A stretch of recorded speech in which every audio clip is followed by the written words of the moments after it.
Activation. We're here on Death Moon. The amount of attempts, 5,956. Almost 60,000 jumps. 85%. Maybe today we'll get it. Maybe. We shall see. After all, it took nearly 6,000 attempts to get to 85. Actually did about 100 or so attempts on practice right before I started this up. Just hitting a couple of the points. Did like a 50 to 100, which was pretty nice. Of course, it's all just about not making careless mistakes and stringing together the many long segments, and maybe we'll get there. But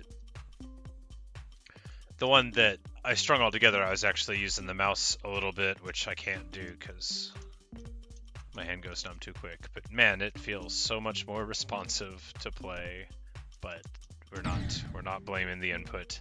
We're blaming me for crashing into the cog at 14% again.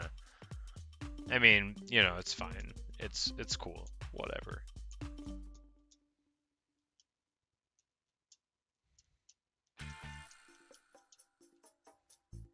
Ah, well.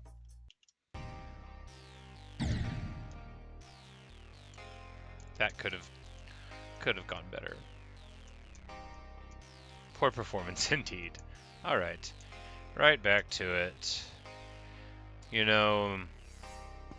If we get another percentage improvement, it's gonna be to 100 probably, but may not happen today. Not with behavior like that. Jeez. Terrible. Terrible. It's fine.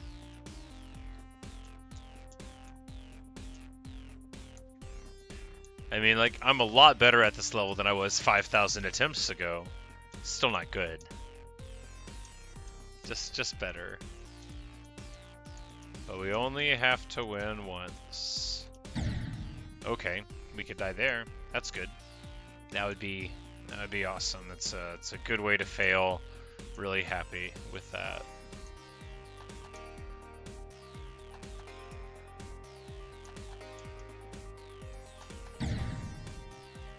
Button got stuck.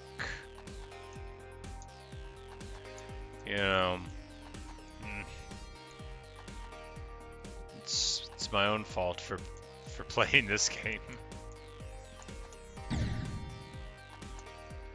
Man, this controller is getting messed up. It's hey tablet, I'm alright. This poor A button though, oh man, it's getting so like wobbly and unresponsive sometimes. And all the other buttons feel like so good still, and it's just like, well, I've hit it 60,000 times on this level alone.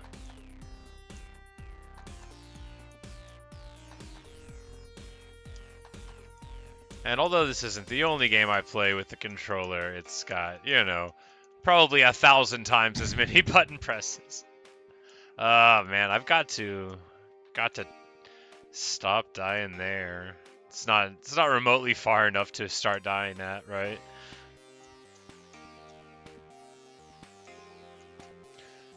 But you just gotta, if you play the level enough, you'll just eventually beat it, right? No matter how bad you are. That's what I tell myself. Because fundamentally, if I just don't give up, I'll accidentally complete it one of these days.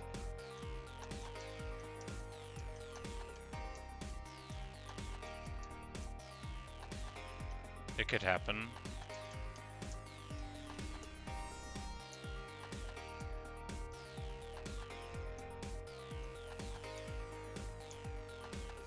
Could happen.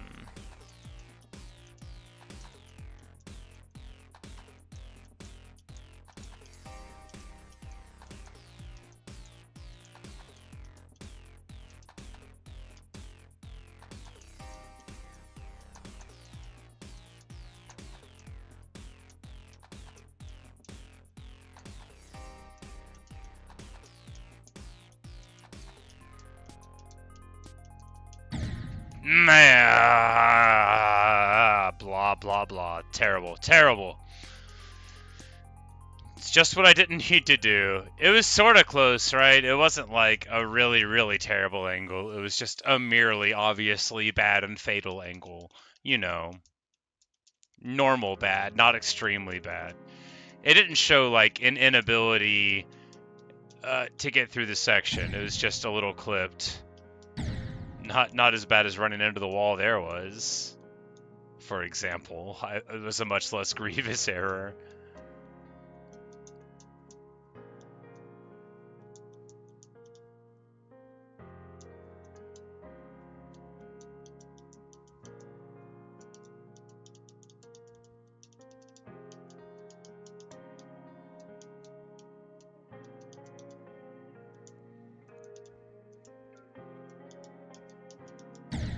Okay.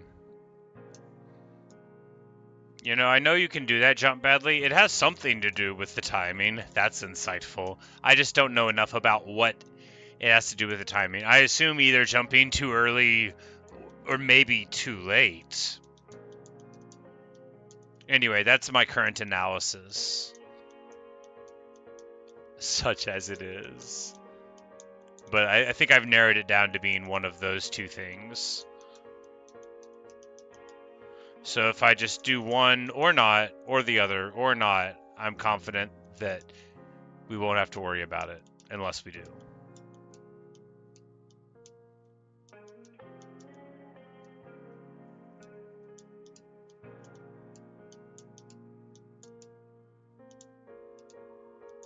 Had to do a couple of zags there. It was not an ideal angle, but we figured it out really early that it didn't feel right, and so was able to correct it there.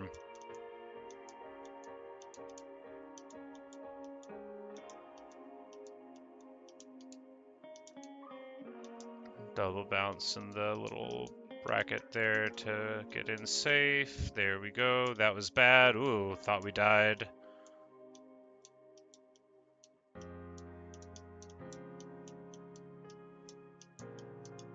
Alright, alright.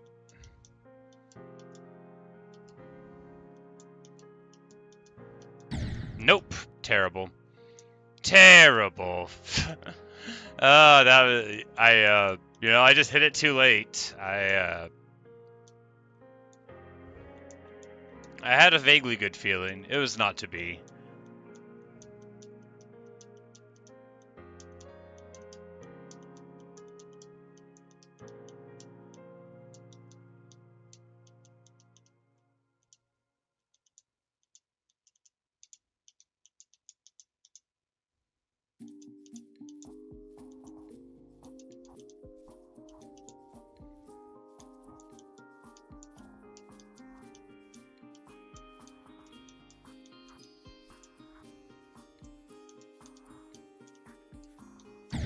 Whoopsie. Wasn't actually stuck that time, merely held it too long. Kept on holding it because I knew that would at least get us into the next attempt. After 6,000 attempts, I occasionally remember that. Not every time. Usually I just stay dying at 13 though.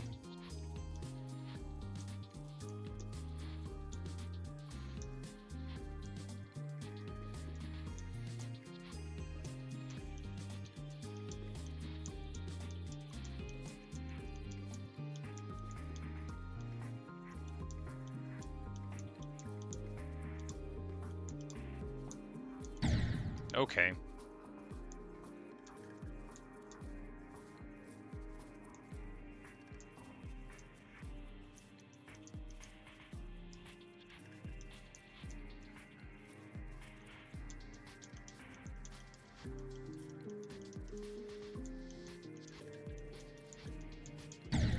Okay. Terrible. Man. We are never, ever, ever beating this level, ever.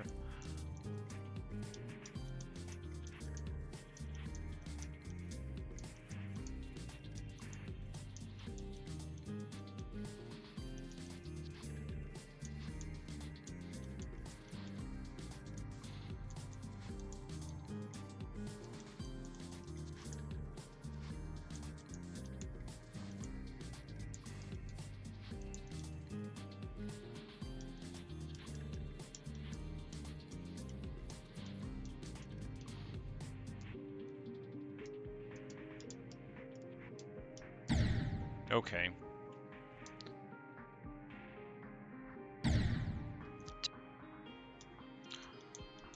Yeah, why don't we just do the thing that you can't do? You know, run into one of the things that you're not supposed to run into. That's ideal. Poor Sir Green Blockington, always suffering from my inferior decision making. Alas.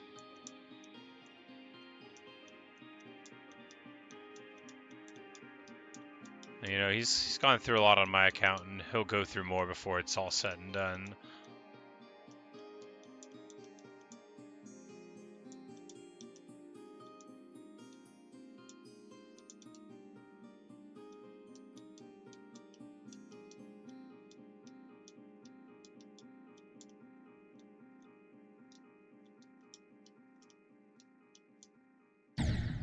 Oh. Feels bad. Well, you know, if every 100 times we get to 50%, then yeah, it might be another 5,000 or 6,000 attempts before we get it. I mean, surely we could do it before 15 or 20,000. Now that we're at 6,000, I no longer feel so confident about doing it before 10,000 attempts. But I mean, it could happen. It could. But not if I keep on doing that.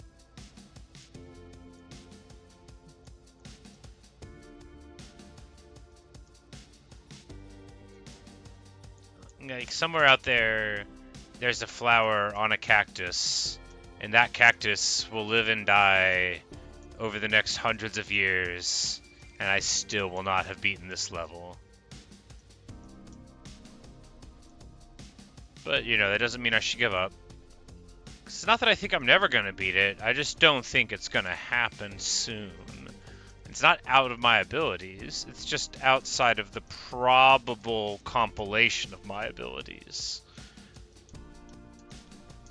But at any moment, I could just decide to play the level right. Not now, obviously not now, but any other moment, any future moment, not the past. Can't change the past moments. That's been explained to me by a movie. I forget which one. There's a flash of light. I'm referring, of course, to the Men in Black time travel rules, where you're allowed to go back in time, but you have to be more cantankerous and also aloof. Which is less fun than Back to the Future rules.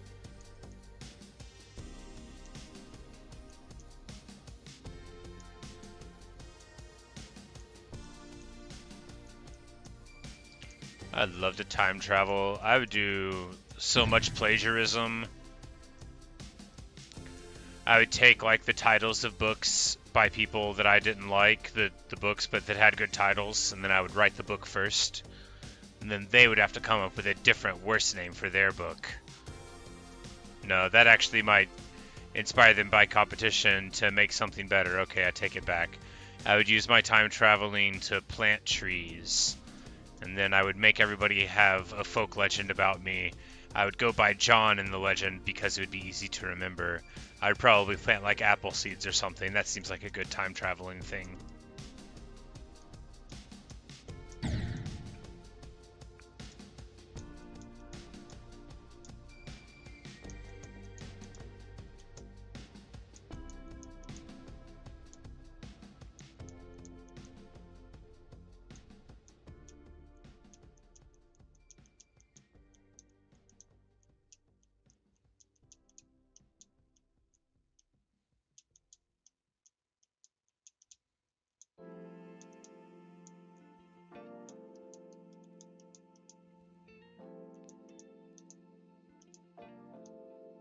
Hello, I am a chair.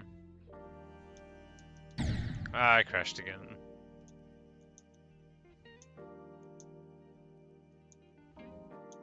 I am so bad. And then okay, so we're back to dying at those weird spots that I literally don't even know how to die at. Except that it happens from jumping either too early or too late. Probably. But not from not jumping at all, that's a different way. I know what that one looks like.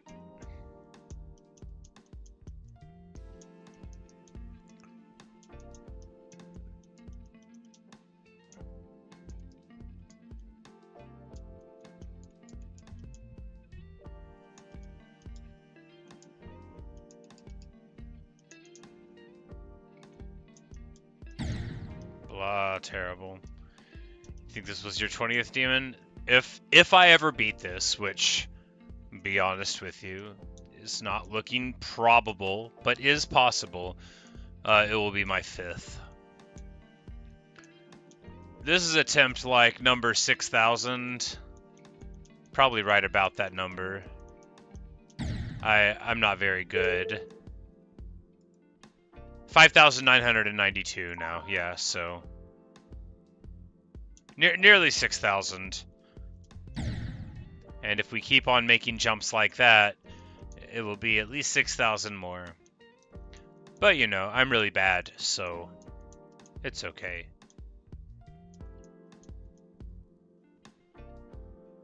I don't actually have a Geometry Dash account. I bought it on Steam, and it doesn't make you get an account, so I never got one. Hello, CNL. How are you? But, yeah, I do wonder why I'm so bad. After thousands and thousands of tries, I still make the same careless mistakes. Not every time. Just often enough to make me wonder how much better all the practice actually made me. No, I joke. I'm very, very much better at the level than I was 5,000 attempts ago.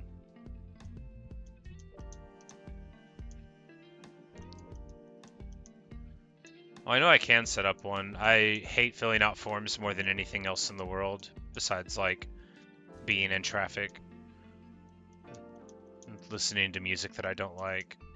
Look, there's a lot of stuff I hate, but filling out forms is very, very high on the list. I don't like go to the doctor unless I'm very sick. This is bad, you know, don't follow this advice and like example, but because like, not because I'm afraid of doctors that I don't respect them, but you always have to fill out forms and I hate it, so I just don't go unless it's absolutely necessary.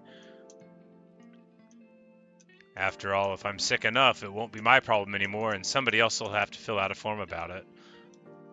I hate forms. Sorry, I led with that, didn't I? But it's a whole thing. In high school, I became a national merit finalist. There's like this big long form to fill out. I didn't do it. Like a bunch of other people collaborated to do all of the form filling out because they knew that I just wasn't going to. Because I do really good on tests, or did historically. I don't take them anymore, but not forms. Forms are very psychologically different than tests are, after all, and I reject them. Unless I have to do them, like for the government. I resent every time I have to do that. I filed my I paid my property taxes the other day. It took 3 minutes, and I like laid around in bed all day and like took a nap about it, and just like ate so many donuts, and it took literally 3 minutes. Hey, Ollie.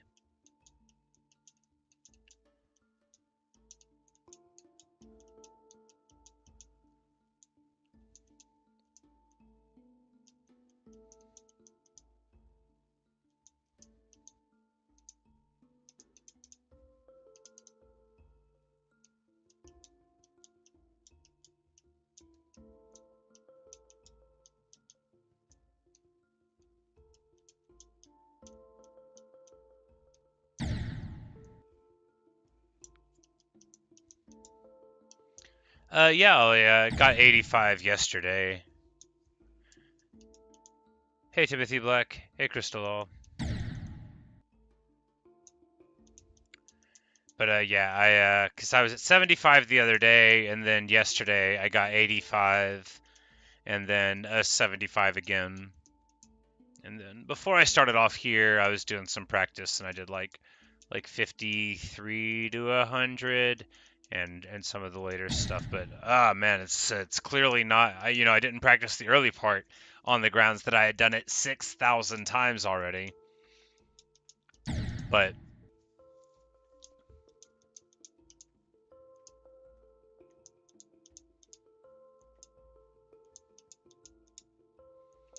yeah, 6,000 attempts. And I'm still so bad at it.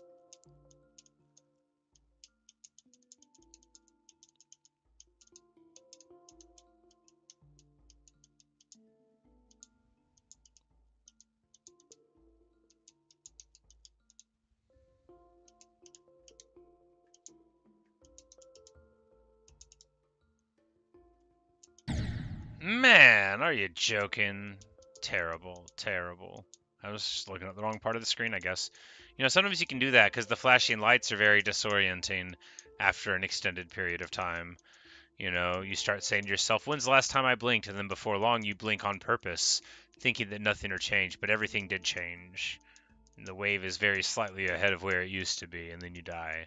That's right, blaming my human eyes for that one. I'll stop at nothing to avoid blaming myself.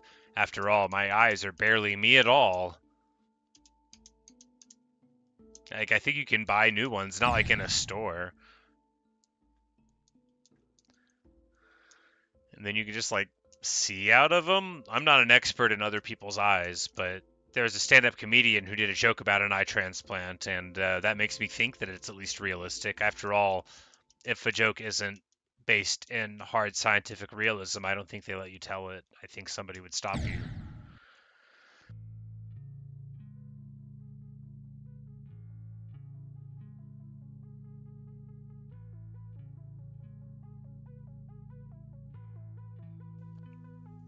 All right.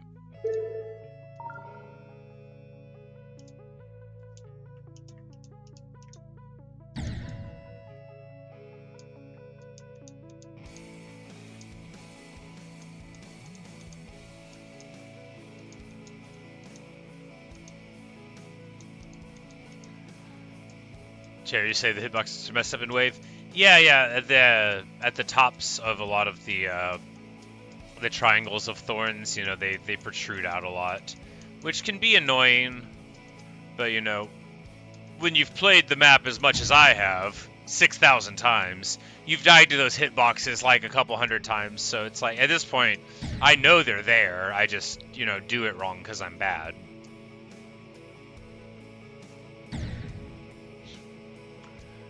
Going for a windy landscape, I should play it. Oh, a troll. I've met people like you. Oh no, that's verdant landscape. That was like the second one I got recommended. Windy landscape is probably the same, but less green and windier looking. I swear I've seen somebody mention those words together before. Maybe in like an internet video about some person behaving badly in the past. Anyway, that level almost certainly sounds very hard. And while it is amusing to troll me, I tell everybody no when they recommend levels when I'm in the middle of doing one, else I would literally never have anything to do except play levels that are too hard for me. But good try. Unfortunately, the Geometry Dash community is full of trolls. And whenever I could like not beat Stereo Madness, there were people getting me to play Verdant Landscape. I learned very early to be wary of taking anyone's recommendations, especially when they have names like that. Anything that sounds like a river around hell in Greek mythology, anything that sounds like a fantasy realm, you can't do any of that. Anything with the word blood or slaughter, anything that sounds very heavy metal.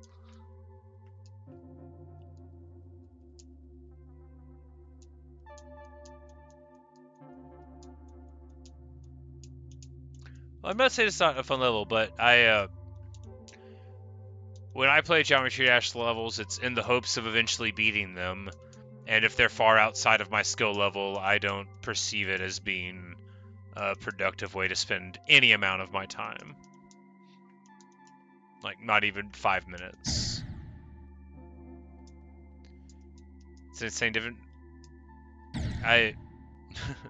Look, I'm not very good. Like I said, it's 6,000 attempts and I haven't beat this level. Whatever you think I can do, I can't do. If I could, I already would have beaten this level.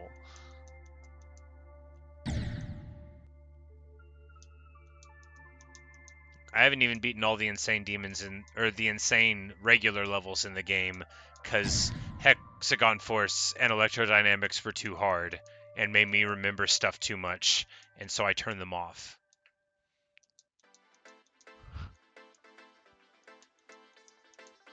Like, whenever I tell you I'm bad, I fear that you didn't believe me. You gotta appreciate that I'm being honest.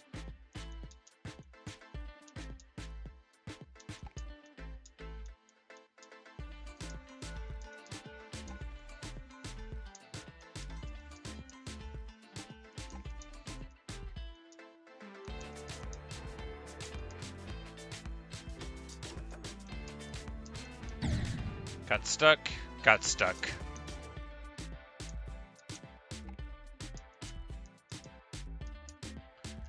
Yeah, I beat Platinum Adventure. Platinum Adventure, Shiver, Lightning Road, and the Nightmare.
Okay, whoops. Yeah, I tried Demon Mixed before. I quit for a reason I don't recall. Flashing lights maybe, too much memory maybe, something. There's a lot of stuff that I don't want to do. That I didn't like, rather. But yeah, I'm not currently looking for another level to play. I'm just playing this level until I either beat it or give up on it. Or quit the game.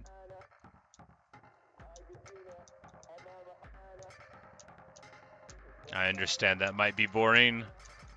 It's not super engaging for me either, but if I put the level down, I just won't come back to it. And I'm not ready to give up on it yet.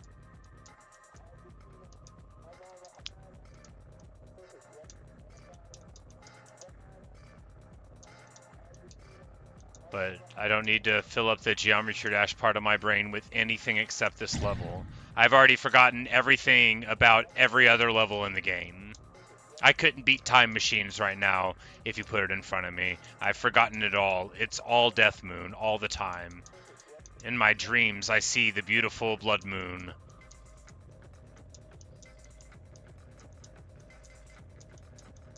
And so shall it ever be until I conquer this place. Poor Sir Green Blockington.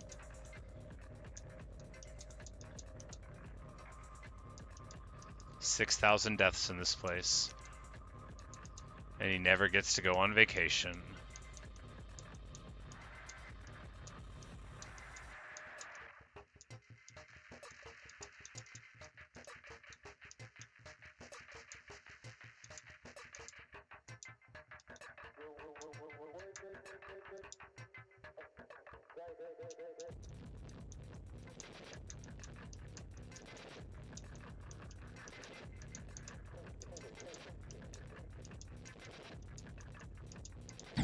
No!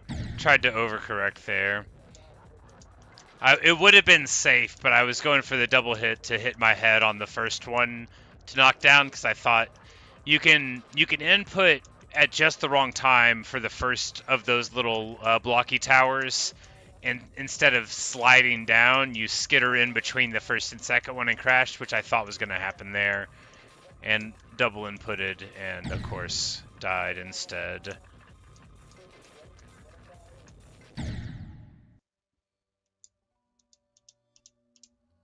Hey Jimbo.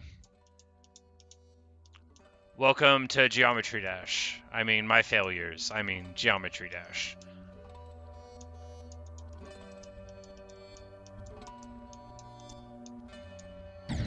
Oh, come on. Not again. Why?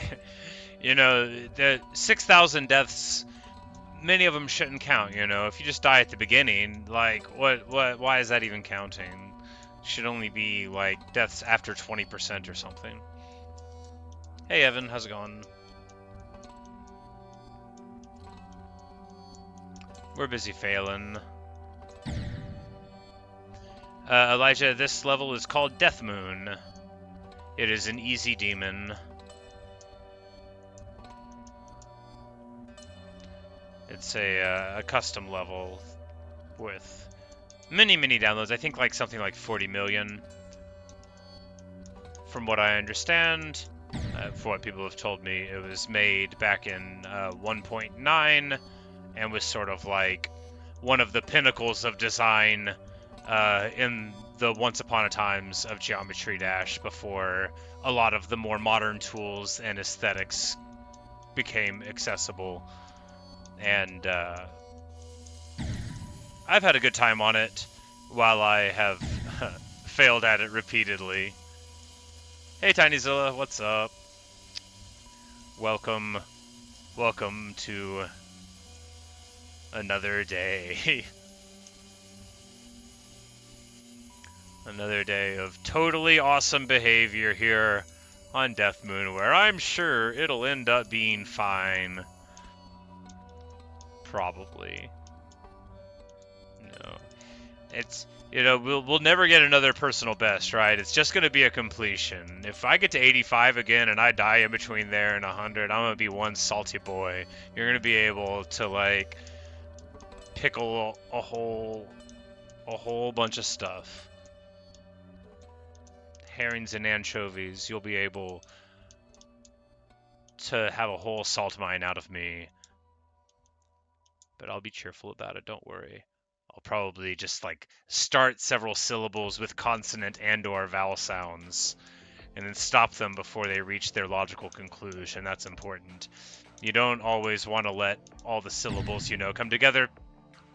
That's... that fall right there, that was what I was trying to avoid the previous time when we got there. I thought for sure I was on a better angle there, but was not. Very clearly was not. You could tell by the way I died. You just beat Kata, Jimbo? Congratulations. I have not played that level myself, but I have heard it whispered in hushed tones many times. I died. Say the UFO is awkward, Char. I actually really like that UFO section. It's weird to get to. I think it's nice though. The part with the towers where you're just sliding down, it's pretty annoying that there's a space where you can fall through and die, because the whole point there is that you're supposed to not be inputting, but you know. That part, I do like it. I used to die there a lot. Now I'm like a little bit better at it, but I don't know. There's this delicate moment where the UFO hangs in the air, right? Because you have like a big window to input, and there's like multiple inputs or just like earlier ones to coast in, and there's a lot of like individual variability where you can still get through the section successfully, and I really like that. I think it's cool. It's also nice whenever there's a very clear way you're supposed to do something, but if it's going to be a little bit up in the air, I think it's a great section for that. It was definitely a bit unpleasant to learn. Wow, I did not think that was going to live, and then we die.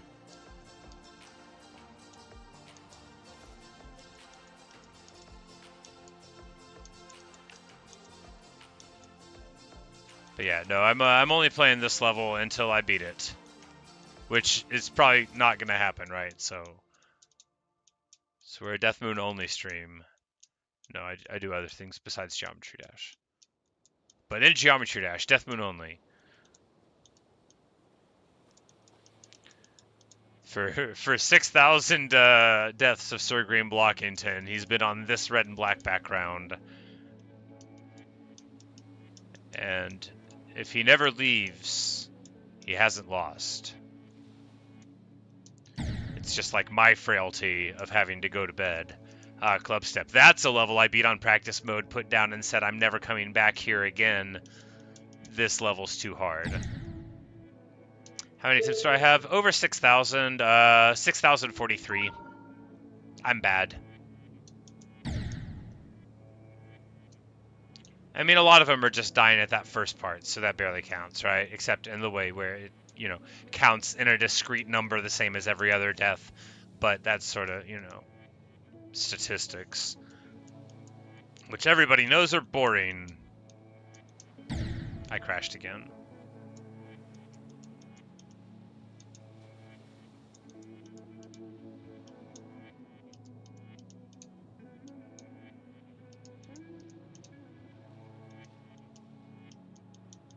Yeah, Theory of Everything 2 I haven't unlocked yet. I barely could unlock Club Step, y'all. One of the first times I quit the game was because I was trying to get the dry out coins, and I kept on not being able to beat dry out. This was after I had beat a couple of demons, right? And I kept on not being able to beat dry out after grabbing the coin, and then I quit in disgust. And then eventually I went back, got the coins, got Club Step, and then was like, oh, this level's too hard. I'm literally never going to be able to beat this. I don't remember if I quit the game over that too, but I think I did. But anyway, all of that brought us to where we are now, 6,050 attempts later, and no closer to beating this level than when I began. No, that's a lie. We're at 85% now. After all, that's at least 85% closer. In real terms, vastly closer, right? Because if you're not familiar with the level, basically the last 9%, 8 or 9% is entirely free. There's just one tiny little obstacle that barely, it's barely a thing that you could die on, but you theoretically could. But 85 is very close to the end indeed.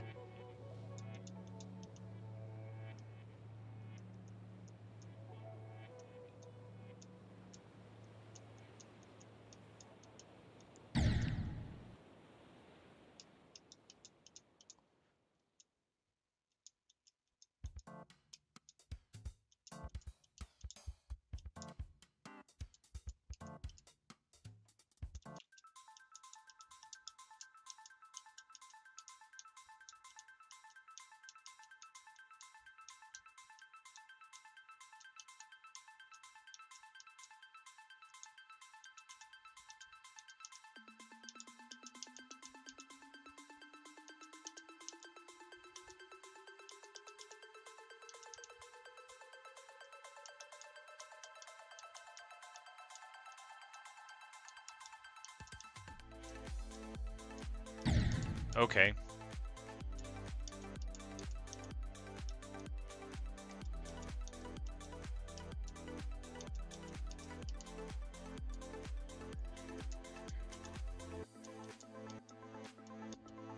Hey Q. I'm fine. The geometry dash is not so great. I'm doing great. It's my day off. I had some leftover pizza. It was everything I dreamed it could be. Things were good.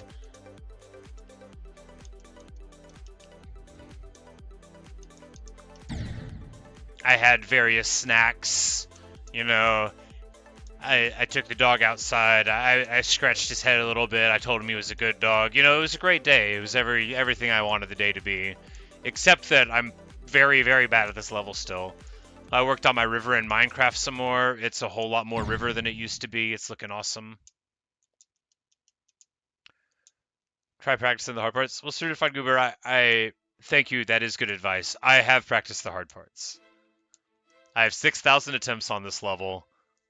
I've done 75 to 100 like 30 times. I've done like 63 to 100 like 10 times. I just did like 50, 53, 52% to 100 on practice before I started the stream.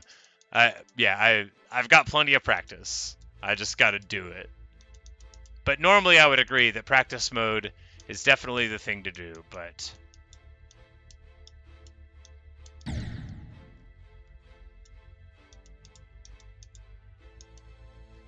it was 74 to 100 like 3 times just in that one practice episode that one time. I've done that many, many different times. Oh, 74. My fault. Hey, Cabra. I am busy failing. It's alright. It's what I'm meant for. Can we rename Sir Green Blockington to King Green Blockington? Oh, I don't know. I don't know. Probably not.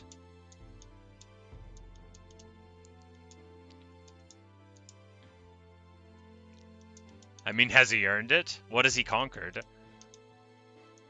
Furthermore, like, while Sir could theoretically be a title of the nobility, it's just as likely to be a respectful sort of prefix. Whereas King either is like, you know, silly or monarchical. And I've always imagined Sir Green Blockington as, you know, rather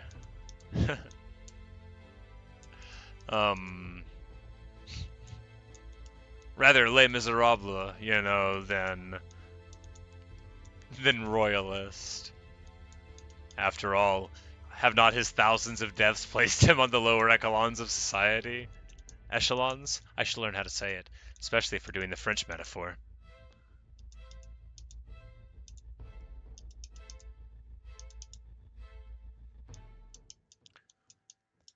Do they do Geometry Dash parody songs? They must. They need to do like a Do You Hear the People Sing, which is just like all of the avatars complaining about all the times they suffer so that the players can act like they're doing good things. Good stuff.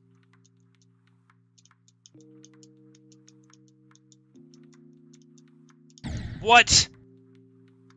Fell straight through. Sometimes it just falls straight through, right? I'm not going to pretend to know why. I didn't think it should have happened. Hello, 8-bit pixels.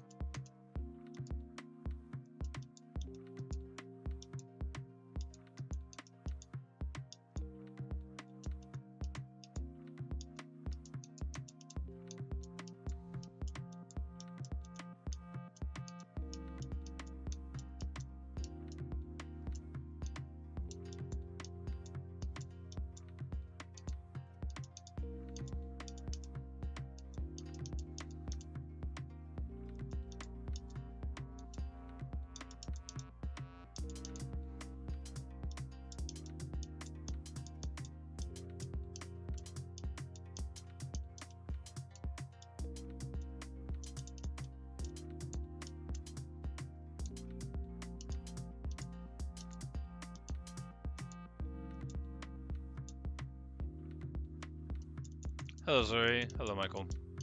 I shouldn't have looked away from the screen, but I knew I had time right there. I saw the dialogue coming in. Alright, time to focus.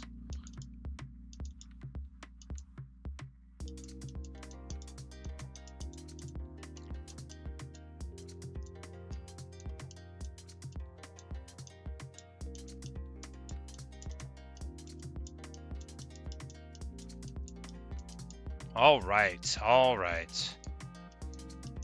Okay.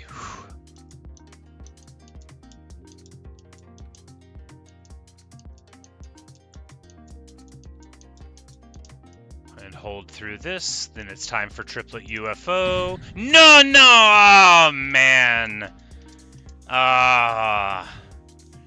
Way too slow on the first one. Terrible, terrible.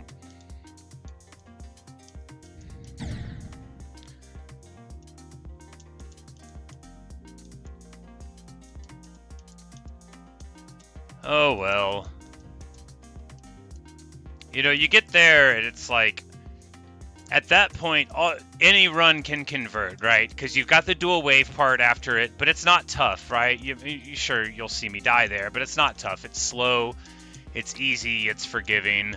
And then you've got the ship part, but only that first little swoop where you go like down and up with the in the yellow room, where you go like under the first one and then over the second two, and like only that room is tough. And then after that, because the very first one, the second of the ship rooms there is there, and then, you know, it's you just got like, you know, your little wave section, and with the single, which is easy before that, and then, you know, the wave after it, which isn't that hard.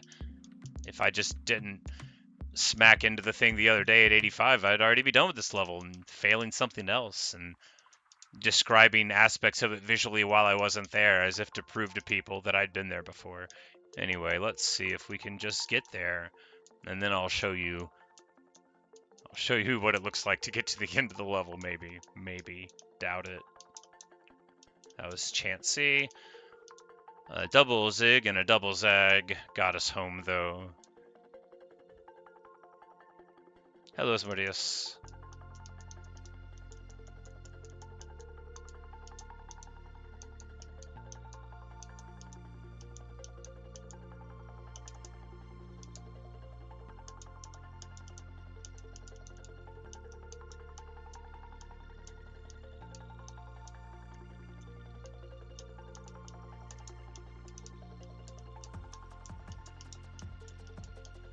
All right.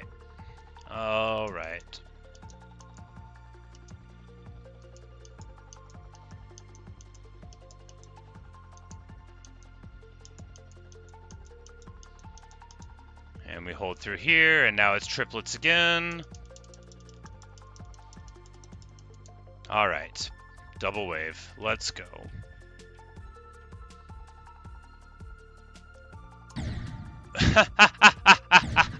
Like I said, it's super easy and slow. It'll go fine. Wrong, wrong, wrong, wrong. Wrong, wrong, wrong, wrong. Just... terrible. Terrible.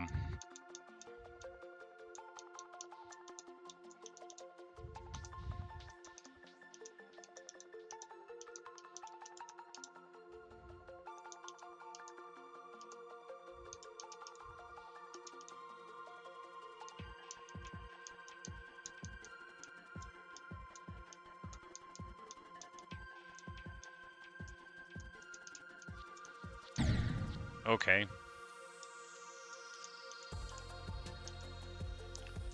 Yeah, the last couple runs were fine, but you know, now I'm back to dying at 4%, so how consistent can it be said to be? No, for all that I die a lot on the beginning, like, I feel fine about all these sections, right? It's just, I mean, if you looked at it by the numbers, probably this room right here is the worst of them, but really it's just that my way to do it is a little swoopy, and so if I press down too hard on the controller button, then, you know, it's all torched. Although I don't want to say it while we're in that room, we always do good on the duel now.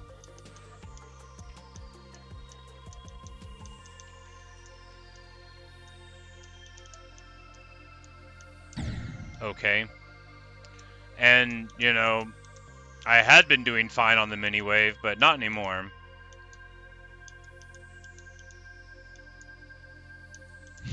That's what you say. I got determination. Well, thank you very much. You know, you gotta. If you can't be good, you might as well be determined. I crashed again.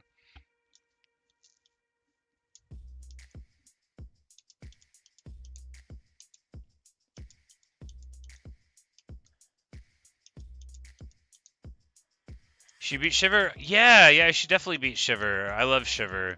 You know, that's my hardest demon out of the 4 that I've beaten. But it's a beautiful level. Aesthetically really fun. It's got a super fun ball section in the middle with like this great sense of speed, and once you learn it, it's like really satisfying. I like Ball a lot as a game mode, and it's pretty cool what it has in there.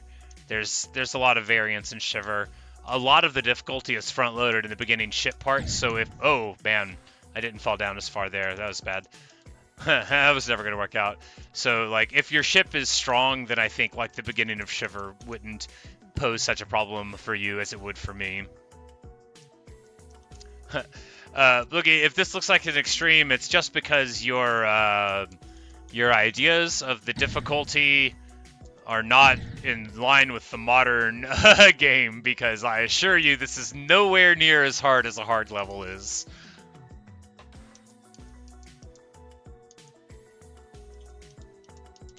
Yeah, no, Shiver was a really cool level. Whoops. It took you 489 attempts? Well, we're on like 6,100 now. Perhaps we'll do it eventually.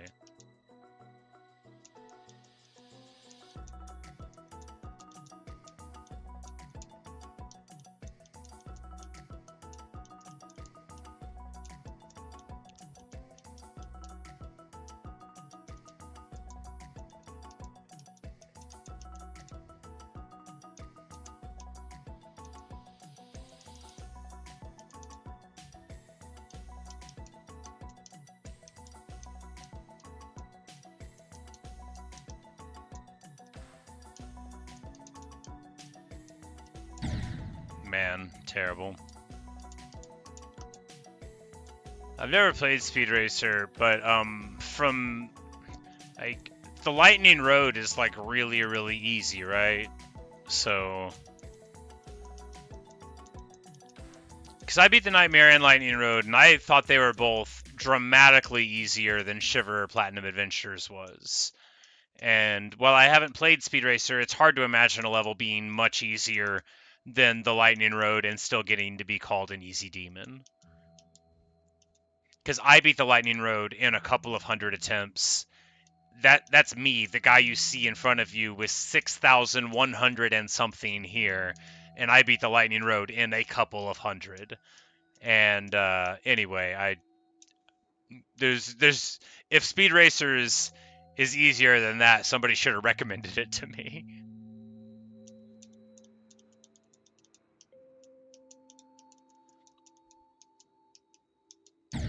Okay, terrible, terrible.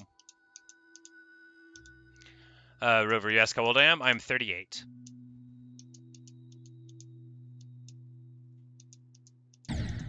Terrible. Hello, Lemon Lime. Angelo! Hey, what's up? How many times since last you were here?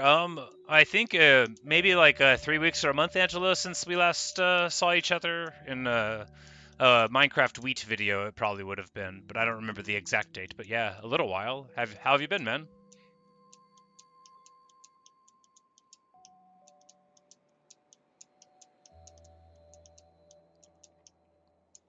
And yes, apparently there is a shocking amount of people here. Very surprising, very cool. 20 times as many people as normally arrive in a stream.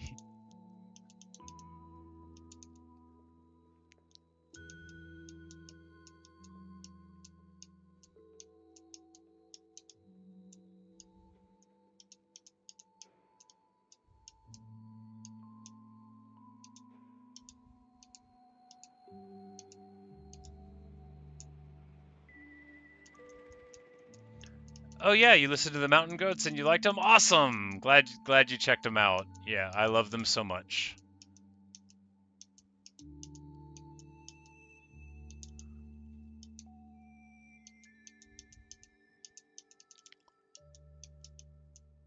The best part of playing Minecraft is getting to see a mountain goat and then talk about mountain goat songs. And I know I could do that without seeing a mountain goat, but it's good if there's a themed reason. All right, let's go. Okay.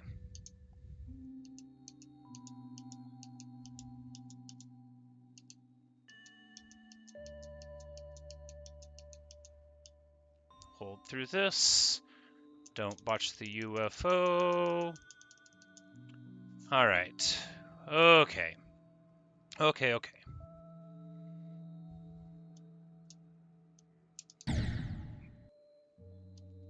Amazing. Amazing. I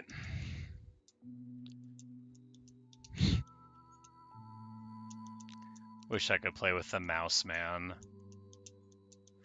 Angela, you say it seems like I improved on Geometry Dash. Well, I have failed at this level 6,000 times since we've last seen each other.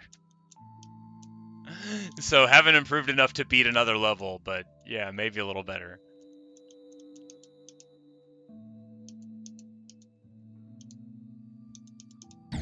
Ah!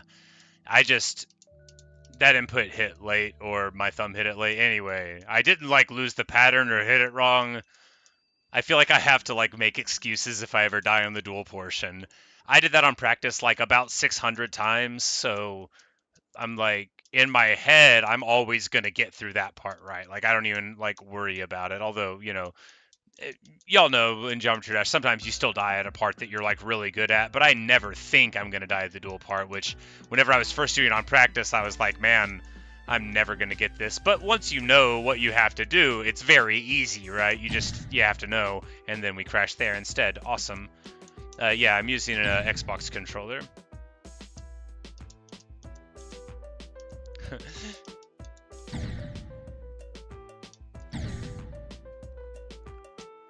Let's try. No, I don't need a mouse recommendation. I have nerve damage and stuff. Like, I had carpal tunnel surgery, which was pretty successful, but I still have problems. So I can't, like, do a bunch of, like, index finger clickiness. I mean, like, I can use a mouse, but you know how you have to click tens of thousands of times to play Geometry Dash? I can't do that on a mouse, especially not, like, with the speeds and frequencies that are required. It makes my hand go numb. So unfortunately, to play, I have to play with the controller. Although, like, sometimes I do play with the mouse, like, practicing things, and I'm, like, amazed at how responsive it all feels. I played with the mouse when I was first playing Geometry Dash, but of course those early levels, they're not nearly as clicky, right? So you have a couple of hundred jumps rather than a couple of thousand, you know, so I was able to do that, but then I had to start playing with the controller later because of the aforementioned physical ailments.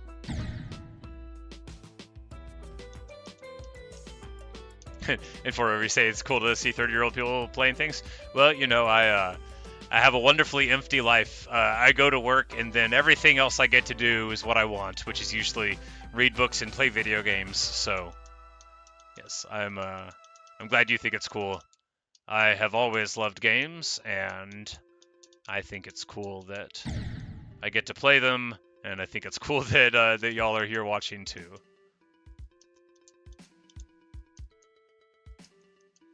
But there's a bunch of, like, big hits that I just didn't play because I've had this channel for like 11 years, right? But it was very on and off, and then like about like 11 months ago or so, I picked it up again and started, being much more frequent. Every day thereabouts, or sometimes a little less, sometimes a little more, that kind of thing. But I had never played, like, Minecraft, so I played that. That's been the bulk of my content, and it's been, like, a ton of fun. And I had never played this until, like I think it was October of last year, so that was cool.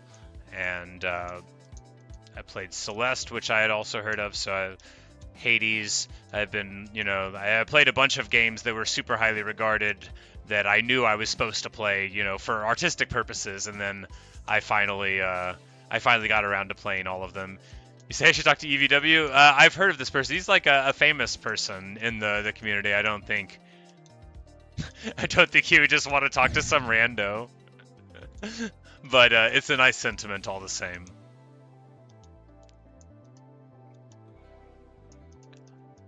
But no, like I've heard of him because people compare me to him because I'm old, I think. But like I didn't watch Geometry Dash videos before I played or anything, and I still don't really. I've watched a couple people's, here and there that have come to the channel and, been cool and said, hey, I did this or whatnot, but The main thing I watch is real-time strategy commentary.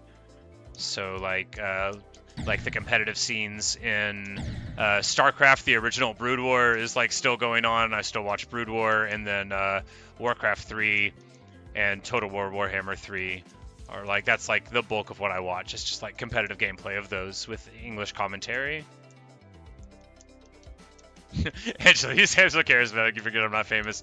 Oh, well, that's very nice of you to say, but no, it's easy for me to remember that I'm not famous. If I was famous, it'd be easy. I would just get a different, larger human nose and a different, larger mustache and wear them over these, and no one would be able to tell I was underneath it.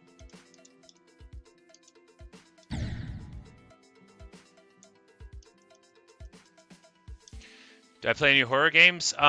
I haven't recently. I played a bunch of Dead by Daylight a couple years ago, if that qualifies. It's horror adjacent, at least.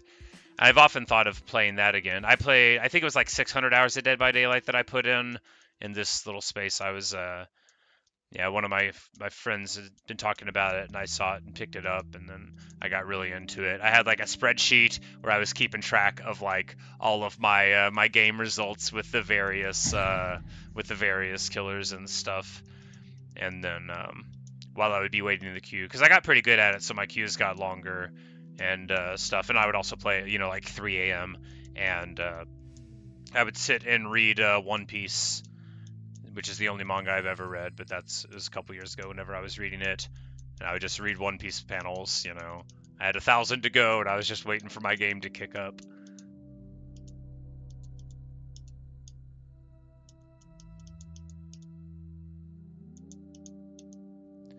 And then I played this game called The Outlast Trials with one of my friends, and it's a horror game, but it's very gruesome and gory, and not at all like I don't even know like if you could stream it on YouTube, but it's like it's too heavy for me to want to do. I'm not like I'm not a squeamish or a prudish person, like personally, right? But there's some stuff that I definitely don't want, like, even if it was allowed, that I don't want to be like, oh, and now this incredibly grotesque, horror movie thing is happening, like, it's Outlast Trials is far beyond like, oh, this is scary. It's like, oh man, you probably couldn't like write this down in the TV guide. Which, I mean, like, it was a cool game. It didn't upset me, but definitely not the sort of thing that I would be streaming.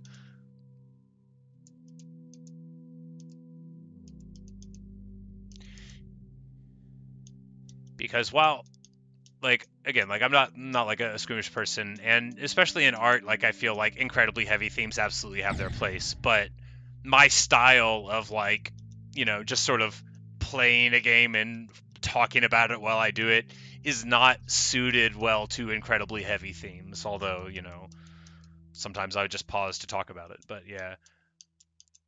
I remember, like, I was playing it, and my friend was like, you can't really stream this. I was like, yeah, we were just playing it, I wasn't thinking to. She's like, yeah, well, you can't, though. And then once we start playing it, I was like, oh, yikes. yeah, you're right. You're right. Cabra, you asked what I do for work. I am a line cook at a steakhouse.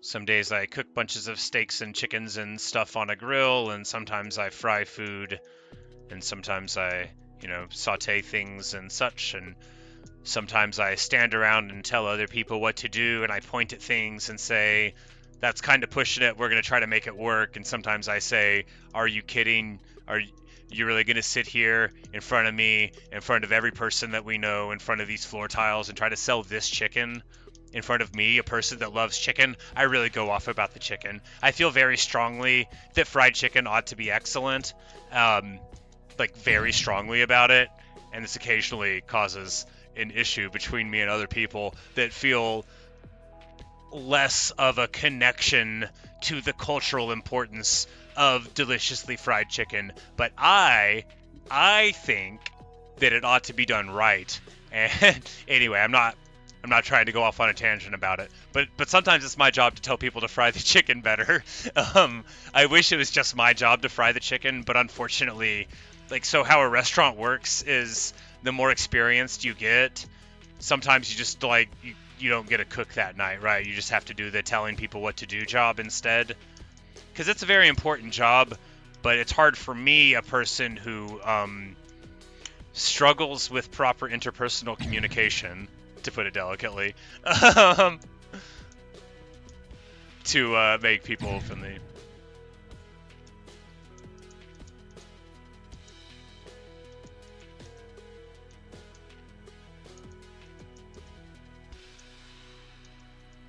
Embrace of the light daytime. Hey, Travis. Oh no, I crashed. Oh, Dane, I'm seeing, like, oh yeah, there's a bunch of chat here. I'm gonna scroll up a bit. Yeah, Dane, you're saying, have I ever considered a more responsive keyboard with my thumb? You know, I haven't. The thing, like, with the thumb motion, so, like, a press is one thing, but, like, so, the carpal tunnel is, like, the transverse ligament, and it doesn't innervate the thumb, but the motion there, like, as you go in, it's the thumb that, like, you can compress it by going in. So, like, I found that it doesn't work out, because I did try that. I tried like the space bar, because I have a mechanical keyboard. I love it. It's just like an entry-level Rosewill. It's wonderful though. Like, I'll tell you the specs of it. I'll turn it over and tell you, like, you know, the model number. I love it. It's wonderful. I've had it for, you know, like 9 years or so now, 9.5, maybe 10, and I just swear by it. It's a wonderful thing. But it's, yeah, the motion for my thumb on it, unfortunately, is not. I need to get, because people have talked about, it's called a Seiyo device, I think, but I need to get one of those and shape it like a controller so that I can hold it in my thumb and press down the button with my thumb. Custom fabricate a Geometry Dash controller for my nerve problems.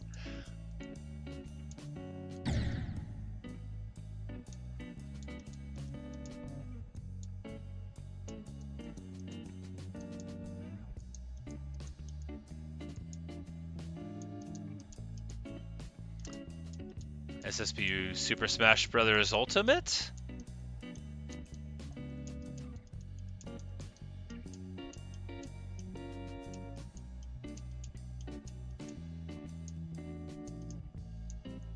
Like, even if I get that right, I don't know which one that is. Is that the one on the Switch? I owned that one. I think I got it. I played it for a couple hundred hours, then I traded it into the shop because I was like, I don't really play multiplayer games, right? But I played like so much of the campaign of it. I had a great time.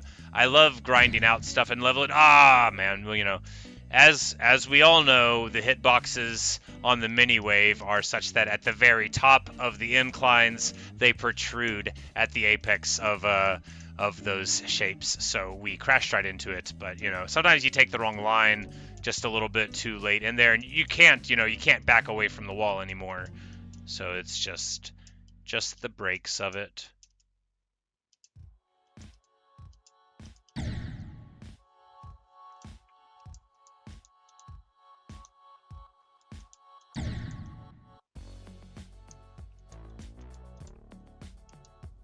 Say a couple of hours is crazy. Well, so I would do like the whole like campaign story mode where you're unlocking all this stuff with like one specific character, and then after that like delete the save file and then do it with a different character. Like that's the kind of guy I am, right? That's me. So yeah, I'll start a game like that, and I'll play like with an ensemble thing, and then like I'll get like almost all the way, and I'll be like, oh man, I've been doing nothing but Lil Mac for a long time. I should just only do Little Mac, right? So then I do an only Little Mac playthrough, and then I'm like, oh man, now I need to, now because I haven't played, you know, these other people, I want to try out, you know, Sheik or whatnot, and so on. Do I play any sports? I do not. You know, I played, you know, like sports whenever I was a small child, but not after that.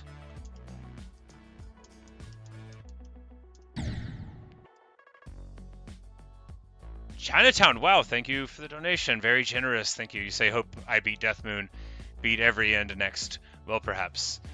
Dane, you say, did I buy into the Balatro hype? Well, I did not get the game. I've heard amazing things about it, but I have not played it myself. I've heard really good things. I'll probably play it in like 5 years. I always come to things too late. Yeah, that's like I'll eventually maybe play it.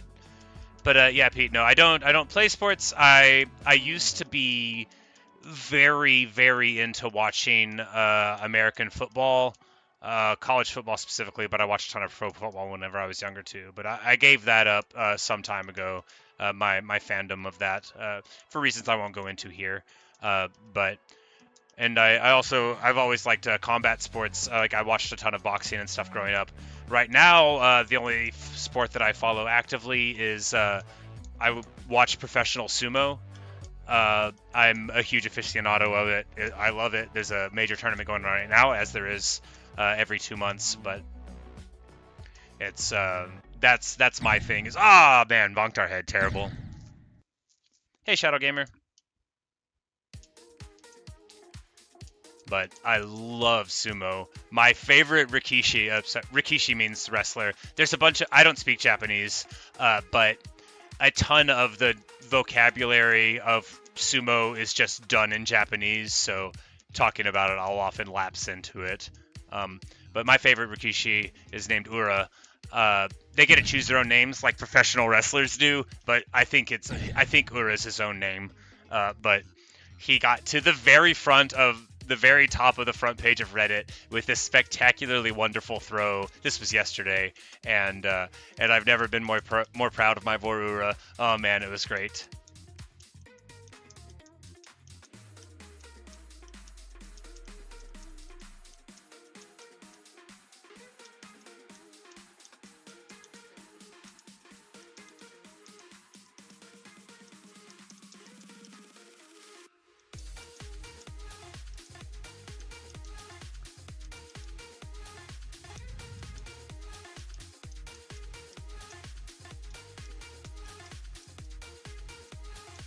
You say I just hit 1,000 subscribers? Are you serious? Oh, how cool! Well, thanks for being here, everyone. What a momentous day. I should have prepared a speech. I'd like to thank the Academy. Whenever I started making YouTube videos 11 years ago, I never thought this day would come. Oh, I crashed.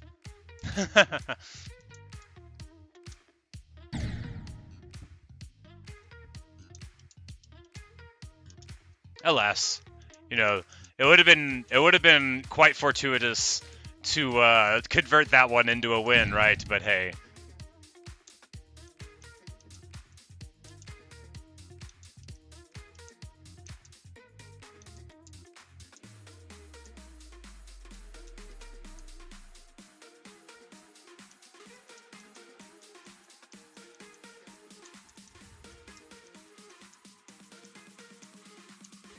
Ah, man, terrible, terrible.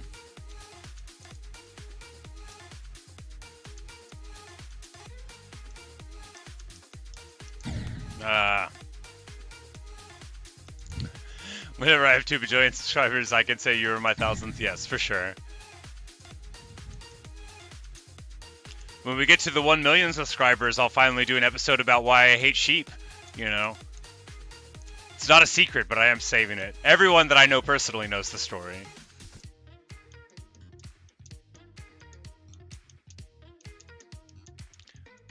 But I'm always bringing it up in Minecraft because, of course, there are sheep. Oh, it crashed. Try to beat Slaughterhouse X for a 1K special.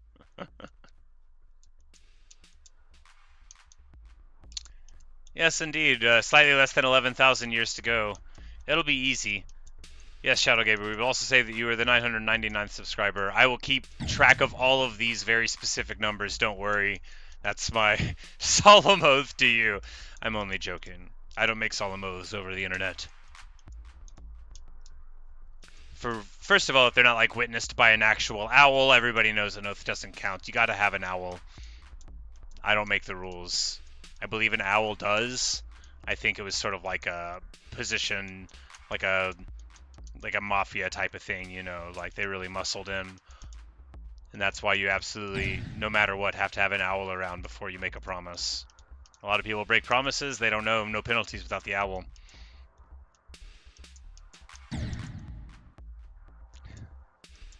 Yes, indeed, Angelo. A whole number. A real, non-imaginary number. Epic Guy, you say you like the mustache? Well, thank you very much. I'm fond of it myself. It is my proudest possession. I lost it a few months ago. It was terrible. But now it's mostly back.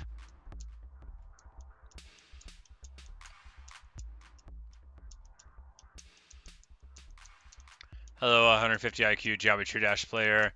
I hope there's not anything in Geometry Dash to test my IQ because it would end up being very low. No, I'm only joking. I don't think there's an IQ test in this game.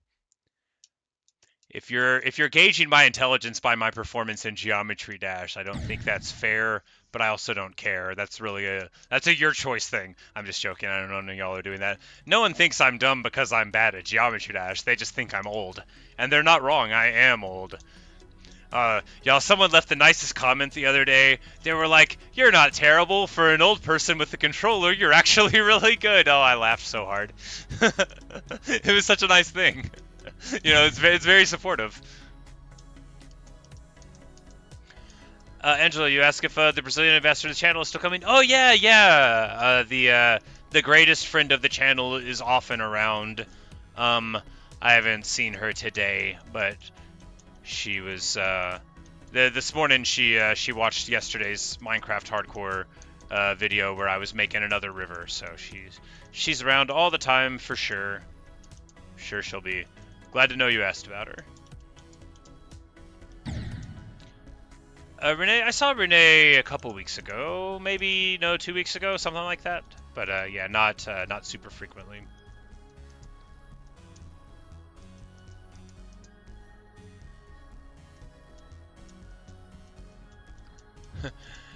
Evan, don't be sad if you miss a stream. After all, they're very irregular times, and life is full of business and obligations. But I'm always happy when you're able to catch them.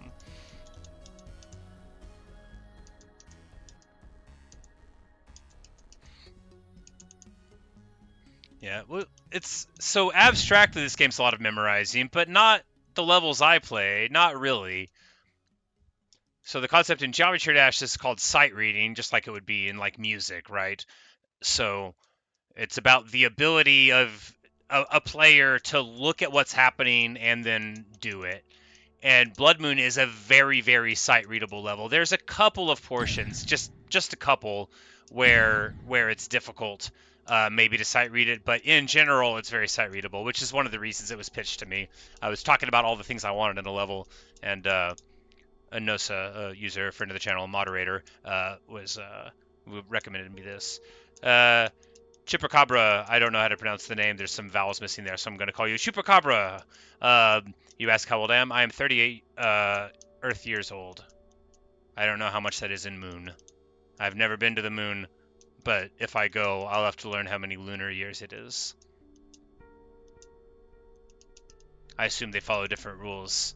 This is the sort of stuff I would research before going to the moon, but have not bothered to learn thus far. I know that the moon is made of spare ribs, and you're encouraged to eat the entire moon when you're there. So if I go, you'll know, because it'll be like that episode of Dragon Ball Z where he blew up the moon, only in this case it'll be like a spare rib related devouring of it.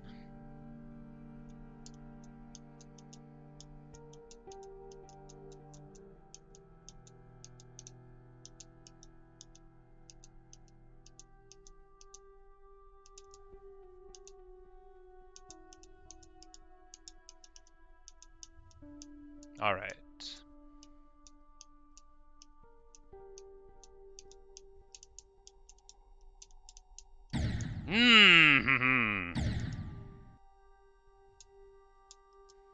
Well, Dane, you would think that, but you'd be wrong. See, the things I want in a level are things that I already can kind of do so that I can eventually feel okay about it.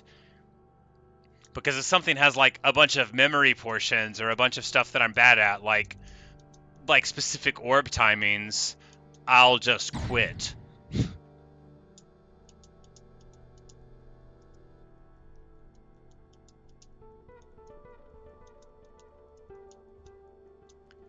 Angelo, that might be literally what it means, but it's like a folk monster, right?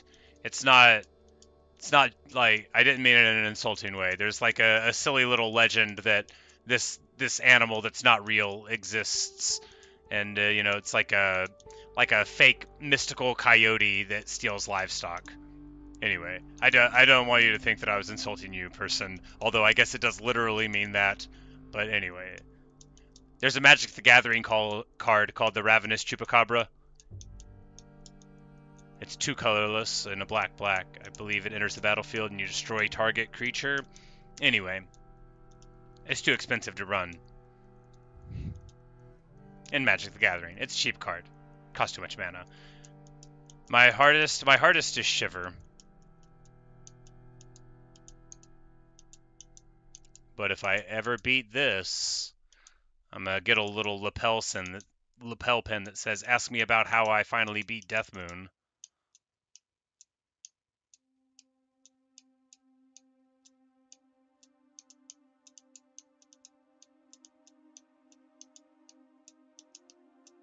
All right.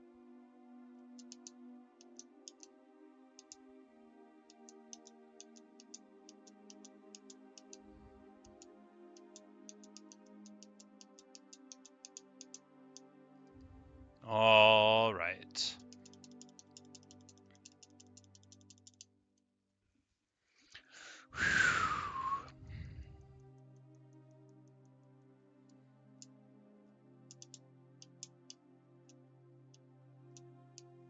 Okay.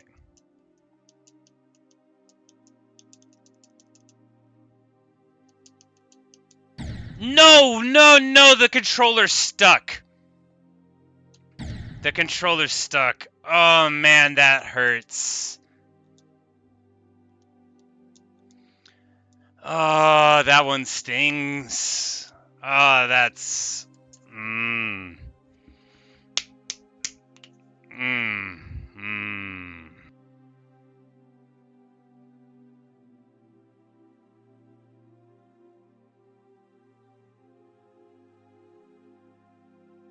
Oh man, that's tough. Oh well. Right back to it. I thought that was going to be the run, right? Like, I thought it was on. I was on the line. It was going to be fine. I was going to swoop right under, but it's just stuck. Ah, man.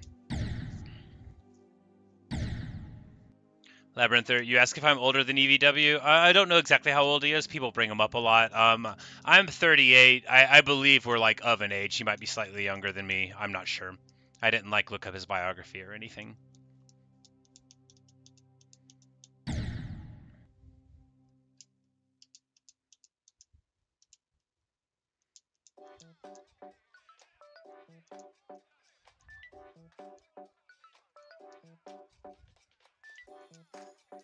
How long ago I played Geometry Dash?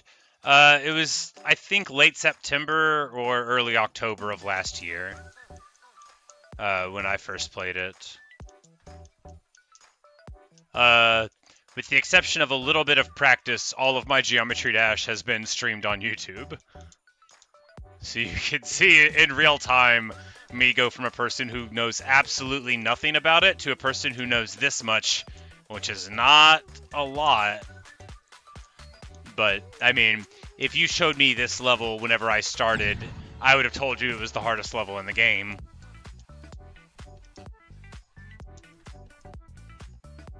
Never mind that someone sent me Verdant Landscape before I had beat, you know, Polargeist. People like to have their little jokes. Hey, Ollie, welcome back.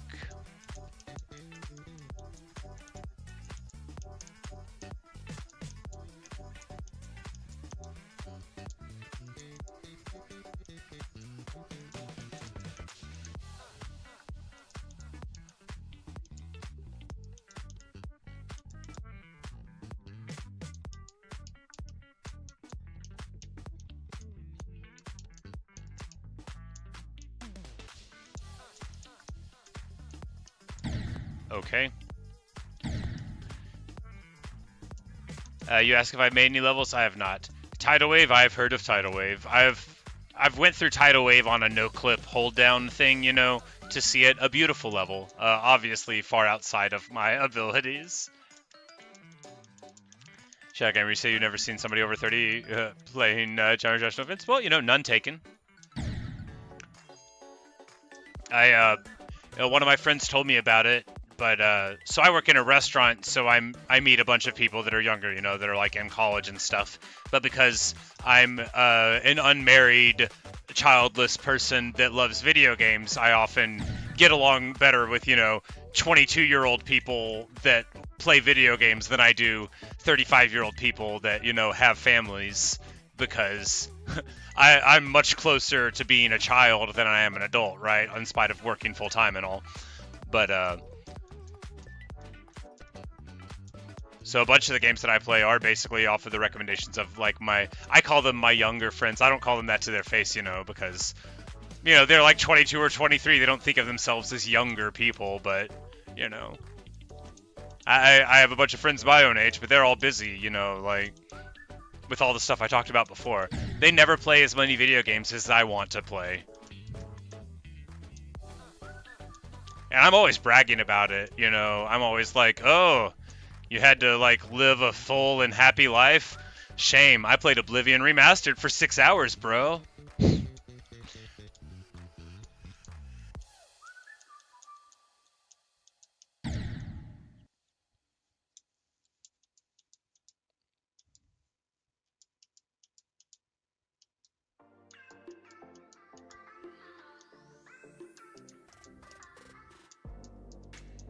Labyrinth 3, you say you played it for like a year. Your heart's just deadlocked. I've heard of that one. I know that's pretty hard. You focus on creating. Yeah, I've never created a level. I think I would be interested in doing it abstractly. I wouldn't want to, like, I feel like people make really hard levels. I would want to make, you know, an easier level that, you know, was aesthetically interesting. There's one, I wish I remember the name of it. I always talk about it and I never remember the name. It was easy. It was like a woodland sort of scene. There was a fox at the end. There were little like campfire things that you jumped over. It was slow. It was like really pretty. It looked like the panel of like a really tasteful watercolor sort of book. And it was just gorgeous. And like that's really cool. There was this platformer type level that was like inside of a tower, and you like climbed up the tower and tried to collect coins, and like that was super cool. It wasn't like crazy hard, and that's the kind of stuff that I would want to make. Like, you know, just not things that focus so much on being incredibly difficult, but stuff that was interesting to take a look at, and you know that was fun to play. But of course, the better you get at the game, the more boring those levels are. Like maybe now, if I were to play that level with, you know, the fires and the fox in the background, I'd be like, man, this is really slow paced. That level was fun. It even had like an assist mode where it like showed you where to jump with little particles so that you didn't have to know where to jump. But you know, I forget the name of it.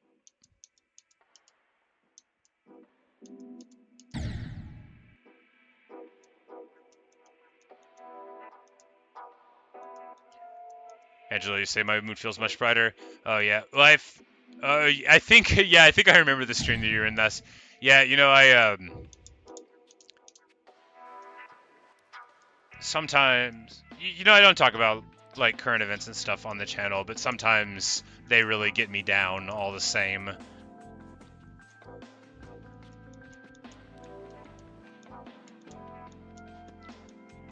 But yeah, you know, and then also, you know, like that was also late at night, and the sleepier I get, the more I recede into my actual like sullen personality. Because the affable, chill person that I pretend to be is, after all, a pretense. And I'm like, a little orange ball of hate and anger.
All right.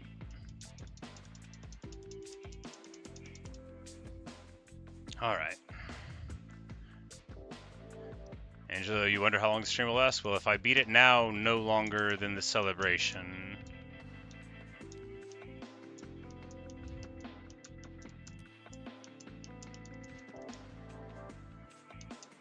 Nope. Terrible. Terrible. I'm not sure.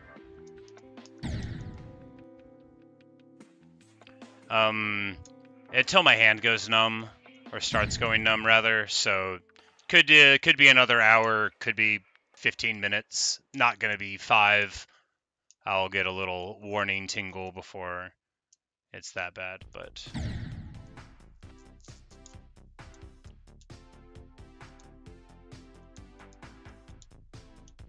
getting to the end part a lot more. No, yeah, you know, once we cleaned up the intermediate wave part, I don't know how to describe it. The one with the rotating white squares. What I think of as the black hole suns, even though black hole death moons is more appropriate.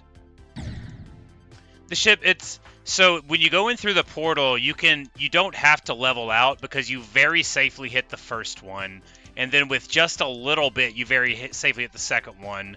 So the first section, like, I did, the only way to fail where I did was hitting it without skidding a little bit, and I just, you know, I died at 74, 75. So the very first ship section after the single wave, after the dual wave transition, and then, you know, it goes down a little bit, block, and then you go up a little bit, and then you have, like, the yellow, smaller ship room. I died in the room before that one, the easy room. Because, of course, after that room, you just have the incline-decline room with the thorns, and then a couple more or less straight flying rooms, and then, you know, the wave portion, and then you're done. So all we have to do is do all of that.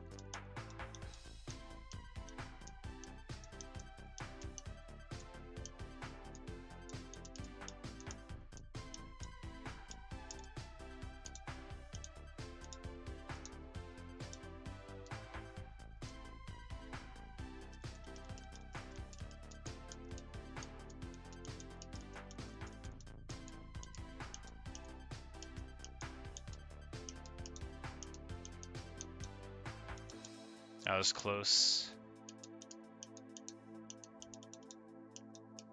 No, what? I hit it, and it just dropped like a stone anyway. I think I must have hit the button somewhere on the controller where it didn't register. Like, I was outraged that the wave didn't respond before I died.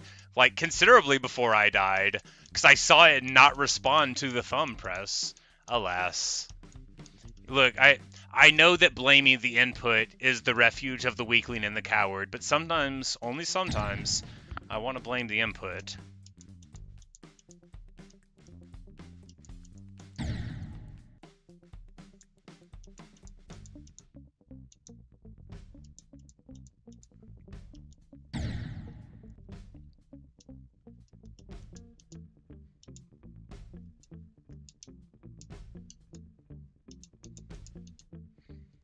You're opening your Pokemon packets, you say? So my power went out at my house because a tree fell and snapped the power line and broke the telephone pole in half, right? But my Switch was dead because I never play it because I'm like largely a PC gamer, right? And then we got the power back, but before the internet, there was like a day where I didn't have it. This is just earlier this week.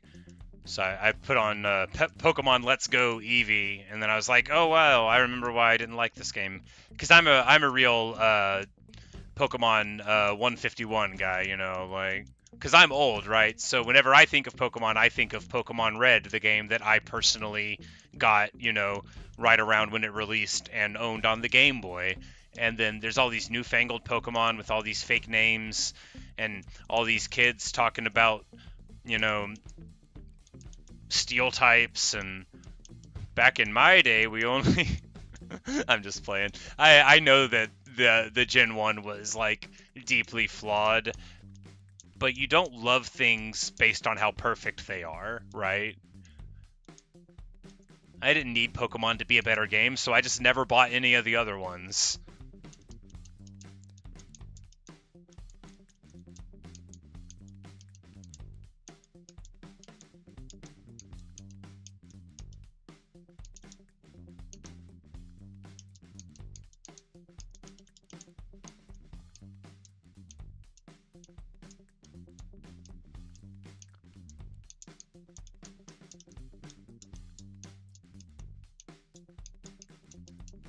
Nice.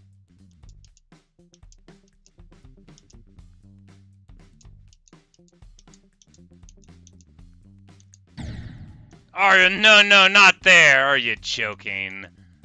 I knew you could die there. It's not that tight of a tolerance, and I don't know if I've ever actually died there in a real run. I've died on practice there sometimes.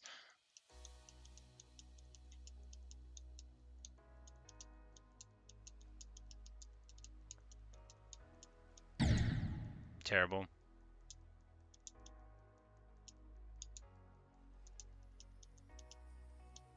How long have I been playing Geometry Dash for? An hour and a half today. I've been playing since late September, October last year, so less than a year.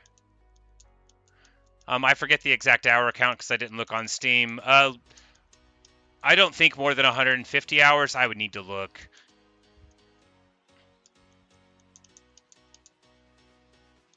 Certainly more than 50. I've probably been on this level 20 hours now. No, maybe not that many. Maybe just 15.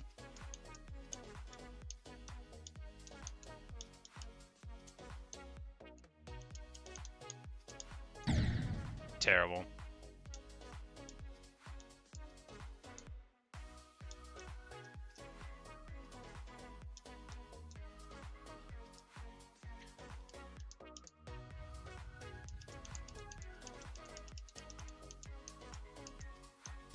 Oh.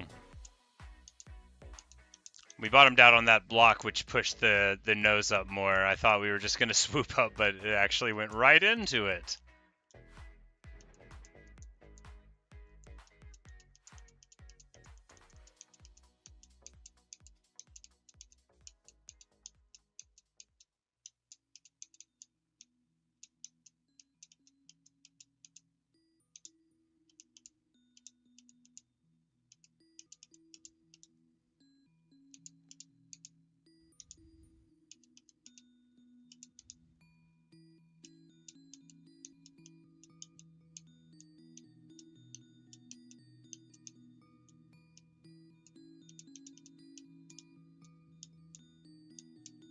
No!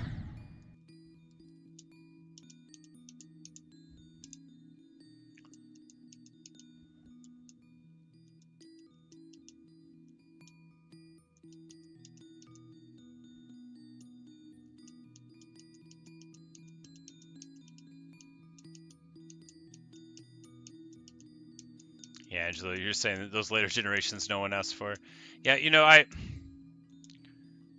feel like we all want games, even the ones that we don't play, to be good, right? And so it's always sad when they're not. But sometimes when a developer or a publisher, especially when it's a publisher, because, you know, they have more, you know, macro level influence, when they're making poor decisions with how games go, sometimes they need to not work out financially for them, or they'll keep on making it. And the problem with Pokemon is that it's so wonderful and so ubiquitous that you would have to make a very bad Pokemon game indeed for it to be rejected by the markets, such that Nintendo would have to pay attention. Cherry, you say, have I got any good runs? Yeah, we've got a couple to the 70s-ish. Got one to like 74 and 75, died to a stuck button. We probably would have died shortly afterward to something else, but...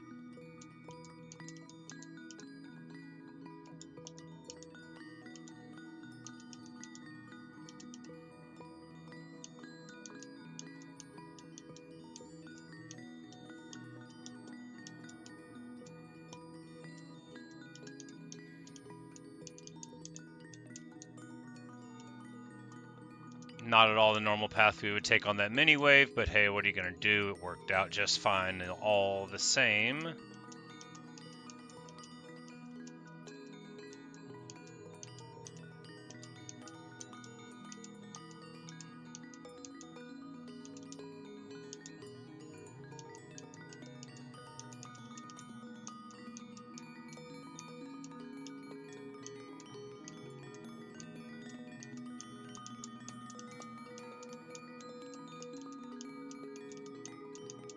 All right.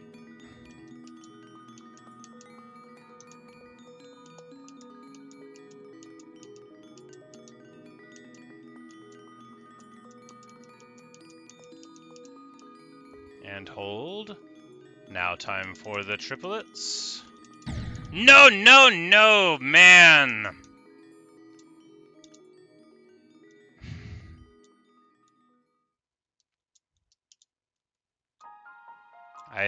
I swear I hit it. I think it got stuck. I'm not sure. I swear I was hitting on time. Could just be wrong though. I can't keep on blaming the controller forever. I need to just stop blaming it entirely and just shut up if it does happen.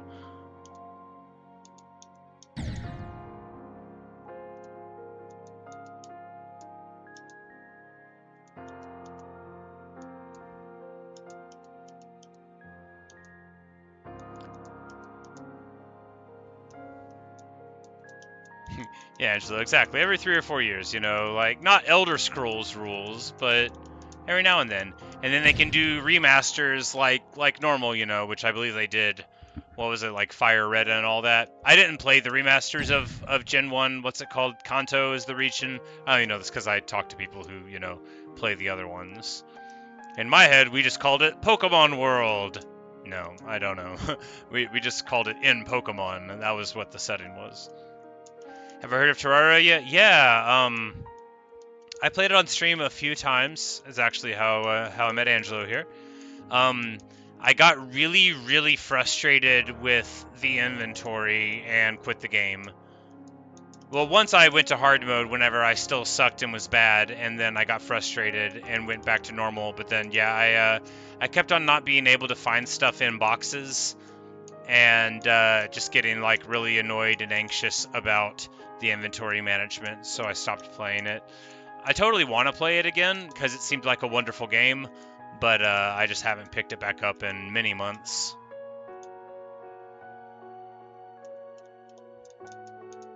Yeah, well, you know, even though I had heard of Terraria, I didn't play Terraria until the last year as well.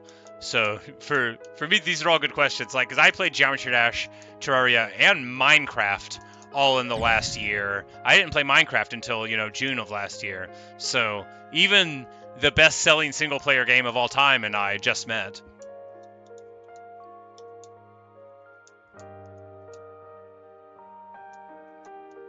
But Terraria was fun. I didn't like the inventory at all. I wanted it to be alphabetical and not done by pictures. Every time I had to look for a picture, it made me so mad.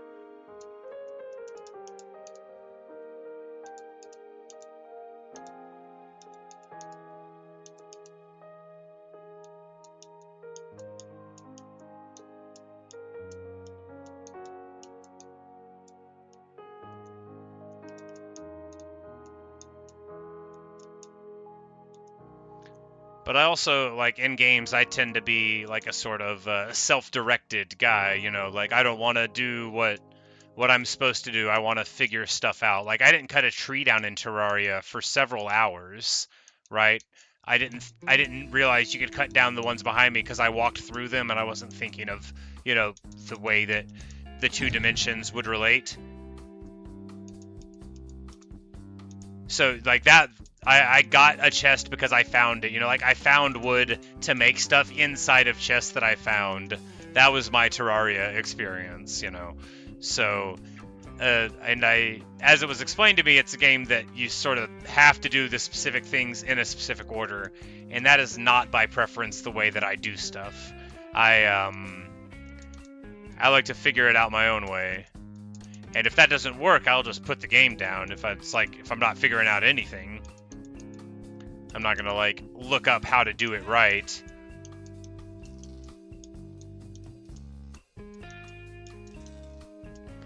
Which plenty of people don't particularly like as a trait, but you know, what are you gonna do? It's not on the top of the list of things people have said they don't like about me. And it never will be.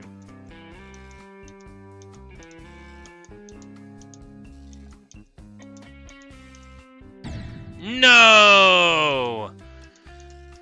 Well, there we go. There was a little bit too much hang time there, and you fall into that slot in between Tower 1 and 2. It's not that unlikely, but it doesn't happen all the time, and you basically, once you're falling there, there's no safe way to input, so you're just in for it if you're going there.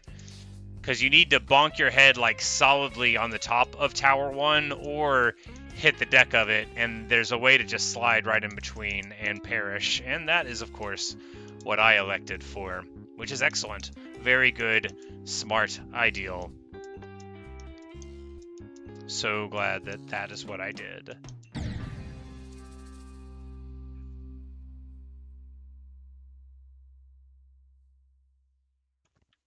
Blah.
That is super annoying. You got to do 3 inputs there. I just did them very slightly too close together. It's actually tricky to die there. It's tricky to get it up vertical lift. I input much too quick. Feels bad.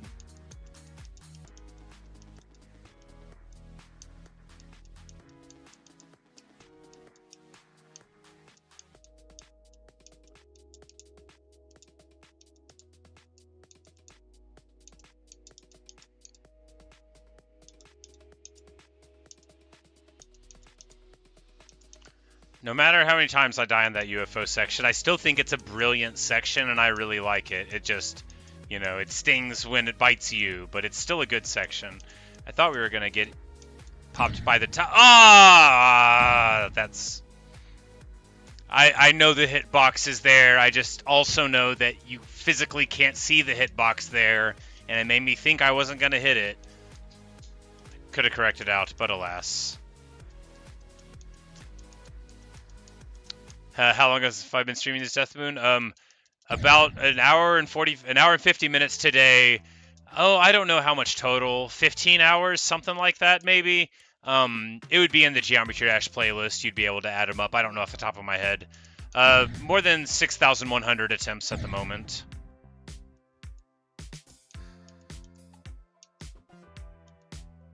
I'm really bad, so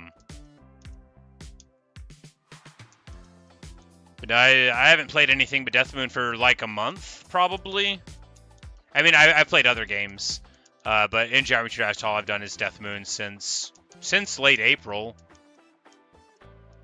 which I hadn't played for a bit before then. Have I beat Deadlocked? No, I have not. My 4 demons are the Nightmare, the Lightning Road, Shiver, and Platinum Adventure.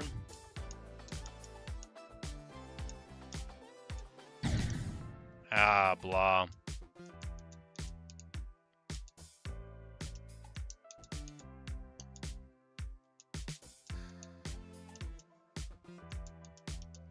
Jammers, you say you love this demon? You know, it's a great level.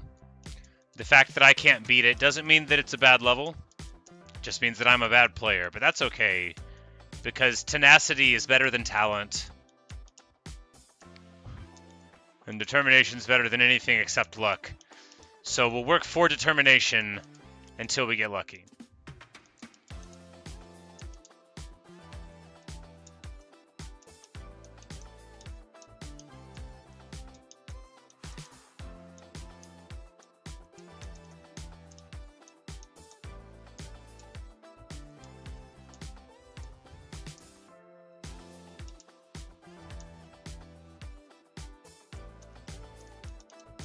No!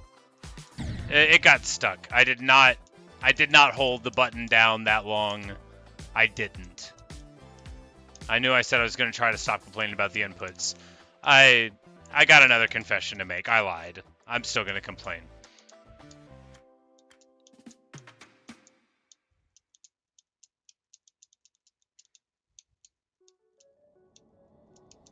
I didn't swear it in front of an owl.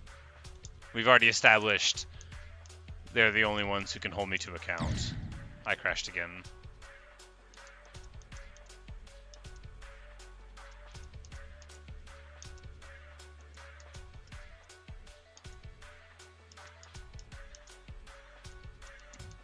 I'm asked you say I remind you of the CVW fellow. You know, I do hear that a lot. I think because we're both old.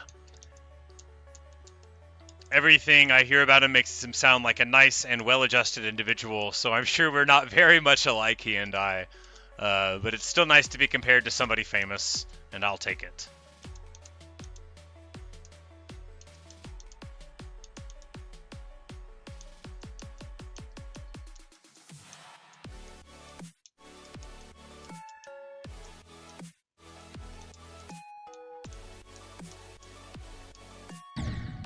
Ah, that's rough.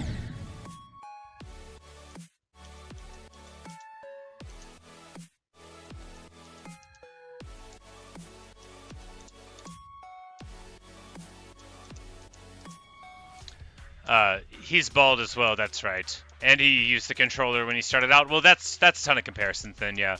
Old, bald controller. At least I have my mustache. That'll be my distinguishing feature.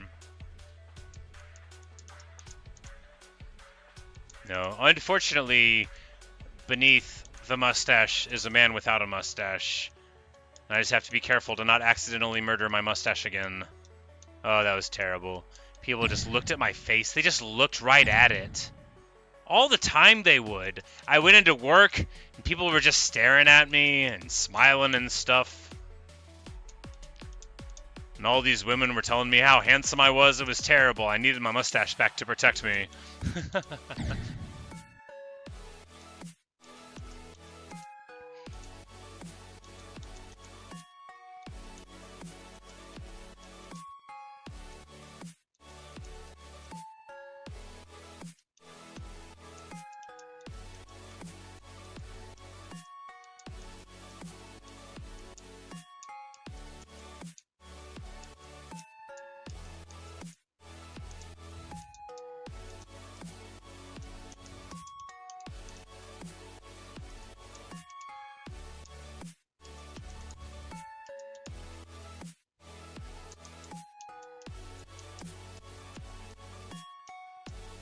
I see that there is a chat there, and I will read it when I die, but until then, thank you very much.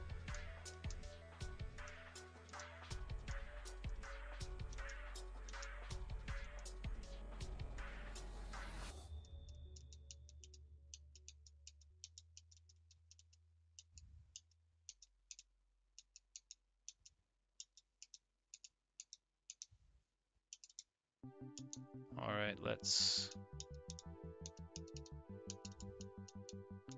go.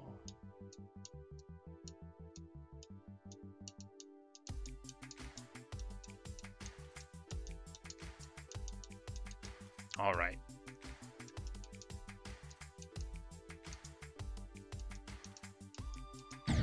Ah, blah. Oh, Angelo, thank you very much for your contribution. We will imagine that that is him saying hi.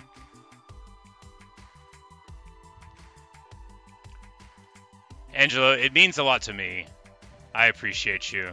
You know, you don't have to give anything at all, and it means a lot to me that you would take some money out of your pocket to give it to me, and I very much appreciate it. Thank you, sir.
Ah, terrible.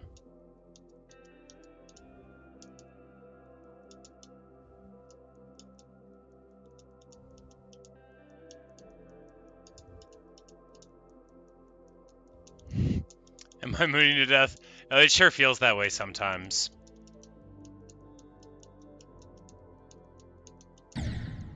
But, you know, I can scarcely remember a time when I wasn't failing to beat this mat.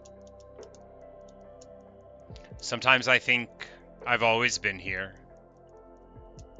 beneath these swirling skies, these non-concentric shadowy circles. Concentric? Concentric. I know how to speak. Barely. I said concentric like Sean Connery wouldn't. I've got the worst Sean Connery impression. We've all got a bad Sean Connery impression in America, but mine's really bad. My impressions of everyone are bad, but you know. I mean, not like Mario. It's me, Mario, your friend from New Jersey. It's Mario. You know, that's Mario.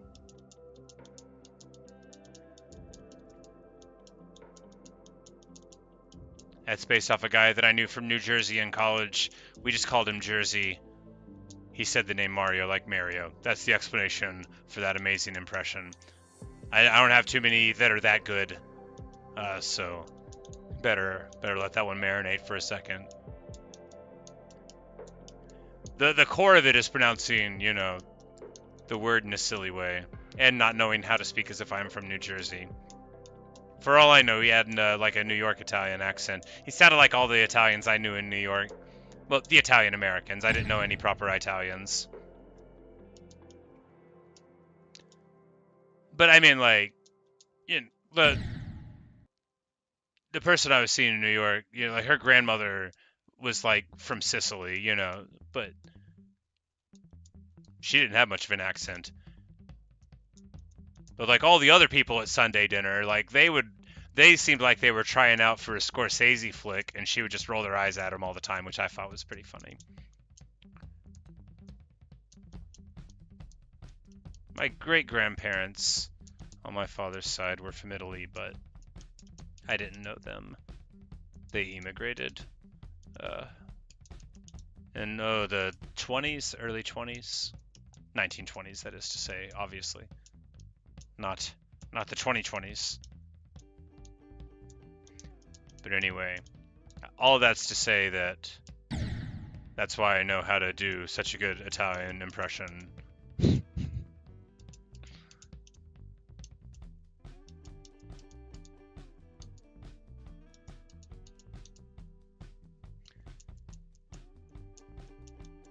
But yeah, Evan, I think, you know, I think YouTube just facilitates whatever the local currency is. I'm not sure how it works. Someone earlier in a Minecraft stream very generously gave a donation in British pounds sterling, you know. It just does the little L with a line through it, but when you're educated, you know that their currency is called the pound sterling.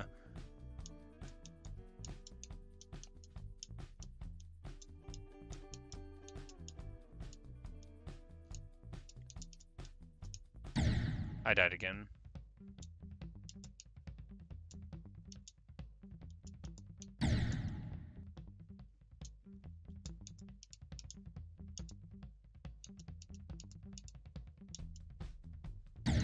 I died.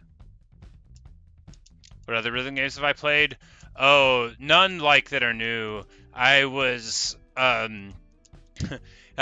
could beat, you know, songs on Expert and Guitar Hero 1 and 2 when they came out. Me and my friends were very into them. There was one on the PlayStation called Parappa the Rappa. There was once a Donkey Kong Bongo game that I was pretty good at. But no, I don't have like a big rhythm game background or anything.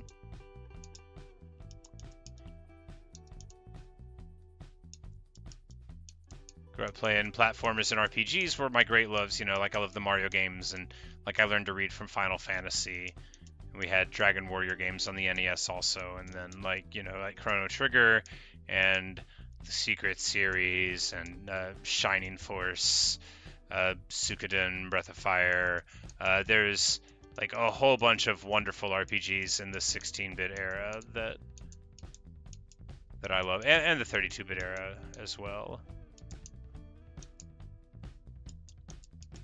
But yeah, like, and then I got like really into first-person shooters for a bit. I was not like a legendary Halo Combat Evolved, the first one, player. I was very accomplished. I was good, you know.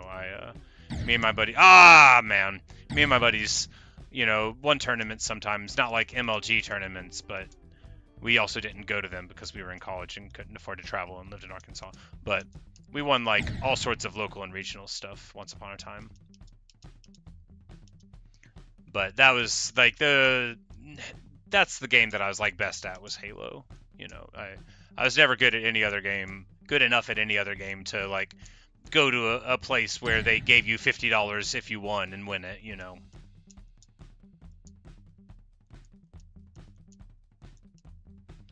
Why is the music so quiet?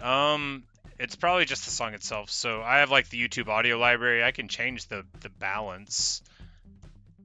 But yeah, the actual level of music I don't have at all. I'm afraid of copyright warnings. And people have tried explaining to me that maybe they aren't going to like send me a letter, but I gotta like actually look it up, because I'm not like afraid of rich people like they're gonna break my legs, but I am afraid that they're gonna send me letters. I'm much more afraid of letters than I am of like some dude shoving me, because a letter could mean anything. That could be like a judge that tells you to do something, and then if you don't open it, then you like have to pay people money, theoretically. I'm very afraid of letters. Letters are the worst.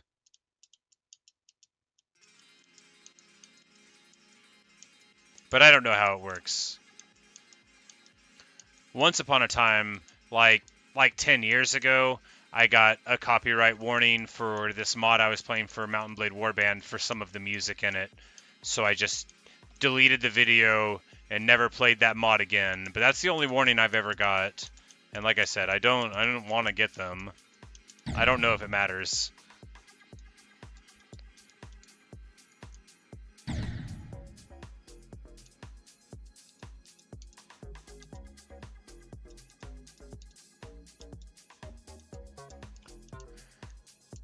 Yeah, because YouTube has all these songs. It's called the YouTube audio library, the YouTube creator music thing.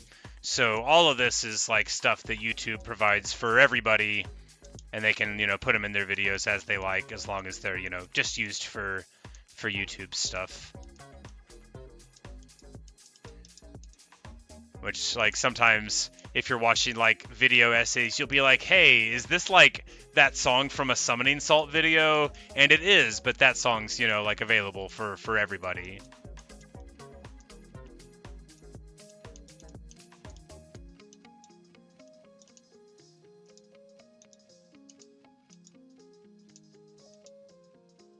All right.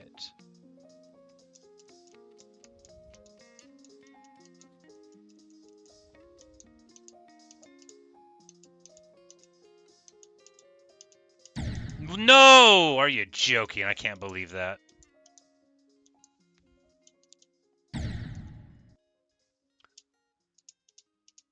Yeah, Angela, you say usually songs for games are copyright free for content creators. Yeah, it just depends. I always look up games before I play them to see.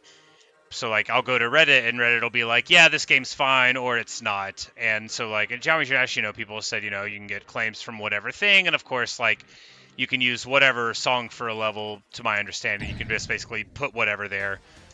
But, so I just figured it'd be easier to not worry about it. But, like, for, like, Celeste or Minecraft or Terraria, like, or, the, like, Oblivion, like, every game that I play that's got, like, the first party soundtrack is something that I'm allowed to, have the soundtrack for. On Minecraft, I just use this library because it doesn't play the music often enough inside of the game, right? It has too much blank space.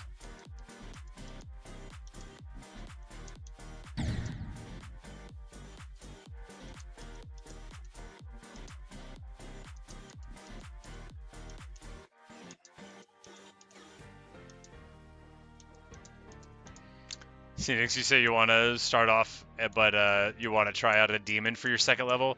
The only tip I would have is to embrace practice mode and just focus on being determined and making small improvements, because what you're going to do by jumping right into the game into a demon is expose yourself to a bunch of game modes and concepts that you won't be familiar with the rudiments of. So as they increase in complexity, you won't have those baselines. So it might take, a fair bit of repetitions in order to get to where you're needing to go there.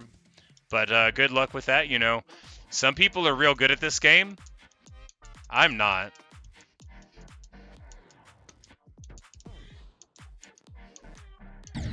I can't believe we died there. I'm hitting the button just way too slow there, I guess.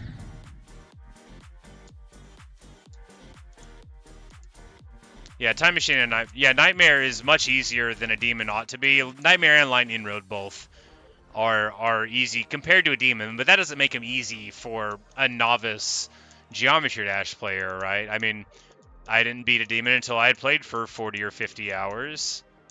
I probably could have if I had, planned a little better. I didn't use practice mode until, like, late in the journey, right? Like, I already beat Jumper before I ever did practice mode.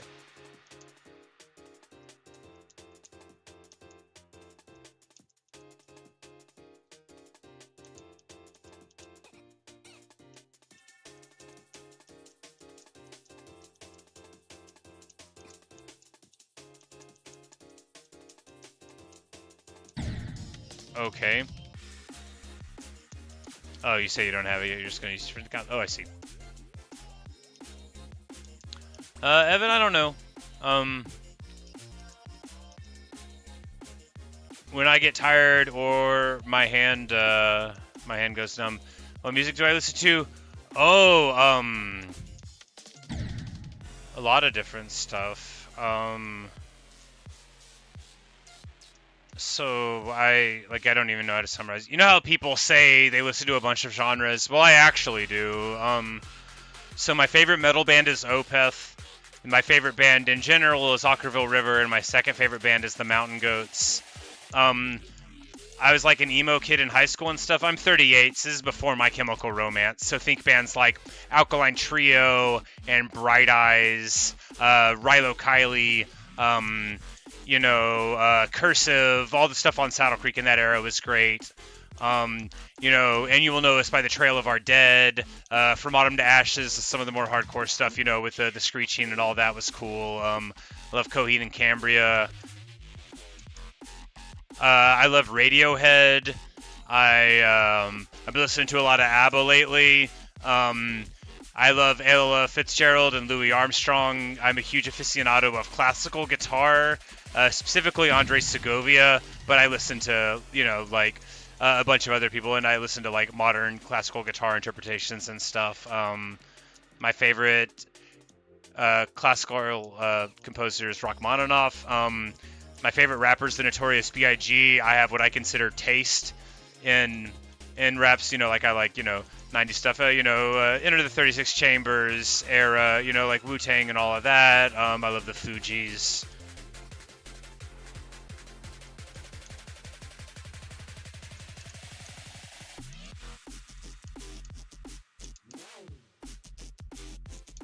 I like lo-fi beats to study / relax to.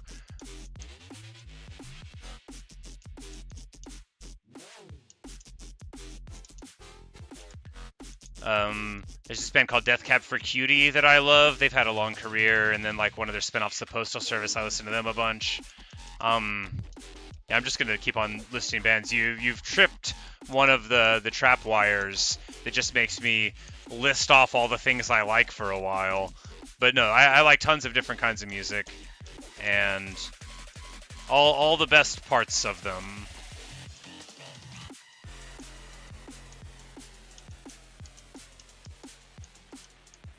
But I'm always looking for more. Listen to country, not like modern country, right? I'm from Arkansas, so I'm quite fond of our native son, Johnny Cash, and his career, which I think was wonderful. The outlaw country era of, like the Chris Christopherson and Waylon Jennings and all of that I quite like. I love the band Alabama. I think they're wonderful. I like Brooks and Dunn a lot from the early era. I don't really like anything that's going on in the scene now. I'm not that involved with it, but it's been many years since I heard a country song and thought, wow, that's good. I'm more of like in what I would call like the modern indie folk rock side of it. So like, there's still banjos and stuff, but it's a whole different direction from country. Like if you've ever heard of the Ovid Brothers, or like He's a Jerk, but like 20 years ago, Ryan Adams music. Look, I don't know him personally. I'm just saying that if I'm going to bring up Ryan Adams, I'm going to bring up that he's not a good person. And, that's a him thing. It's not a me thing. Normally I don't talk bad about people, but I used to really like Ryan Adams. So, it's going to come up. But, so like, like his album Cold Roses, or there's this Arkansas band called Lucero that sort of had like kind of a moment, but not like a lot of one. And their debut album Lucero was like where I thought country should have gone, or like early Wilco, like AM, or like Rilo Kiley's like medium era, like more adventurous stuff. Like there's a bunch of like country themed stuff that I like, but I feel like if you're familiar with Bo Burnham's country song, a lot of those critiques are the ones that I have. It's just buzzwords thrown around as far as I can usually see. My favorite country or country adjacent artist is this guy called Townes Van Zandt, who is one of the greatest songwriters ever, and just really wonderful. He's the guy that wrote Poncho and Lefty, if you know that track. He's the songwriter there, and he wrote a bunch of other wonderful, wonderful songs. If you don't know Townes and you like country, you should definitely check him out. What are some names of good ones? Dollar Bill Blues, Our Mother the Mountain is a great record altogether. To Live's to Fly, Flying Shoes, Nothing. All these are the names of songs. Townes is just really, really spectacular. So if I leave you with one thought today, it's definitely go listen to Townes Van Zandt. He his career has been done for quite some time. He's not been with us for many years, but he really left a mark. If you know the Rolling Stones song Dead Flowers, he wrote that one. Just a really, really tremendous talent. Bye, Angelo. Thanks for stopping by, man. Sorry if you're already gone. I've been talking about music.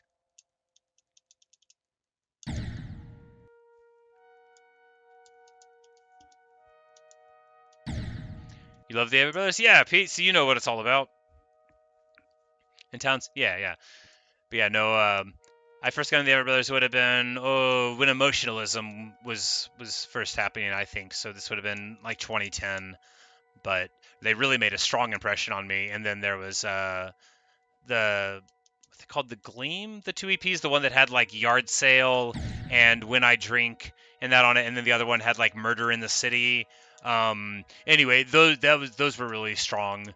Also, I liked those a lot. And then I Am Loving You was a great record, and Mignonette was really strong as well. Yes, indeed, Pete. Speaking of bad people with good stuff, yeah,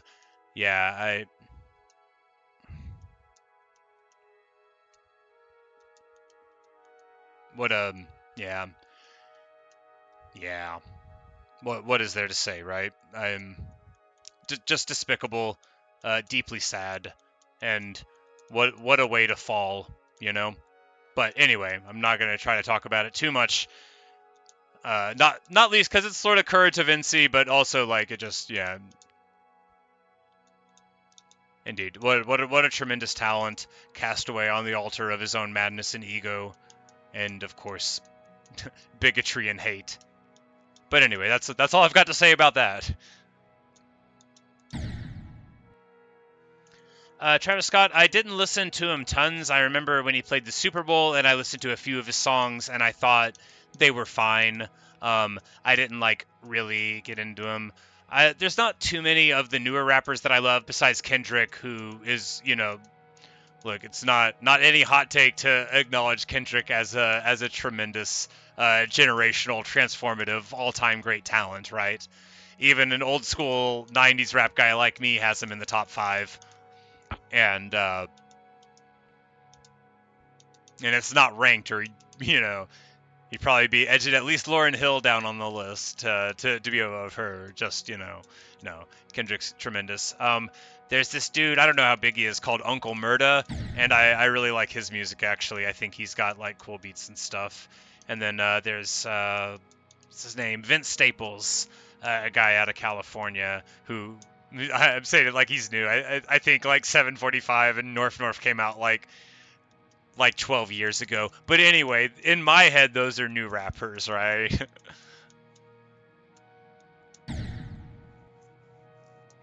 Have I heard of JPEG Mafia? I have not.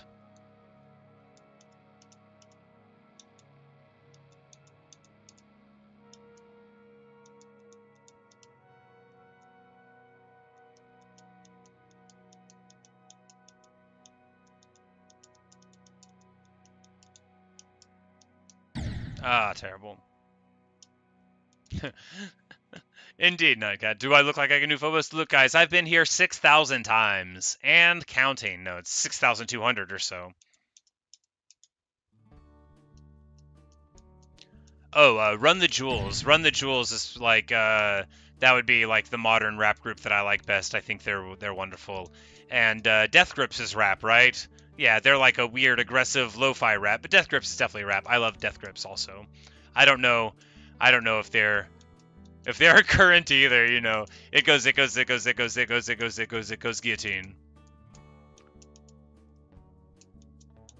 That kind of thing. I'm pretty sure that was the right amount of It Goes. It wasn't exactly in time, but it felt like the right amount of It Goes. Sometimes people say the wrong amount of It Goes, and I'm like, clearly you and I have listened to a different amount of guillotine. I think he says guillotine, but I don't remember.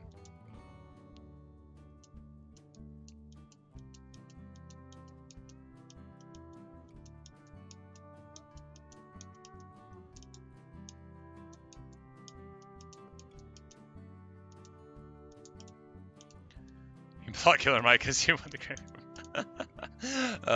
his verse in that song, Legend Has It, where he does the extended Godfather references, like, that's when I knew. I was like, okay, this is my idea of wonderful stuff. Like, because you're still getting like all the rawness and like aggression of it, but in the framing of this, cinematic masterpiece. And I like that. I like art with a sense of history.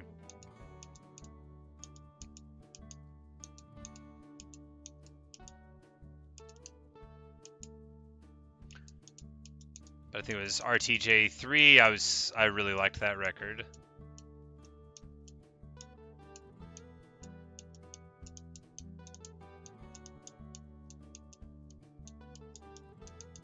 All right.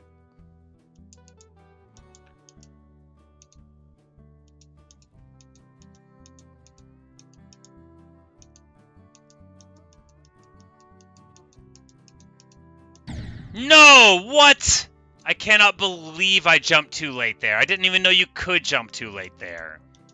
I just thought you just hold, right?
Clean. 2 zigs, 2 zags. Still a livin'.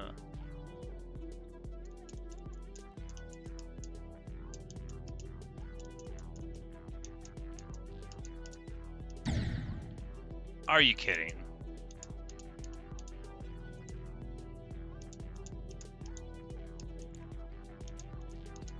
Well, you know, I told my ridiculous human body, don't just fall into that this time. Make sure you hit it. And my ridiculous human body said, okay, boss, I'll hit the button now, boss. Blow up the bomb while you're holding it in your hand, boss.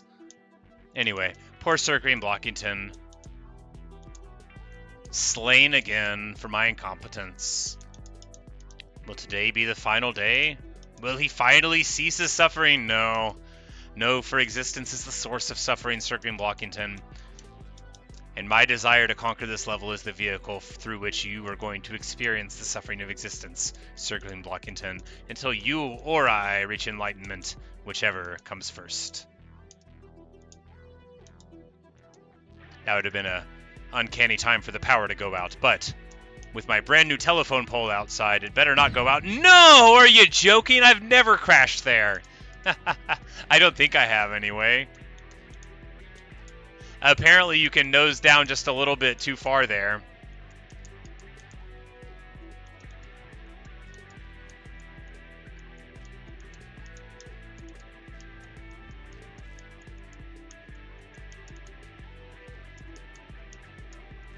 Oh, I didn't mention Bone Thugs and Harmony. Bone Thugs and Harmony is like my favorite rap group ever since I was like a kid. Well, not like a child, you know, like whenever I was like 10. I guess that's still a child. In my head, like whenever I'm like a little, that's like whenever I was like 8 and listening to the Notorious B.I.G., you know.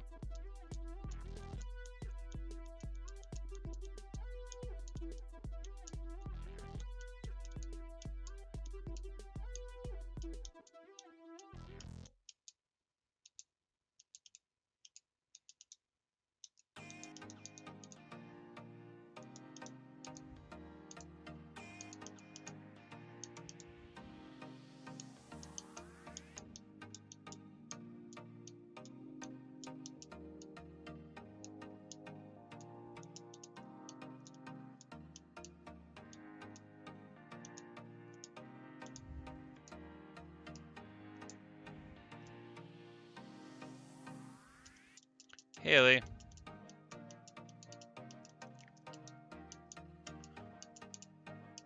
Maybe we'll beat it today. Maybe.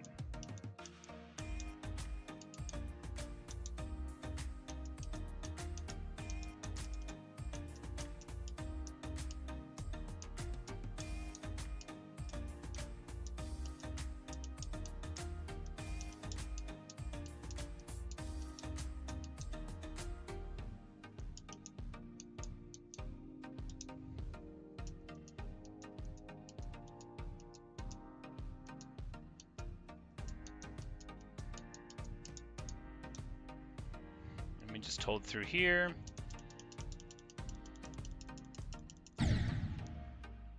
No. No, no, no. Oh, you're... Man.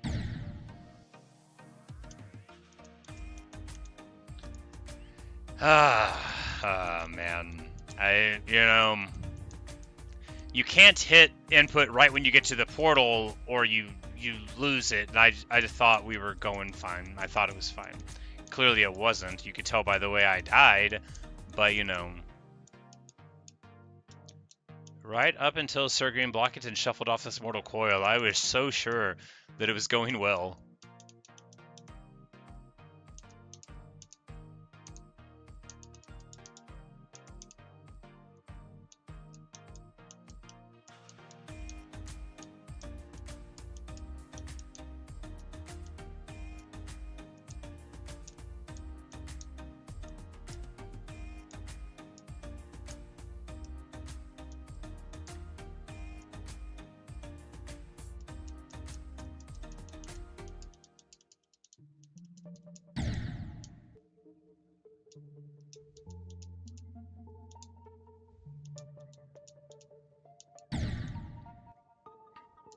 All the parts at the cube where you could hold, if you hold, you die. At least in my experience. Because I've tried holding here, but what happens is you clip into the upper part sometimes, and I never do it if I just wait a little bit. That's funny. Okay, got stuck. Like, if I just individually hit on the pillars, I never ever break into the top. But if I hold down, then I'll clip into the diagonals and die. I don't know why, but it's just something about it, hitting it too early. So it's like the uppers, usually you can't hit them, but like, so I'll show you here. So you're going here, and now you hold there, and then you die because you're dumb. Not you, but me. Anyway, it didn't work. I didn't die there, but it would happen.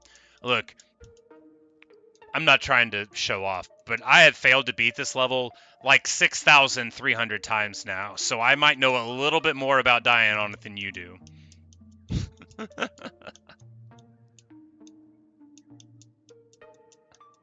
You might know a lot about beating it, but I know more about dying it than you'll ever know. You'd have to live 10 lifetimes to learn as much as I know about dying on this level, chump. I'm just playing.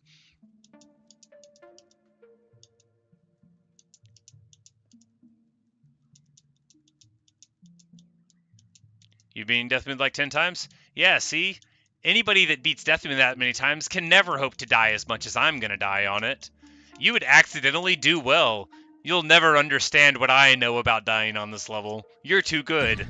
The knowledge that I have is denied you. Hey, Natasha!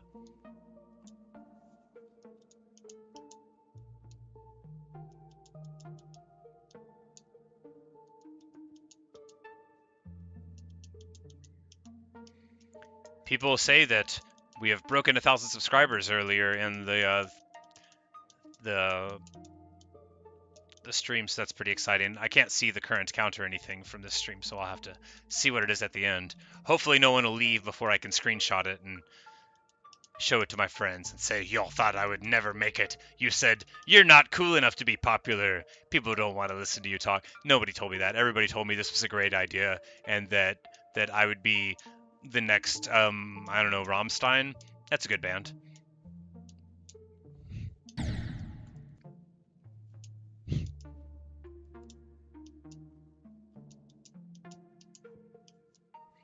Orange Froggy, yeah, well, I've done practice mode on this level many times.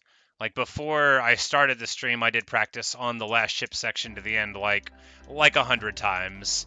So not just like before, but yeah, like I've done every segment of this many a time. I guess I could practice more, but I just feel like at this point, anytime I get through that ship section, I might as well be beating the level, right? Because it's not that hard, and the wave's not that hard. I just gotta get there.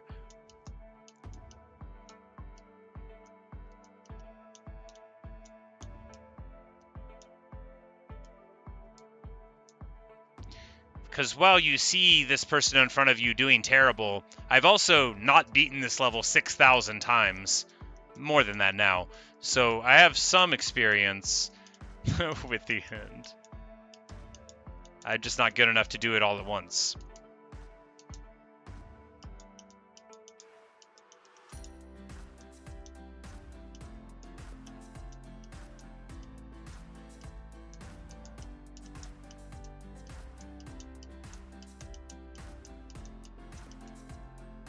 All right.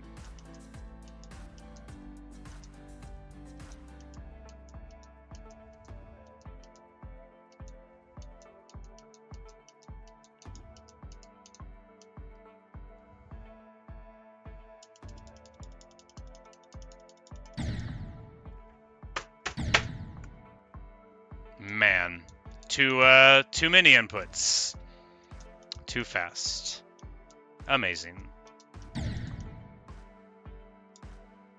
Make sure I don't die at 91. I know what you mean because I died there a couple times on the practice. But yes, indeed, you gotta take that entry to the portal at the proper angle to get to the free zone. That would be a real heartbreaking wave transition into that. I mean, you could theoretically die at the very end, right? But I think anybody who did that would be doing it on purpose, unless you just like put down the controller to celebrate already. But you would have to not know that that was coming at the end of the section. Because it's quite slow. I mean, like, you could still correct to the end little thing, you know. There's plenty of free space to get to the ending. Ah, blah.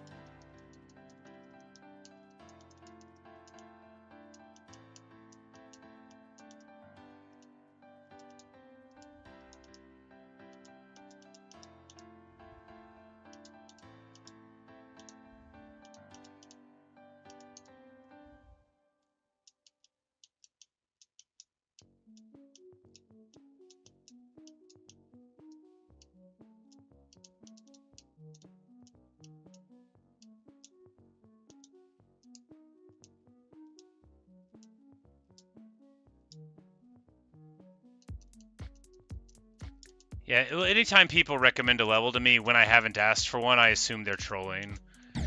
Like I said before, like the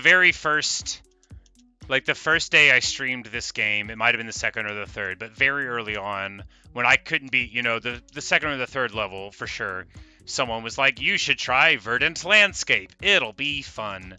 And I learned a valuable lesson that day. Geometry Dash viewers are hilarious.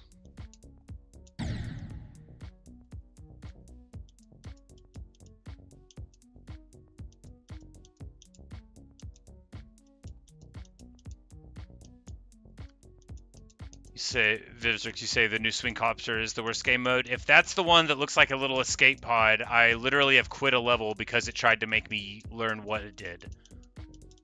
I got so mad that I just said, I'm not going to play this anymore. I dropped it like that meme of Toy Story and said, somebody give me a level where everything is in the past. No, Zoom, this will be my 5th demon if I ever beat it. It's not looking really promising.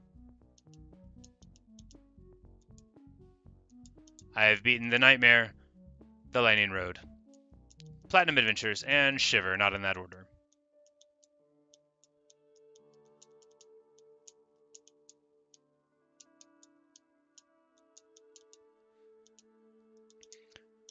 But for the last while of Geometry Dash, for the last 6,200 or so attempts of Geometry Dash, it's just been me and Death Moon. And for my epitaph of Moon of Blood, little Jorge Luis Borges there for you.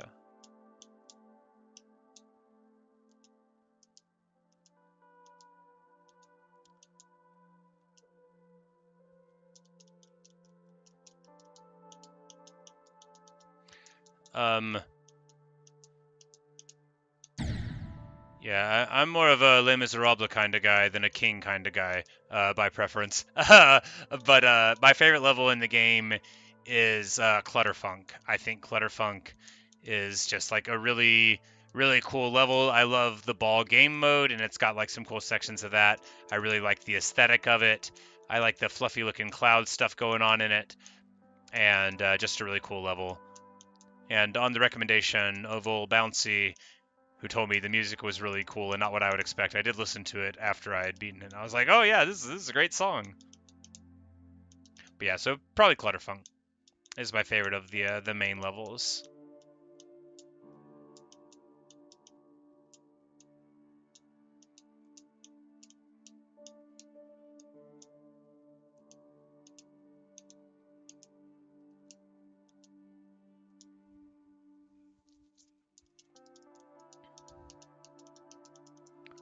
Finger Dash, I think I beat Finger Dash, but not Dash. Whatever the one is where you're a spider and there's lava and then you're like inside of a box room and you start crawling on the walls and going up and around it, that's the one that I quit. But the other one, I think Finger Dash, I think I beat that one. Because I didn't beat Electrodynamics or Hexagon Force because they were too hard, so I decided to play Demons instead. I unlocked Club Step. It took me 2,600 attempts to get through it on practice, and afterward I said I'm never going to beat this level, and I quit the game for like a month. And then when I picked it back up, this is the one, this is the level that I got back onto. Once I quit the game because while trying to get the coins to unlock Club Step, I was unable to beat Dryout. This was after I had beat Demons, but I couldn't beat Dryout again, and I got mad and quit the game then too.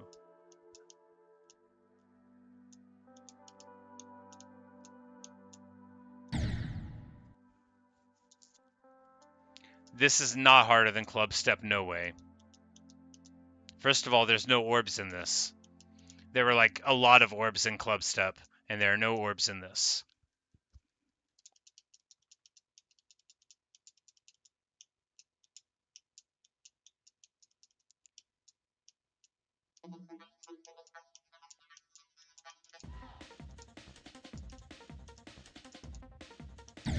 Terrible.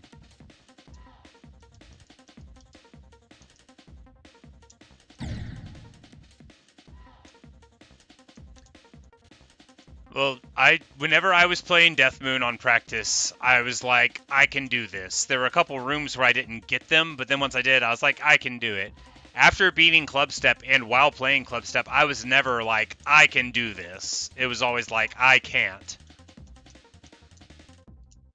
I was just trying to get through it on practice so that I could say, I'm not going to play this level anymore. There's some part with the ship in Club Step, and the background's yellow, and it must have been 1,000 deaths there. No, not that many. It must have been 600 or 700 deaths that I spent there just trying to do that section, and I just did so bad over and over and over and over again. Anyway, it was miserable.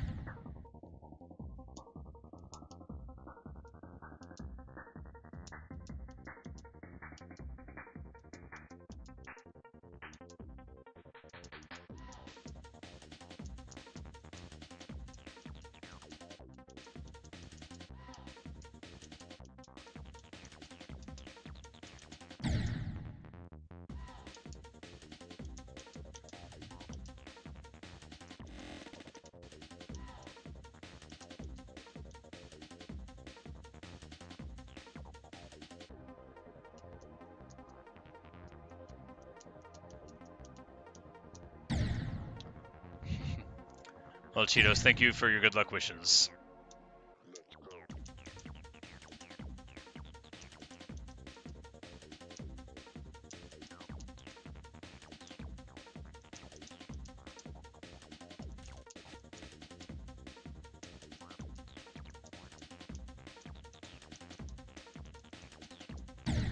Ah, blah, blah, terrible.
Enter. I can't even do this level in under 5,000 attempts.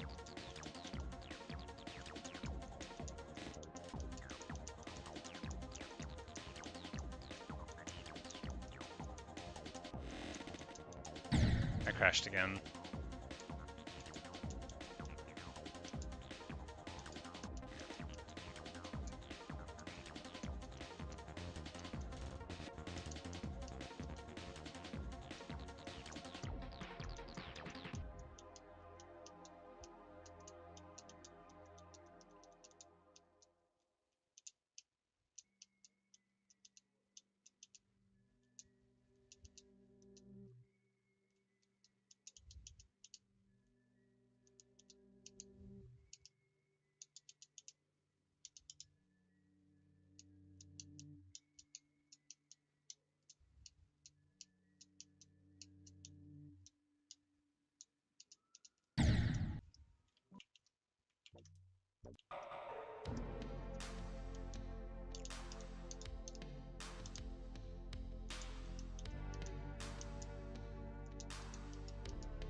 And she goes, yeah, I've already done Platinum Adventures, but I'm also not leaving this level for another level.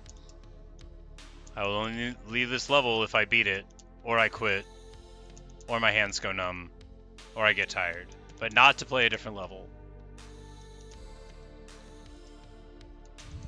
Sometimes it feels like 1,000 people don't want me to beat this level, but I'm not going to listen to any of them. Only the people that say to keep playing it are going to be listened to. No one who tells me to leave.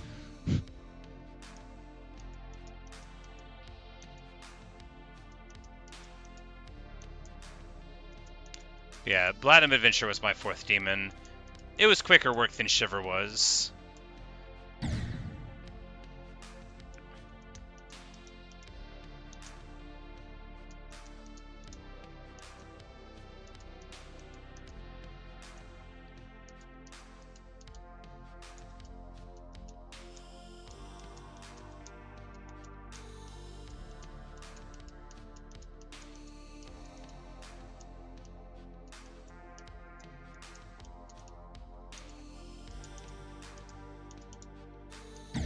Ah, terrible.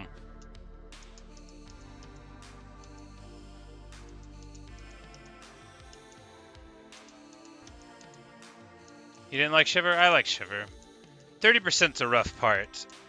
The midsection, so right around like the mid 40s or so, I forget the exact thing, but there's this part where it's like a ball section, but it's like really speedy, and it feels really cool.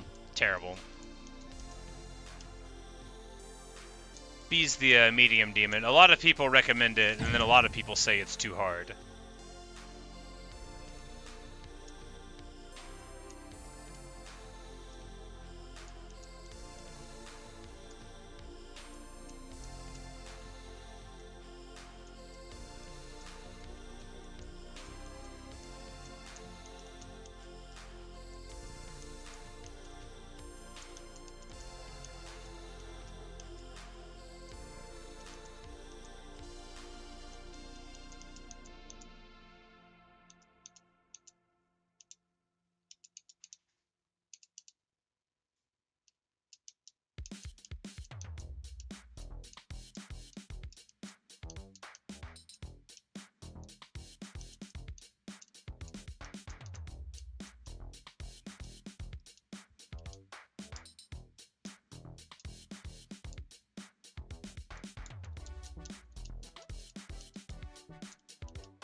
Man, I could tell that was too slow. I just like, I didn't even want to say it going through the first ones. I was like, man, I'm too far forward here when we're going through, and then yeah, just ended up being too slow.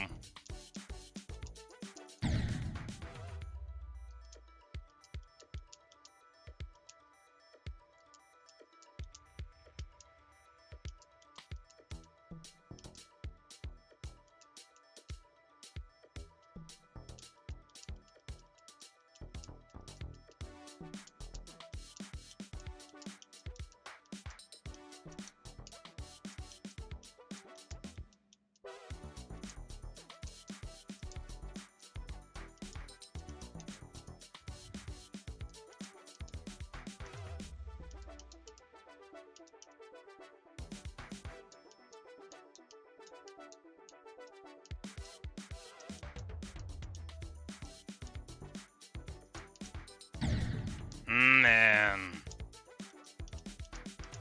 I use a Xbox controller.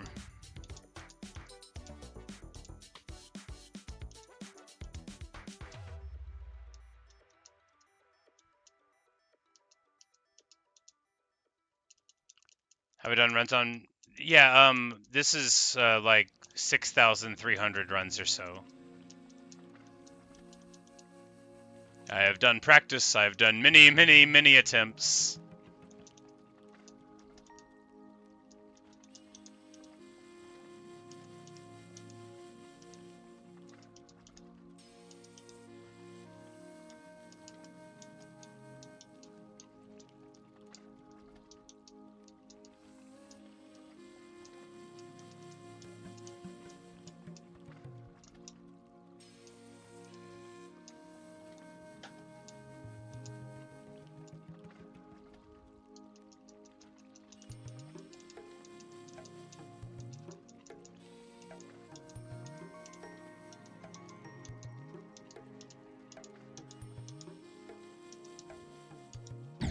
No, what?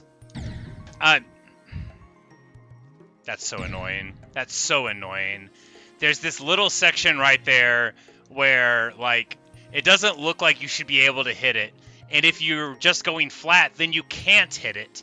But if you fall right into the corner of the flat area, and again, the very safe corner, then there's a tiny place where you can die. I have died there before. You know, I've been on this level 6,300 times. I've died practically everywhere.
Bonked the head. You say, I think I'll get a best in one of these. If I get another best, I better just beat the level. If I get somewhere between 85 and 91, I'm gonna be a salty boy. Because it's gonna be because I choked. Or because the controller sticks.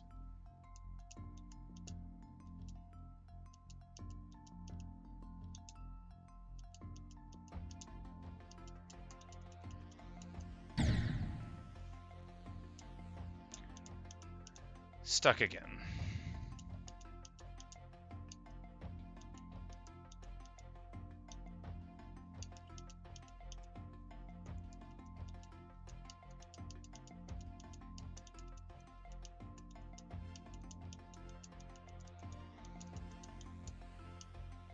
I've played this so much that I can kind of badly do that shit part and glance at chat. That's what 1,000 or 3,000 failed attempts will get you.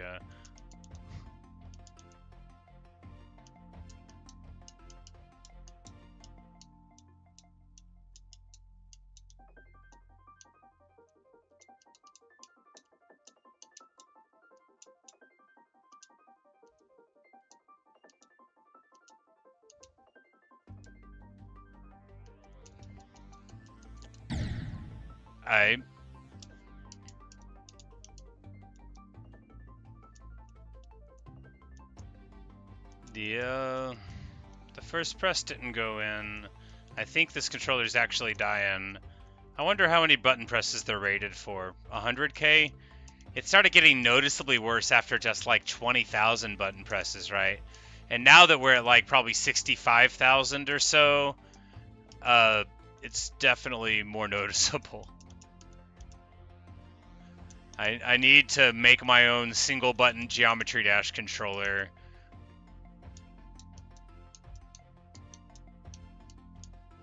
Because I can't keep buying these all the time.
Yeah, the thing about the Sayo devices is if I can't use it like a controller, then I can't use it. If it has to like have the motion of like my thumb going down like that rather than pressing, or of like my index finger going down, then I just physically can't do it, right? Because my hands don't work perfectly.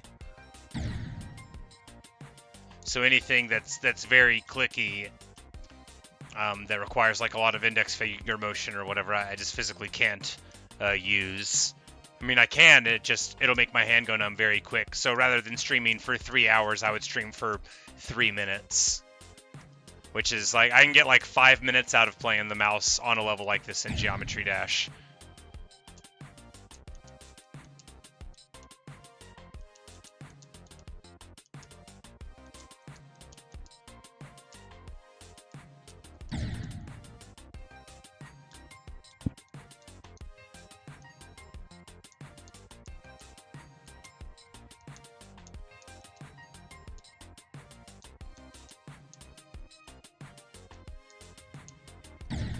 Okay.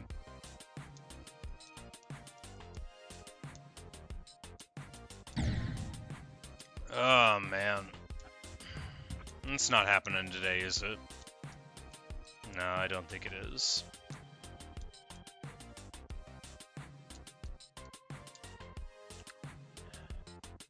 Three hours and can't even get past 75.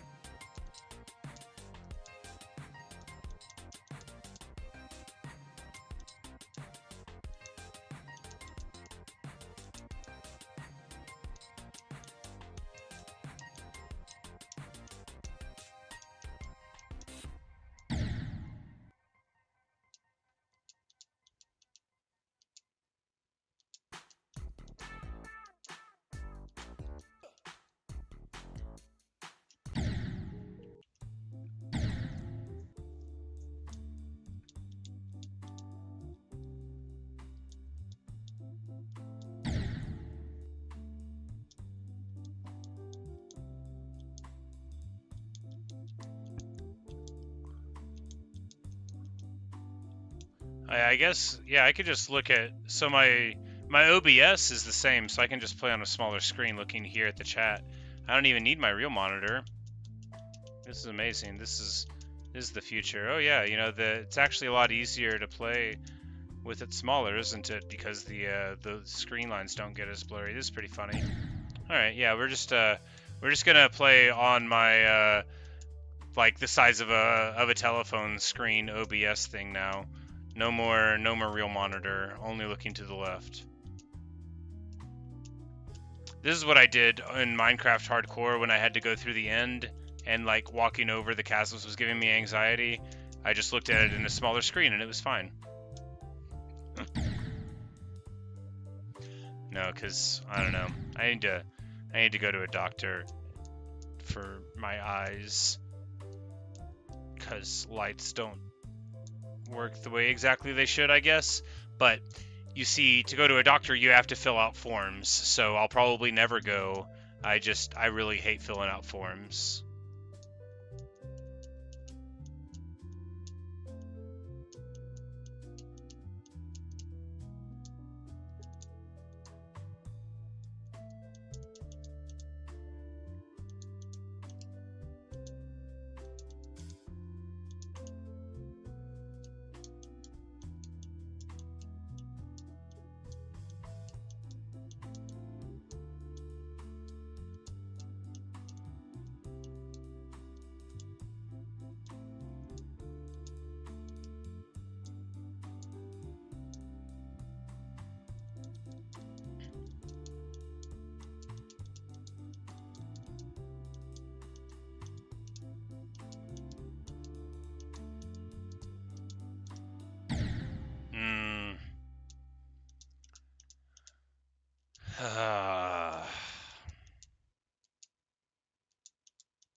Can't believe that. Terrible, terrible.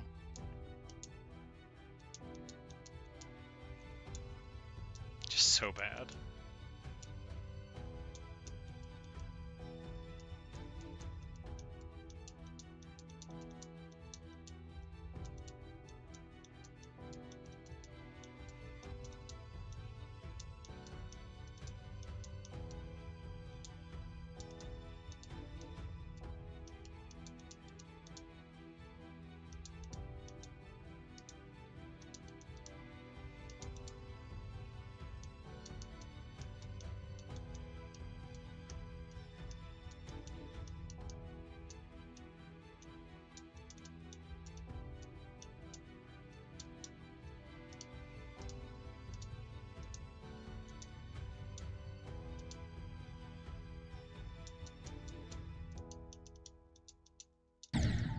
Okay, sure.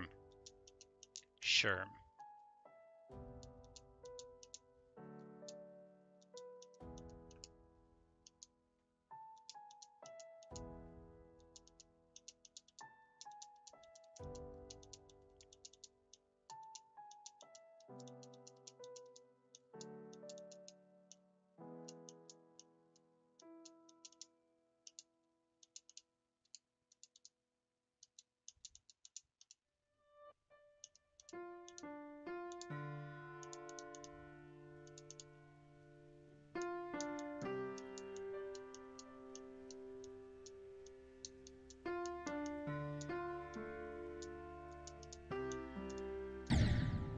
terrible.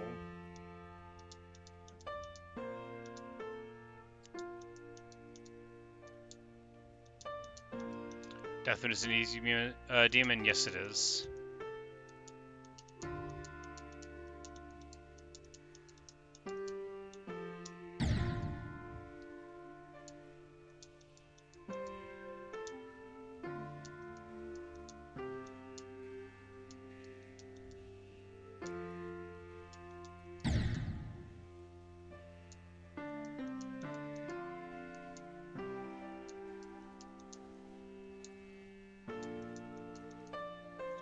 This will be my 5th demon if I ever beat it, which is looking more and more unlikely the longer I play it. No, I'm being unfair. I'll get it eventually. I'm just very bad.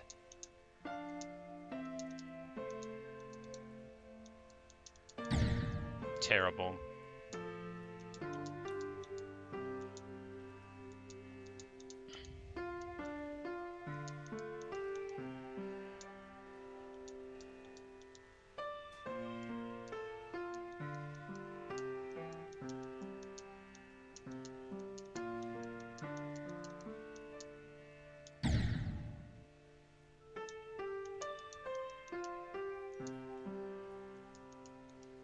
Classical, you ask how long I've been playing Geometry Dash for? I started in September or October of last year, I forget which, so less than a year. 9 months or so.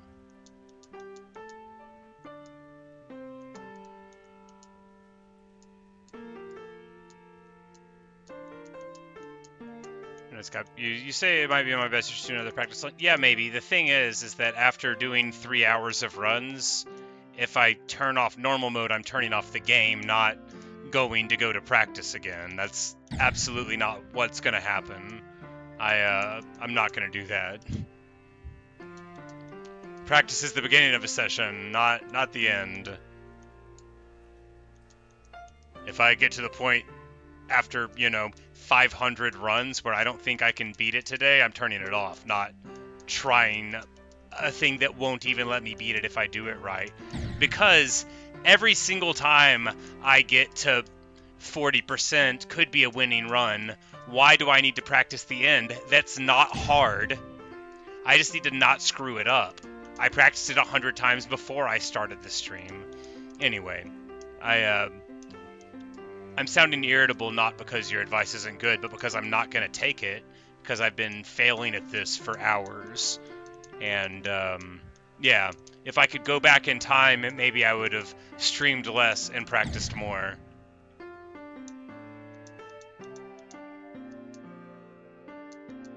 You think playing longer makes you worse at the level? Oh, this is actually the best I've been playing at it all day. The first 2 hours were absolute awful. What you're seeing now is the pinnacle of my skill performance. And yeah, I know it's bad. But like I said, 6,000 some odd times. And I'm still this bad, so I used to be even worse. No, this is an easy demon. I'm bad. Like, I'm actually bad. People often try to say I'm not, but they're just lying to be polite. No, this level's not hard. I'm just bad.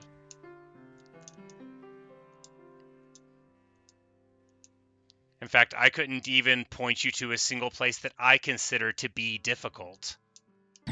I just die, but like that part that's not hard. Like, it's not. You just die there because you die there because you can die anywhere here. Dying at 4%, that's not hard not to die there. I've died there probably 500 times. Go to sleep. Well, you see, tomorrow I have to work all day long and probably won't play more Geometry Dash till Sunday or maybe 6 days from now. I do work full time, so it's not as simple as just going to bed.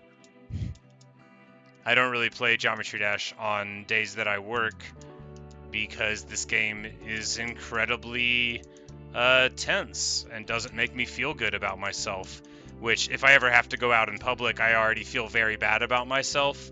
So there's no point in playing a thing where I fail a lot after going out in the world where I am a fountain of failure. But on my days off, where, you know, oh, button got stuck. But on my days off where I don't ever have to go out and see people, I don't feel like a failure all day long, so it's okay to play a video game where I'm bad. Have I beat the Nightmare? Yes, I have. Oh, you're probably asking them. Why Warhammer? Because it's awesome? Because some of them write giant wolves?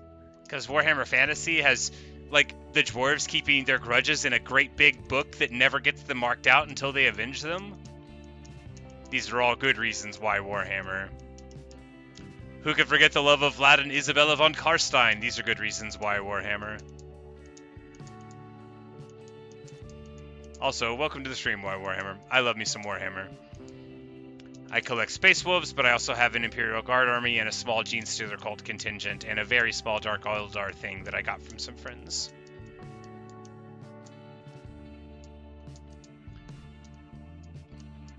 And I eventually want to get into the old world because I play a ton of Total War Warhammer 3. Or rather, I play some. I watch an absolute ton of competitive multiplayer. I'm bad, but that's what I watch the multiplayer. It's fun. I'm so bad.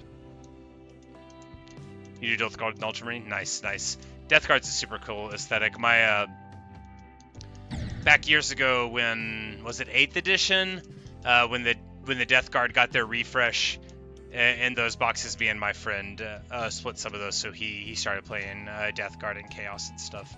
And he plays Necrons and Orcs and Tau, and so those are our armies. He's probably got Nids now too.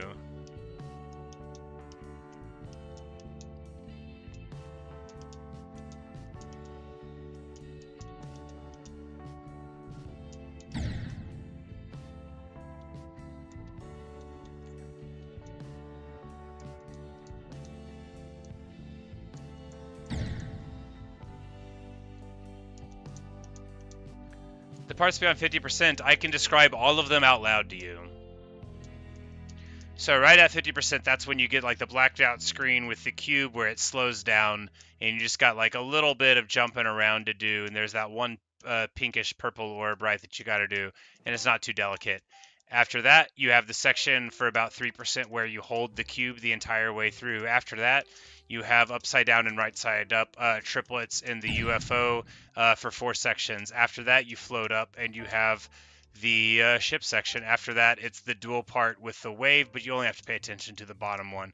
After that, you've got the solo part with the wave. With the brambles, you go in straight. You got your little tunnel with the bashing things, and you're in the ship, and then you're in the ship section.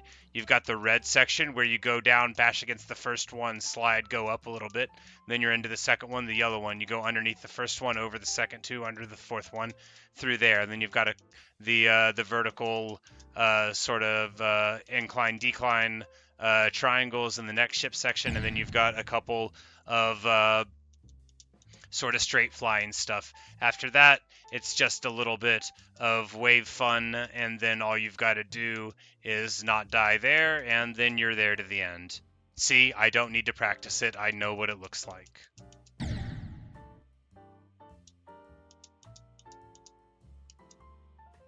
Like I said, 6,365. Have I beaten Shiver? Yes.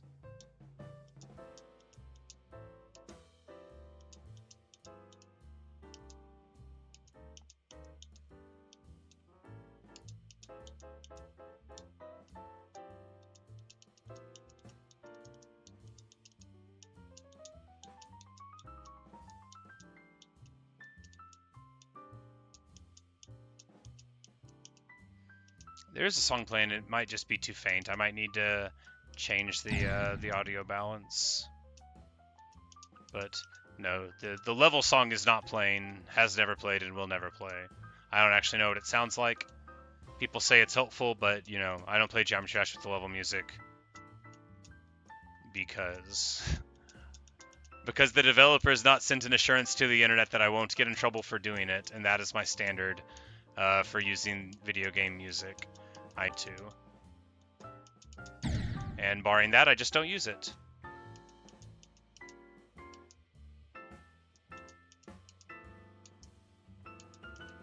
Can you get more viewers than you are? Yes, indeed, it is.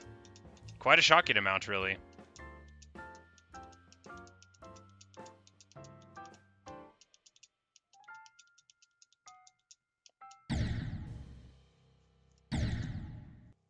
Mr. Walt's cousin. Oh, look at Ball Gamer.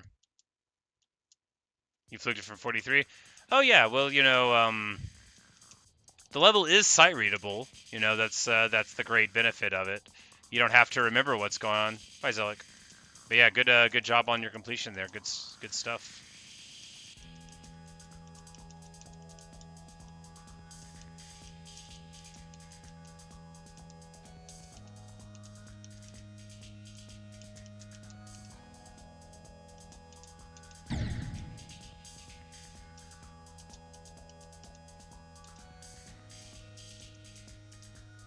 No, I have not beaten medium demons yet. I have beaten 4 easy demons.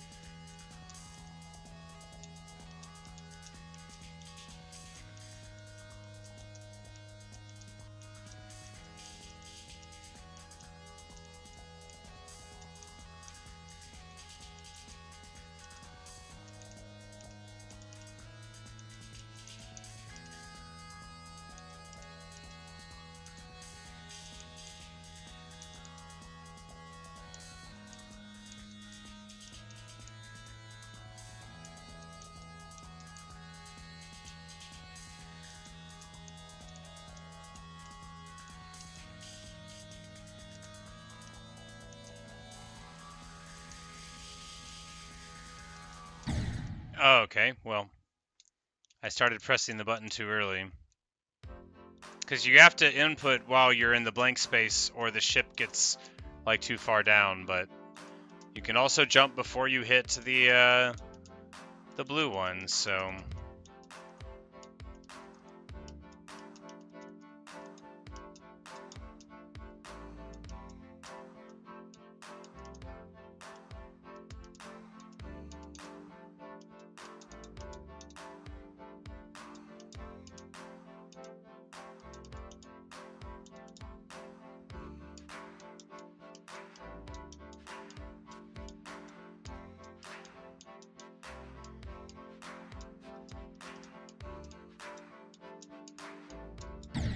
Terrible.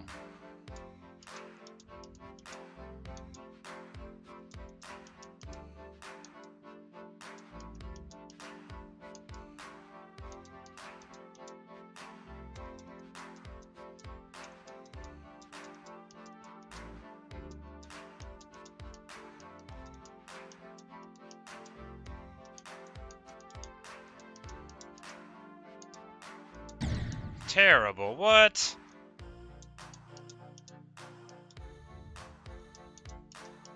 Orange Leaf, you say this is probably your favorite 1.9 level. You know, I hear that a lot. It's definitely cool. I like it. I like it tons. You know, I've been here almost 6,400 tries now. The only thing I would change is the hitboxes on some of the wave part. I would trim back so that they are what they visually appear that they should be, because I don't think that anything is added to the level from them sticking out a little bit. Although, I have known for many thousands of attempts that they do that, so it's not like I'm ever surprised when it gets me. Terrible.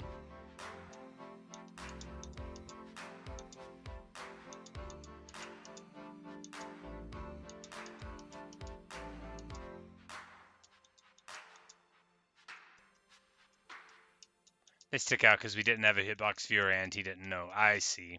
Well, it makes sense that a map, once it gets finalized and pushed to production, would stay in its state rather than, you know, receiving revisions. Although I'm sure somebody revised it, you know. There's got to be someone out there who, like, the only thing they do is change the hitboxes on maps that they think are slightly wrong to make them slightly right. And then they sit back, probably with a monocle, twirling their mustache. I imagine this person is just like me, only with a monocle.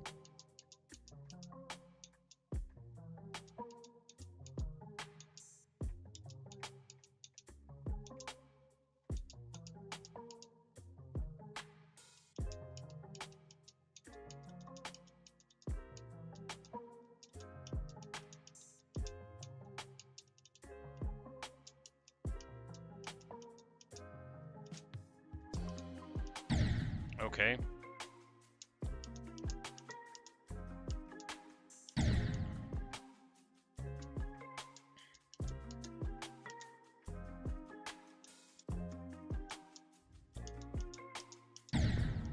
Man, I really gotta pull it together. Not likely.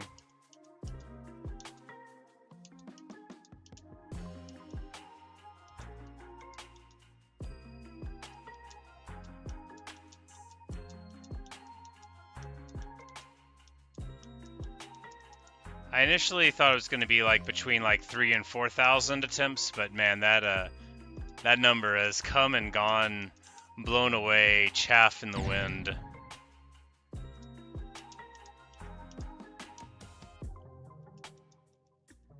How often do I practice? Oh, I don't know. Not often. Almost all of my gameplay is just like streamed on YouTube. So like I often lately have been practicing for, you know, like 20 or 30 minutes before the stream. Just, you know, watching my silly internet videos and eating dinner. My heart is beating level this shiver. Spider Destroyer, you are giving my mustache a compliment. Thank you very much. I and my mustache appreciate your kind words regarding its magnificence. And frankly, I agree. It is a great mustache. Normally, I wouldn't compliment myself so openly, but look, when you've got a mustache like this, you can't just act like you don't know how good it is. I know how good it is.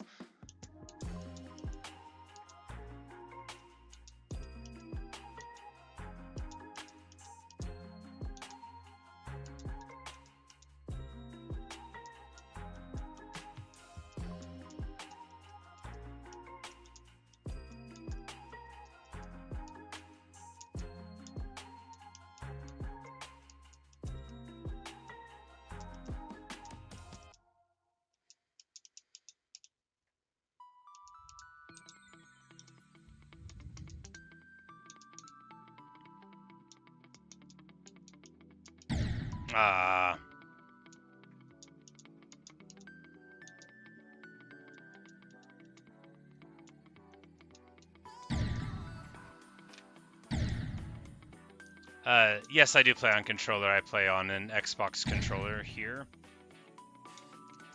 You see, this poor A button has suffered greatly. I just got it like a month and a half, 2 months ago, and it's already just dying under the weight of only the Geometry Dash gameplay.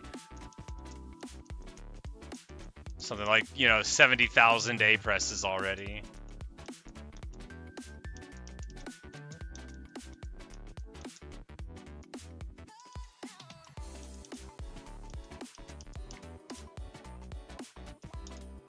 Ah, terrible. Yeah, you know, it's not what I prefer, but you have to deal with the human body that you're imprisoned in, right? If I could use a mouse, I don't want to be all like, I would have beat this level already, but I would have. I just would have. But I can't, so.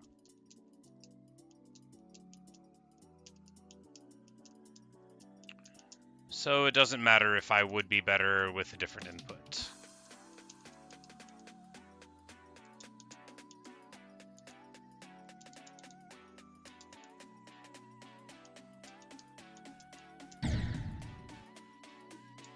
I have nerve problems. Like, I had carpal tunnel surgery several years ago and stuff. So anything that like requires too much clicking, like with the index fingers or anything, I just can't use. Like, I can use a mouse, but not for a game like this.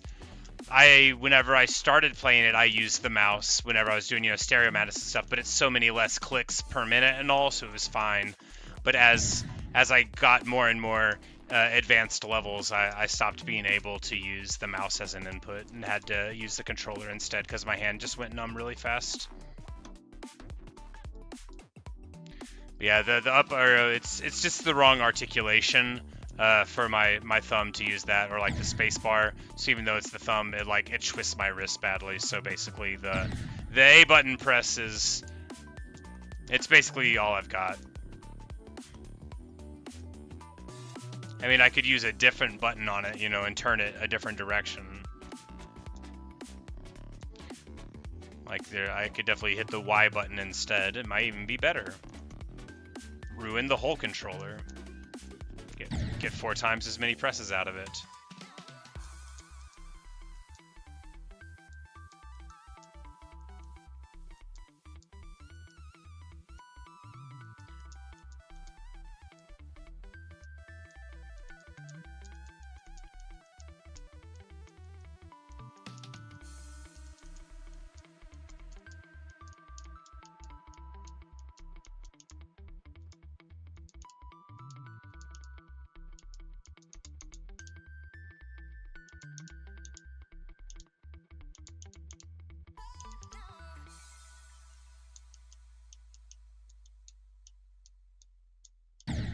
Terrible.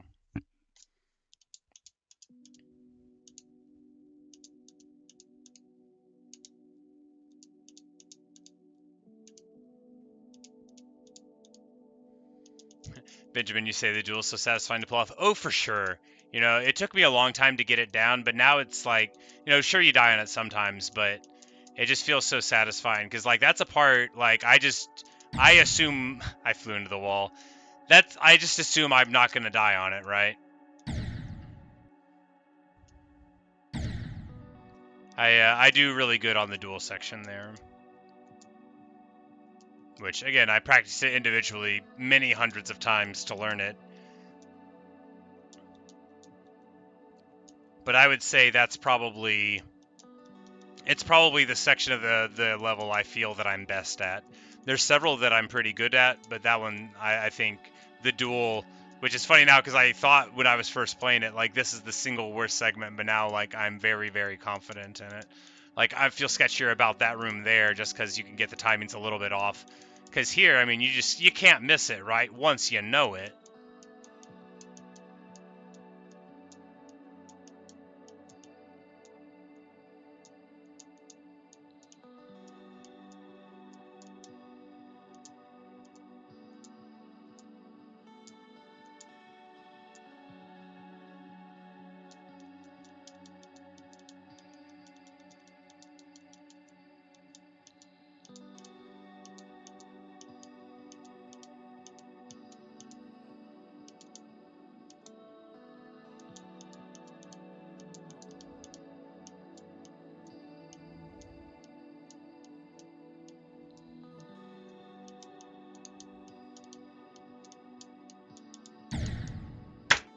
Man, what a bad angle, right? What a bad angle.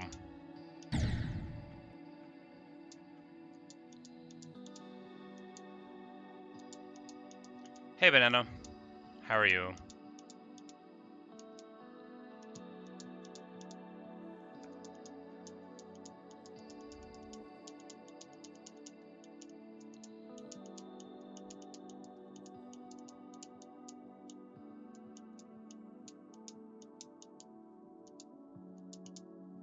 Okay, it got stuck. I would not have jumped there if the button hadn't been stuck. Hello, Veltrum. How's it going?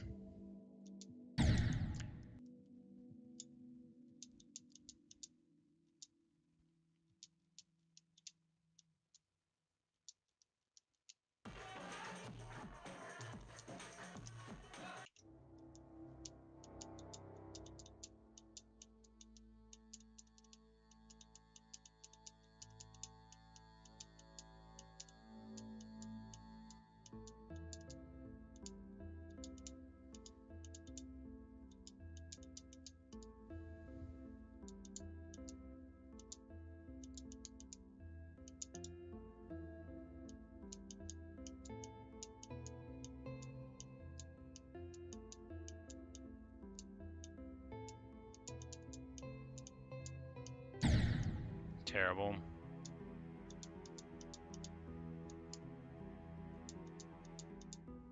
Yeah, look, I'm just bad. Like, I'm not gonna get any better by practicing. The 6,400 times I've played this level are the practice, you know? Like, I respectfully,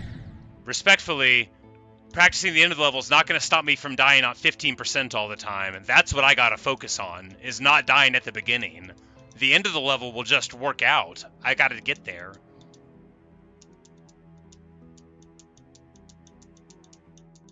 But yeah, like, my inability to beat this level is my mechanical ability, not any other thing. I'm just bad. I know what I'm doing. I could perfectly tell you how to do it, I just can't do it. So I knew exactly what to do, but in another very similar way, I had no idea what to do, to borrow the amazing quote from The Office.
I'm so mad. I can't believe I did that again.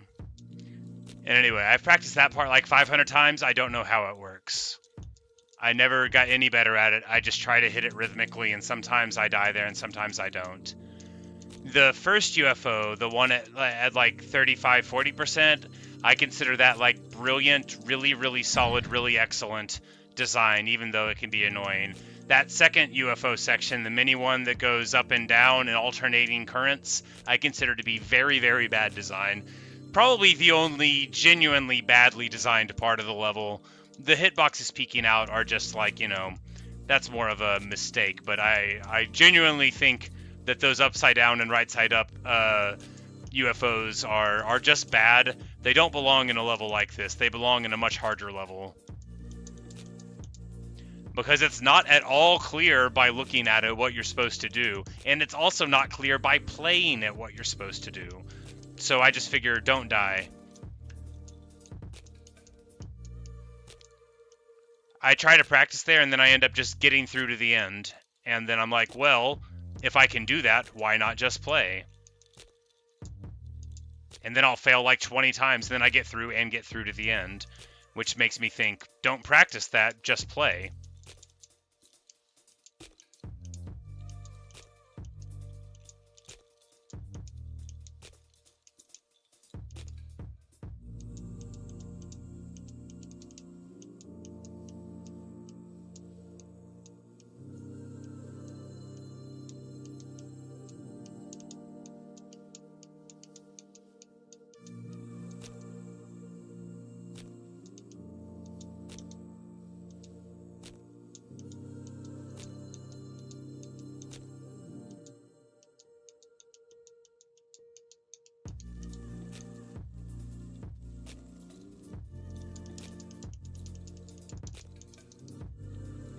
Alright.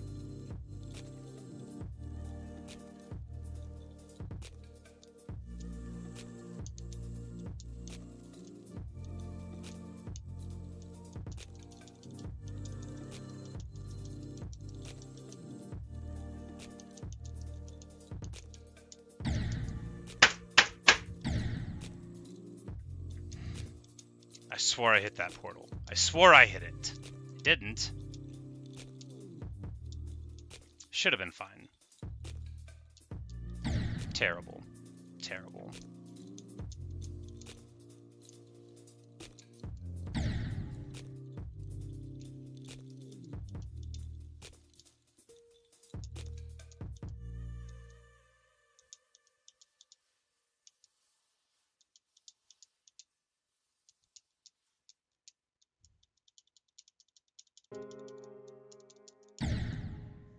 Yes, my consistency is fine. Dies on 10% again. I'm so bad.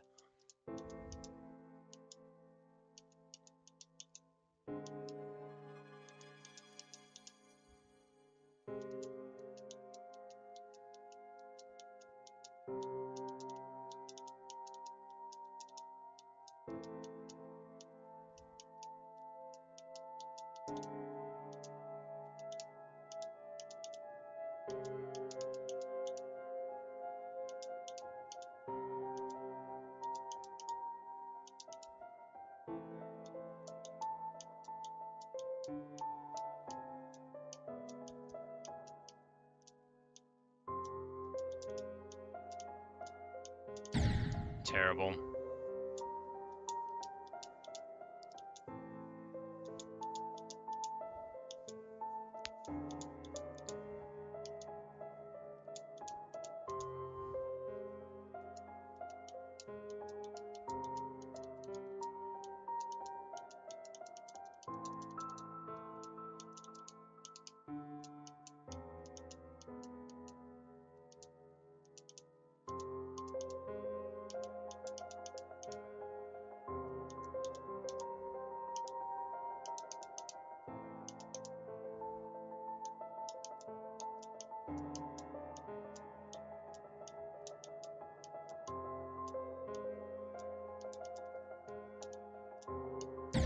Terrible.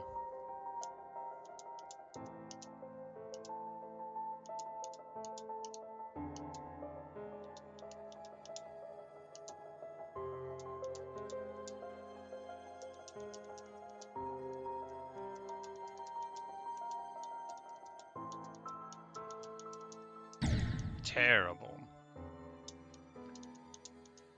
Oh, it's already 10 o'clock. Yikes. What song is that? I'm sorry, I don't know. It's in the YouTube audio library, and my library's on shuffle. It's already changed. If you go to the description for the stream, I believe you can find all the songs that play. I think they automatically populate and are credited there. But sorry, I don't know the name of that one.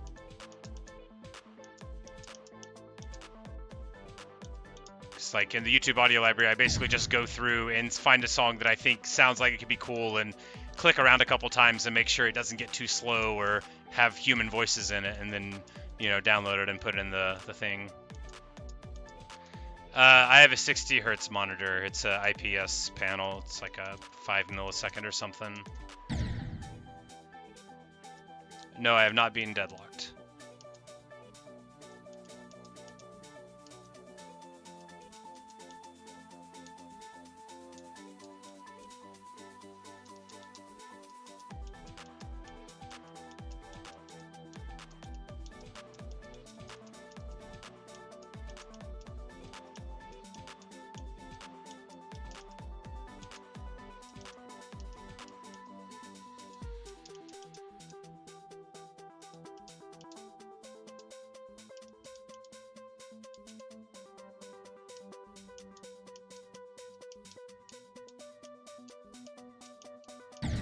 Terrible.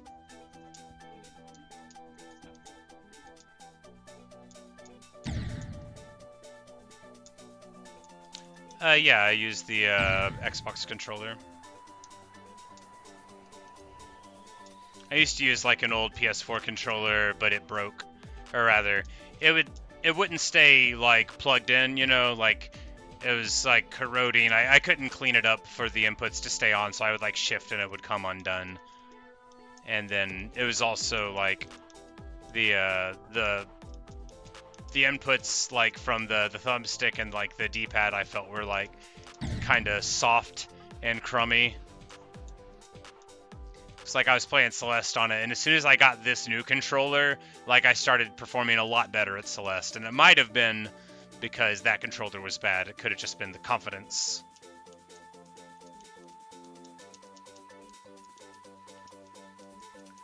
But yeah, the PS4 controller is just one that my brother had laying around, so I used it, and then it crashed out, so then I bought this one. Although I like the PlayStation controller just fine, the Xbox controller seems to be the default for more video games on the PC, right? Due to Microsoft and such, no doubt. So there's a lot of games where the instructions, even though you can have like a PS controller plugged in and it'll work, it'll still be like, hit Y for this, you know, and you're sitting there thinking, wait, where's square at? Which one is the triangle button? You know, that kind of thing.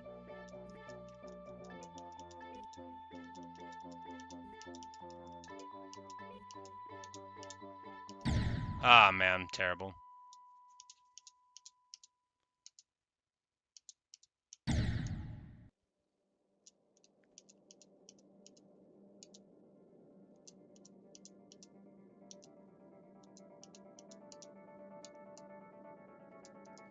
I mean, a Wii Remote would be fine because they have a button on it that I could push with my thumb like this, so that would be okay.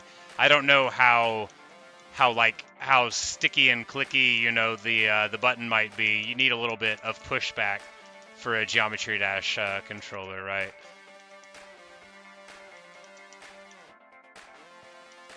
I think the ideal Geometry Dash controller would be like an NES, right? Where you just have a button you can just jam onto. No, it doesn't push back enough, I know. Like the A or B button from an N64, they had a lot of tactile feedback on them. Or the C buttons, they were good too. You could definitely use the C buttons on an N64. Or one of those weird curvy ones on the GameCube, those were good.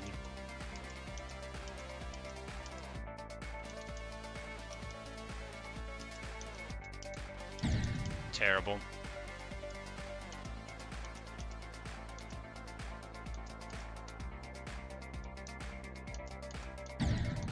Hey, Chip.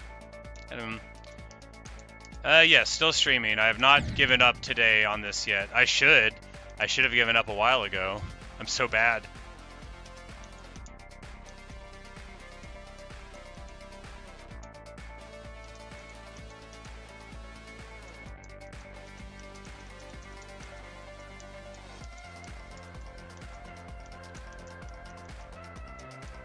Oh, I can't stop saying terrible. That's one of my my replacement words. So I'm a cook by profession, and I'm also like, I used to be like a punk rock / emo kid, and get into brawls at music shows and stuff.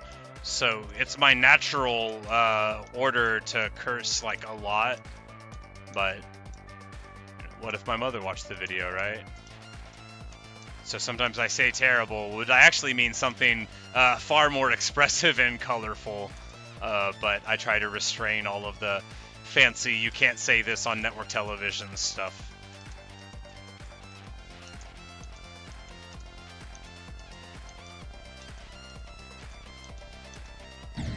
Terrible.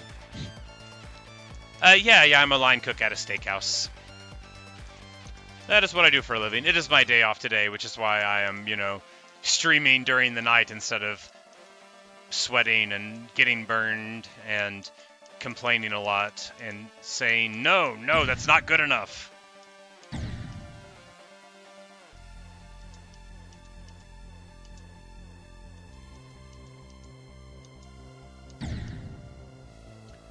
What do you mean 300 subs to the stream? There's no way I've gotten 300 subscribers in this stream. You are joking.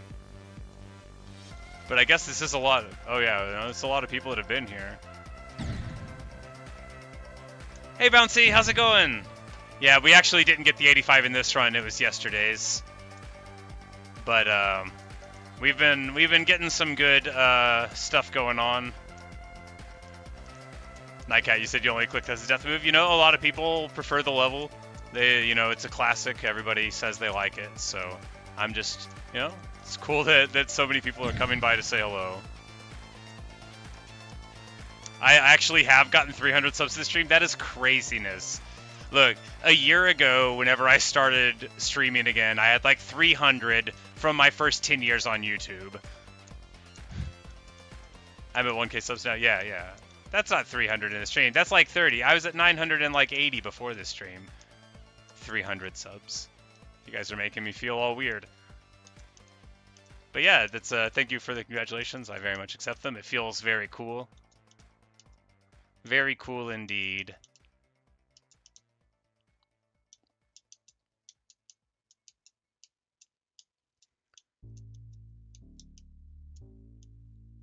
Finally being recognized, for my mustache and my lack of skills.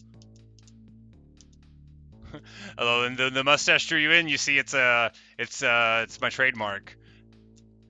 There was no point in being a streamer when I accidentally shaved my mustache.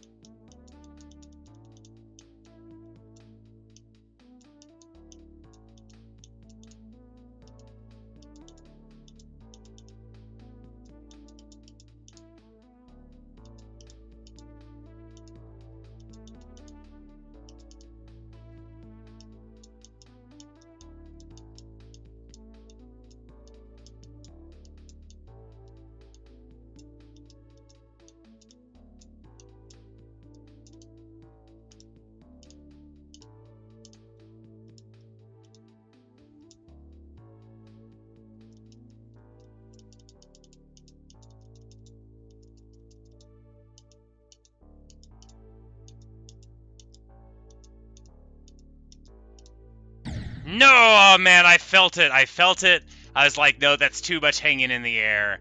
I could tell that we took that angle bad. I still maintain my feeling that UFO section is brilliant and wonderfully designed. Every time I go through it, that's the best feeling in the level.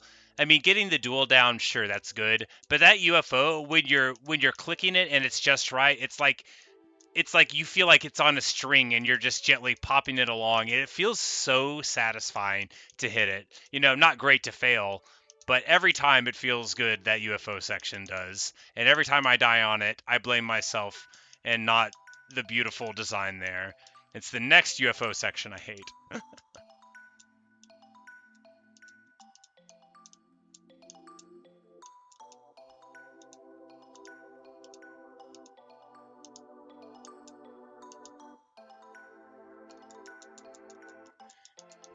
Yeah, Bouncy, it's rough. You know, but you just gotta... Oh, man, I went right through it. I held the input through the portal.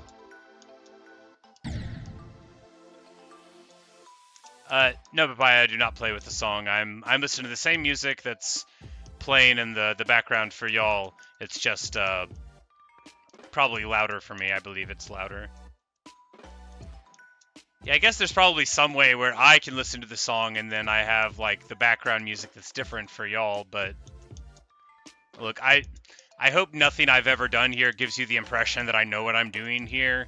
You know, like I don't put thumbnails on my videos. I don't have a description for my channel. I have never changed my like profile picture on this. You know, that kind of thing. So maybe there would be other things that would be smart, like listening to the song myself. But I'm like, I don't want to be like, I don't understand computers. I do a little bit, but like, I've never edited a video, you know. I've put up more than 1,100 of them onto YouTube, and I've never edited a single one. I don't know how. I mean, I could learn. I just don't want to. 85% death is on the wave section, yes. If you're incredibly familiar with it, then you know that there's a part where you can, like, safely hit the ceiling. It was right there, and I was at the part where I could have hit the ceiling and went over it, but I panicked and feathered the wave a little bit, and then crashed right into the side of that diamond. So, you know, you can hit the ceiling and then, like, drop all the way down and hit the floor in that one part there, the end wave, and that's right where I panicked.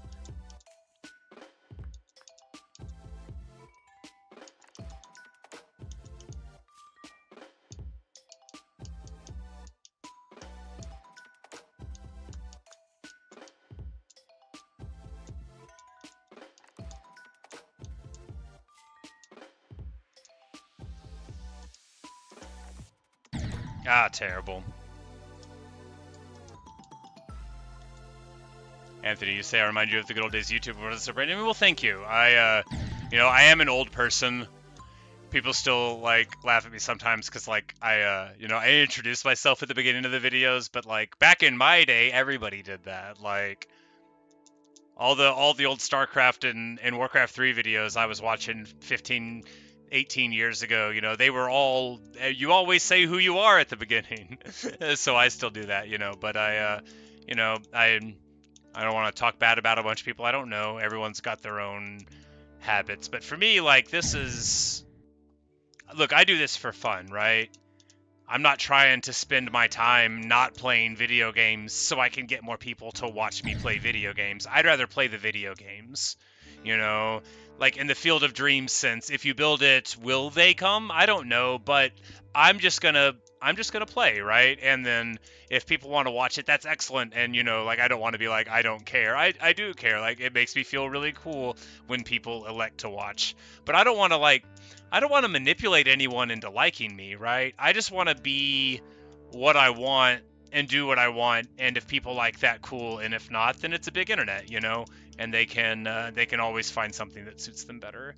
But I'm glad that I remind you of a different time of YouTube, because I feel like we all know what it's like to click on some random video that's trending and think, oh, this person wants to be somebody else, you know.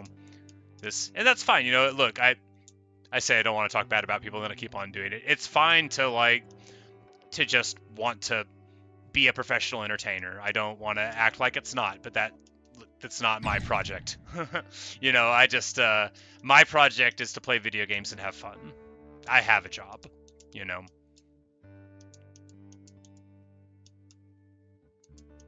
It's not a great job, but it's mine. And the last thing I want to do is turn this thing that I do for fun into a source of, you know, anxiety and, you know, feeling like I need to be doing better or whatever. Because you can remove all of the good feelings from something that way, or at least I can.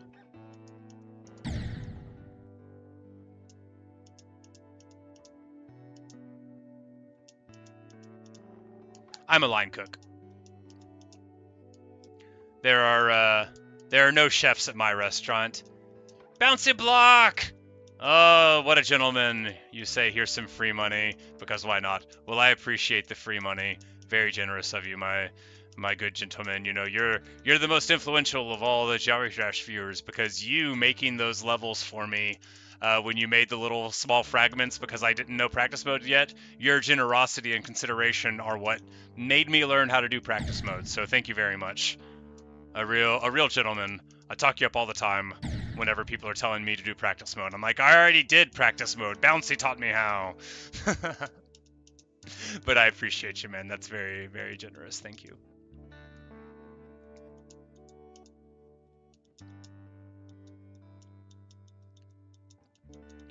But yeah, Nightcast, even though I do hate filling out forms, I recently became eligible for Super Chat. I might have been sometime in the past.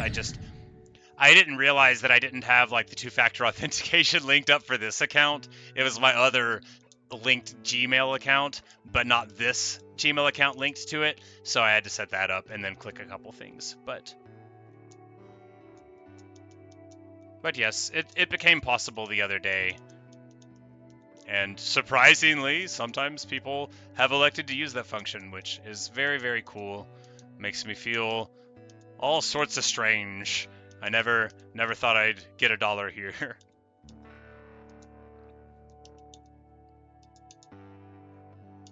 Ah, I crashed.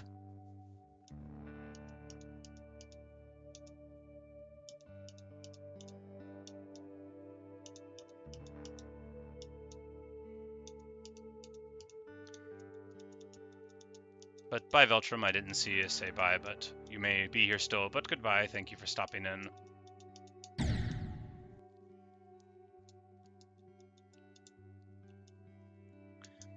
I'm excited for the new King of the Hill. Oh,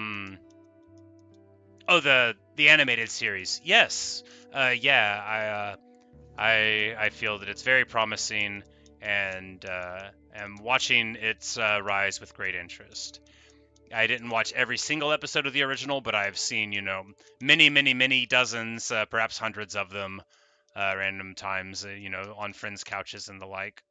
But I would definitely consider myself a fan. There are many episodes that I regard fondly that I think were both like good artistically, but also provided like an incisive social commentary and really sort of like peeled the wallpaper back on, you know, hypocrisy, but also on like the softness of humanity that often underlies bad behavior. Because that's, I think, the brilliance of King of the Hill, is that it can show good people doing bad things and make you see their growth by the end of it, rather than just playing it for laughs.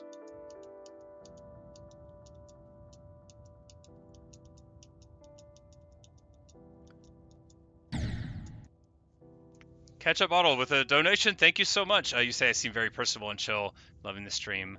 You're a barista sandwich person. Did I work fast food before I became a line cook? Yes. I not directly. So I worked at McDonald's once upon a time, like 18 years ago, right?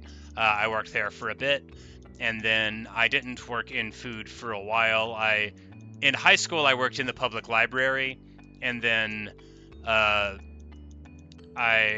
whenever I went back to college, because I didn't work in college the first time I was there, and when I went back to college, I never graduated, but when I went back to college, I worked at the university library there after I finished tutoring English as a second language to elementary school students, which I did for like a year and a half, and then I you know, I dropped out of college that time to chase after this woman, which went really well for a little while, and then it didn't. But that's not very good table conversation. And anyway, and then I telemarketed for a little bit, which is a terrible job, and I'm not proud of it. It was a reputable look. We told people we were telemarketers, but it still wasn't a great job, and I didn't love it. And then after that, I went and threw pizza dough at this place and made pastas and stuff sometimes. But it was mainly pizza dough. Like, we made our own, we threw our own. It was an open kitchen, and we made pizzas and strombolis, and I worked there for a bit. And then, no, I got my start at this restaurant just washing dishes. You know, my brother already was a cook there. So I started washing dishes and then bussing tables, and then, you know, a cook spot opened up. So I told him no, and then several more cook spots opened up, and I kept telling him no. And then I started getting nerve problems with my hands, and I couldn't do dishes anymore, right? Because it required too much. So I started being a cook. And there's the very long answer to your question. But yeah, I worked at a couple of food service jobs. I could have just like, yeah, I worked at a pizza place and also fast food, but instead I gave you the whole rundown. You know, so you're welcome. That's kind of the way I answer questions. I'm like, oh, you asked a very specific thing that could be answered with one bit of information. I will now weave you the entire story of my life, beginning with, well, not my life. We should probably go back to 1900. Okay, that's not far enough back. We're gonna wanna go back to like the formation of the Italian language and the standardization. You know, before long, I'm all the way back at the creation of light, such as it is.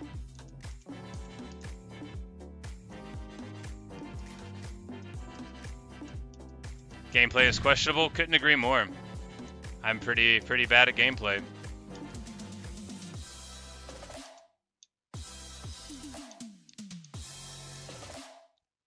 When you've been gone for a couple months, yeah, still playing it, still doing it, still sometimes reading chat while flying, apparently.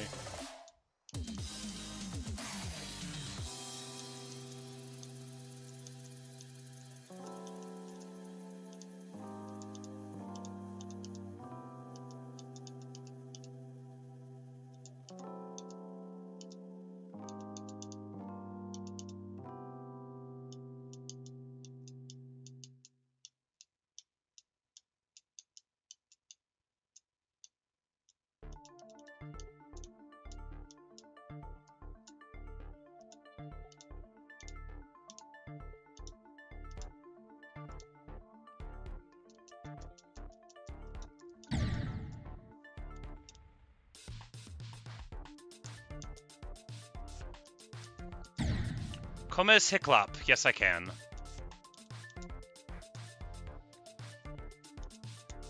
I believe that means you eat this hiclop. So like comer, right? That's like como? No, that's to understand. Look, I haven't had Spanish since high school, and I won't say her name, but she's the worst teacher in the world. No, it's not fair. I haven't had every teacher in the world. I do know that after a brief period of time, I was better at Spanish than she was. That's not fair. Maybe she was brilliant, and she just couldn't talk it right. I'm from Arkansas, and some people from here,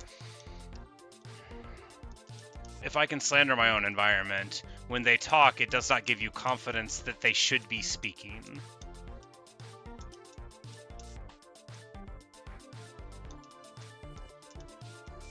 Anyway, I'm sure she didn't like me either.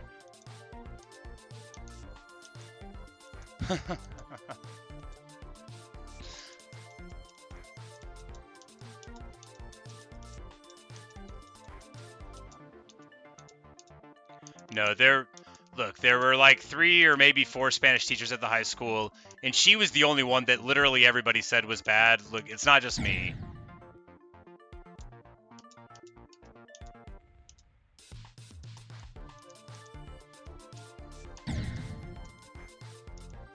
Can I pronounce the screen word? Dansul?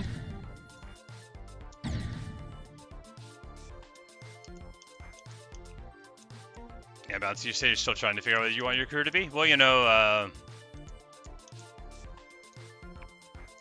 it's a good time to think about it if you don't know. It always is. You know, I don't want to get too dark. I didn't really have a lot of plans for my life. I didn't. It wasn't always clear to me that I was going to be around in 2025 to make YouTube videos for people. You know, I didn't know that was going to be how my future worked out. So I didn't, you know, prepare for the future as much as I might have if I had been a person that thought more about my own future, which is not a thing that I really consider over much. You say you hated Spanish. You're not gonna let you cheat your whole way through it. Yeah, I took it because I thought it would be easier. The alternatives were German and Japanese, and I think there was French at high school, but I didn't want to take it because I already knew the French teacher because of my older sister, and I didn't like her. And there was only one French teacher, so I knew I would have her if I had it. And she didn't like me either, you know. Look, I wore black t-shirts with skulls on them, and I spiked my hair, and I listened, you know, to mean music out in the parking lot, and I said rude things to people. There's a lot of reasons not to like me as a teenager. I mean, there's a lot of reasons not to like me now. Anytime somebody doesn't like me, I sometimes will ask the reason why, and then when they tell me, I will say, that is not a good enough reason. Let me suggest to you a couple more reasons to not like me that'll round out your explanation, and I think make you seem like a more reputable person. Because the last thing I want is for someone to be embarrassed by disliking me for something dumb when they could dislike me for something smart, like the way that I am. EZW, you say you're not sure why I was recommended. Well, I'm not either, but welcome. Welcome. Good to have you here. No, I wanted to take, you know, like Latin, but we didn't offer it. Or like Greek, but we didn't offer it. It's just, you know, like a public school in Arkansas, so they don't always have Latin and stuff. But those were the only languages that I was interested in for, you know, like reading the classics and stuff. I basically didn't want to talk to... Look, this is going to sound terrible. For me, the point of a non-English language would be to read a book, not to, like, talk to a living person in it. So the fact that nobody speaks Latin was no deterrent to me. Like, I didn't want to talk to anybody. I wanted to read Ovid's Metamorphoses, you know.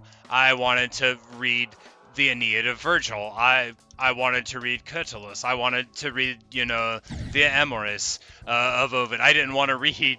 I didn't want to, you know, talk to a guy at a Latin restaurant. I know it's not a thing, because of course it's not. I'm not Dan Quayle. I'm not a moron. Do I like Pokemon? Yeah, I'm a real original 151 guy, but I don't have familiarity with anything beyond Gen 1. Metamorphosis is an epic poem by Ovid, one of the poets par excellence of the Roman Republic. Well, the downfall of the Roman Republic happened in his lifetime, so I guess we could call it the Roman Empire at that point. He got banished by Augustus. Metamorphosis is a wonderful, very influential book, so if you know a bunch of, like, Greek myth, it's likely that the version you know of it is the version that Ovid put down in his Metamorphosis. Ovid's how you say it. Ovid's how I say it. It's spelled O-V-I-D. Publius Ovidius Naso. He's my favorite poet, but I say his name wrong. But, so you know, like Narcissus and Echo, the story of Narcissus who looks into the pool, and Echo, the naiad of the pool that he gazes into. Well, those were both myths beforehand. There was Echo, and then there was Narcissus, but they weren't together. Ovid put them together. He's the one who did that. He did Pyramus and Thisbe, which is like what Romeo and Juliet is based off of. It's a very, very wonderful and influential long poem. And it's highly likely that every work you see that talks about metamorphosis literarily is referencing that, if not Kafka, where, you know, one day Gregor Samsa awoke to find himself transformed into a monstrous vermin. That Kafka, Franz Kafka. But even that one is specifically the tale of a metamorphosis, which classically will always hearken to Ovid's Metamorphosis, his great epic poem. But it tells the story of many, many different episodes of literary and classical and mythological history.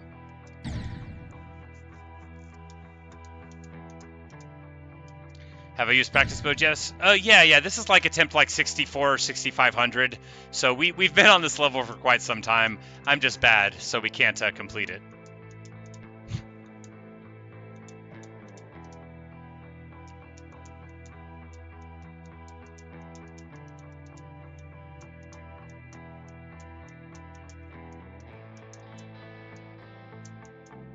But no, I've done like 75% to the end a couple dozen times. I've done 63 right before the little upside down UFO section. I've done that to the end a handful of times. I did like 53 to the end in a practice session before I started this run today. Which this now admittedly very long stream, I didn't start with practice, but I was watching YouTube videos and stuff. I was watching today's sumo. Good sumo today. Good stuff indeed. Spoilers if you haven't watched it, but Unasato is it really looks like he's gonna clinch it. All he's got to do is finish up these last 3 days strong, or at all, and we might have a new Yokozuna. Very exciting. Anyway, it's highly unlikely that you are interested in sumo, so these spoilers won't mean anything to you. Anyway, I don't know Japanese, but I know a bunch of Japanese words because of sumo.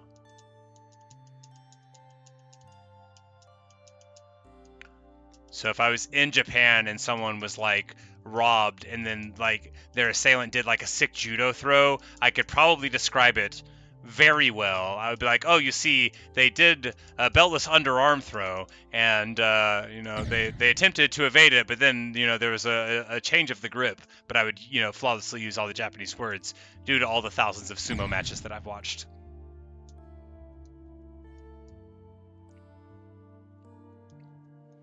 I do love sumo.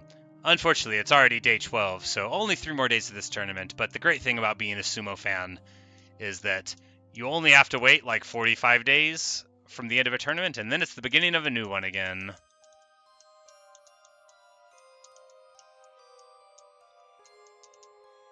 I've been watching for, I guess, like 6 or 7 years now, but it's good stuff.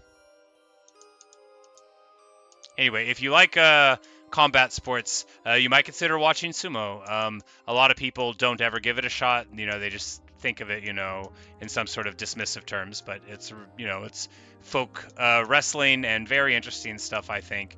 It's got a cool cultural standing, and there are no weight classes, which is fascinating. And you would think then the bigger guy will always win, but, well, it's just not true, not always.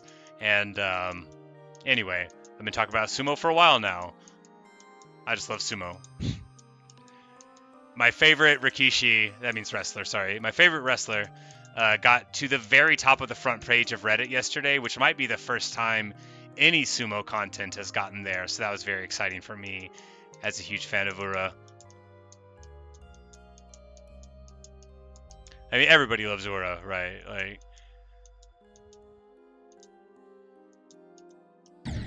I was working with this guy and I found out he was Japanese, and I was like, oh, do you watch sumo? And he's like, no, my mom does though. I was like, oh, my favorite's Ura. And he's like, yeah, that's her favorite too.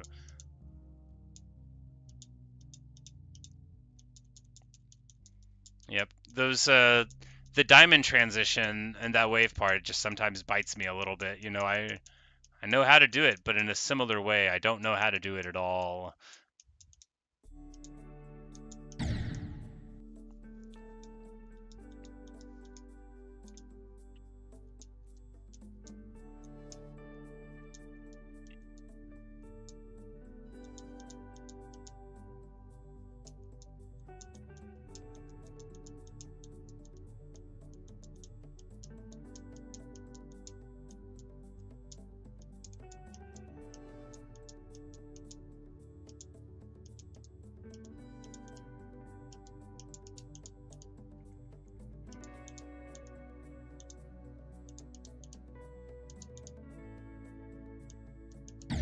Oh, come on.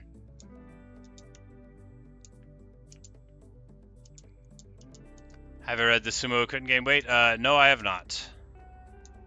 Is that like a children's book? It sounds like a funny book you could read a kid about, like a guy who is like desperately trying to eat all of the food in a village to put on weight, but it wouldn't work. Maybe he'd been cursed by a mountain or something. I'm just describing some Tommy DePola book, but making a sumo wrestler in it instead. Rising Angel, 123 Death Moon attempts, and you beat it. Well, congratulations. That's a little quicker work of it than I made.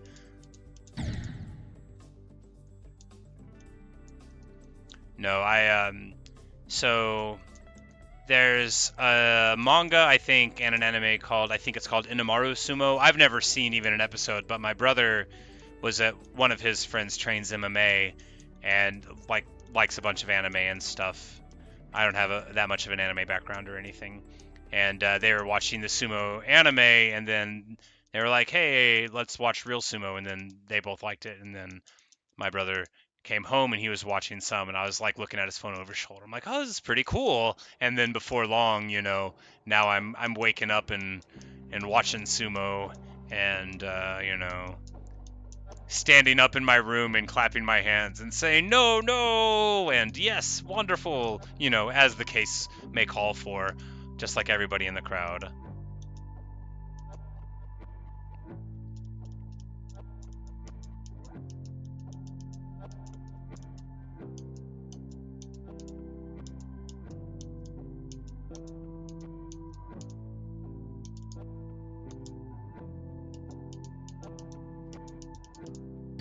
What? Oh, you're joking. Oh man, that's that must have been the very, very corner of the upper of that. I really thought I made it in there clean. Oh well, clearly I was wrong.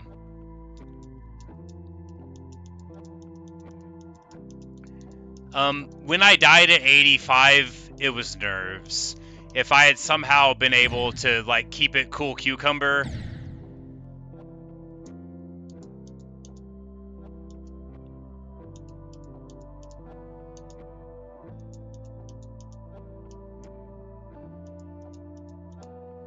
But I just got a little too excited. Because that 85, like, I've done the last wave section, like, a bunch on practice.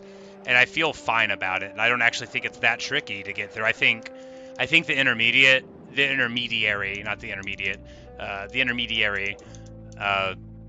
wave section and the 50 range is when it transitions to the diamonds. I think that's the harder of the wave sections that you have to deal with, right?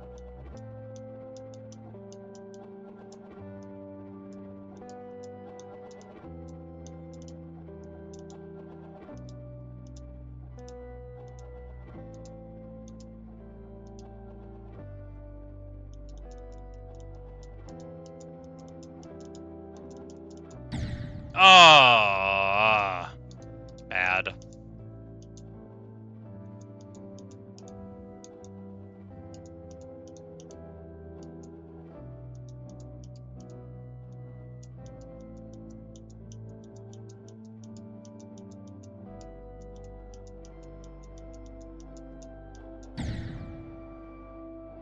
Got stuck.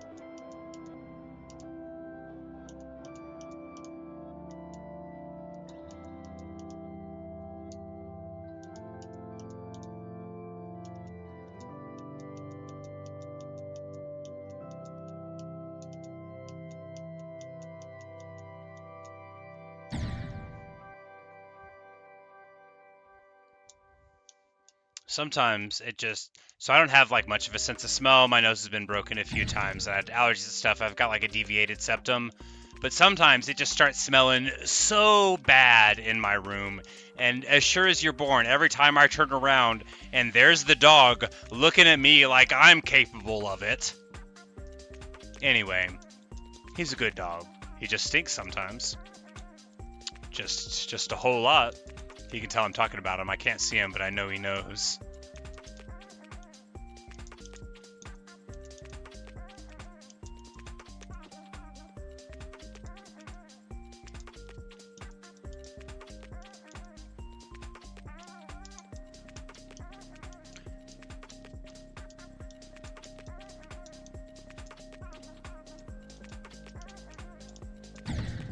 Bad.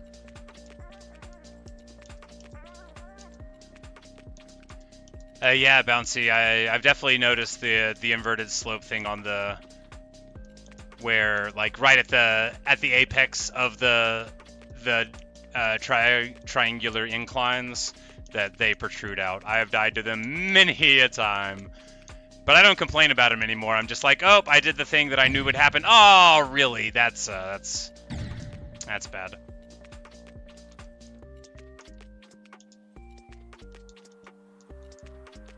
Early middle age? I'm in my prime.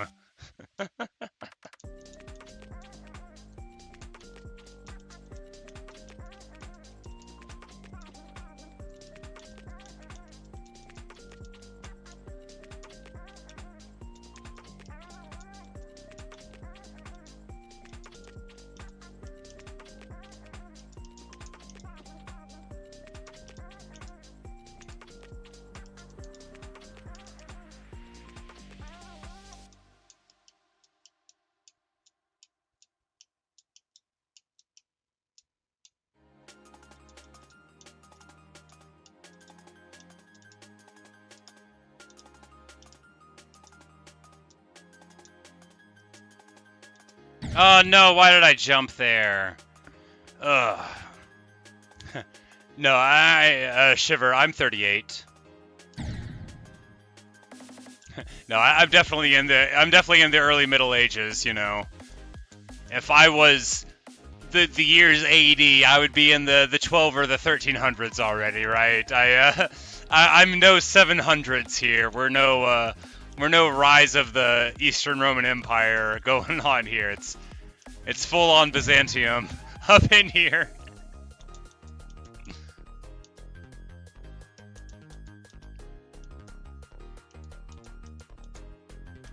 Hey D13, how's it going?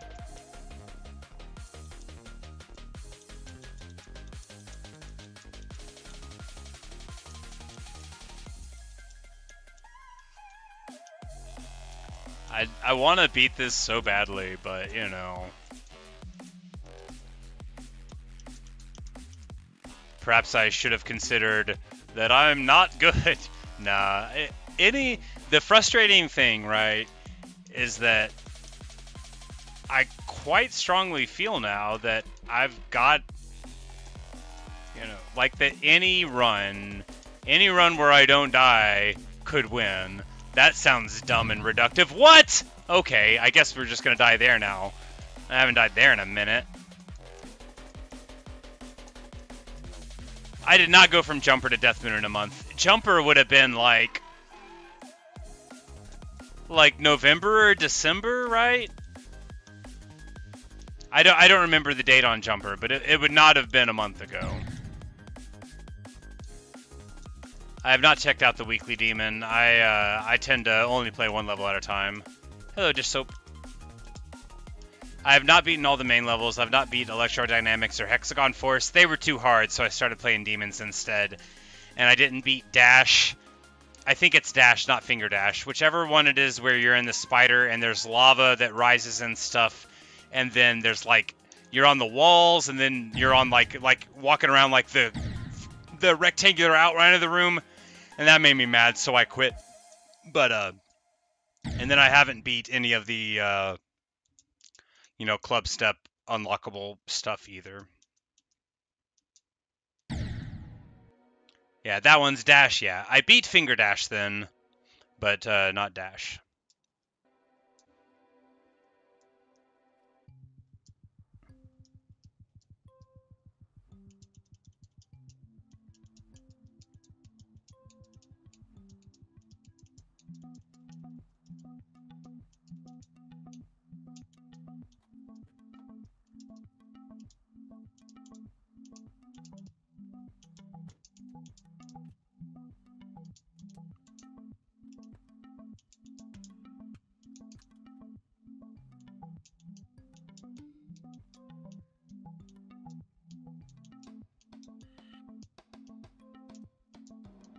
That was really close.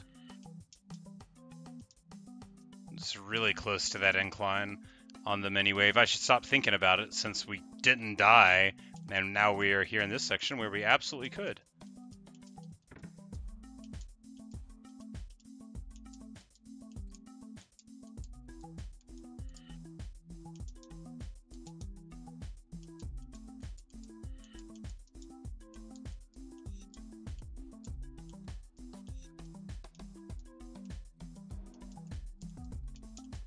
No, man. Bad. I could feel that that last hit was wrong. We had so much room. I was just trying to get a slightly better angle so we should go down the whole way, but, you know, wrong, wrong, wrong, wrong. Wrong, wrong, wrong, wrong.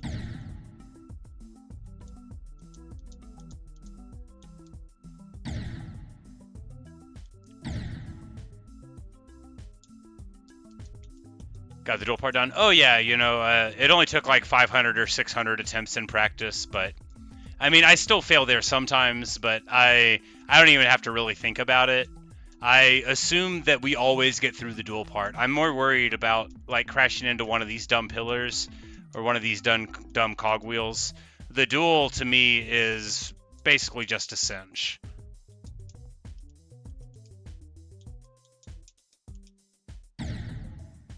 Button stuck? Yeah, button stuck. I was like, I did not jump there. That's the other thing. It's because I play on this crummy controller. Sometimes the button gets stuck, so the input gets stuck down, which will just end a run that could have been promising.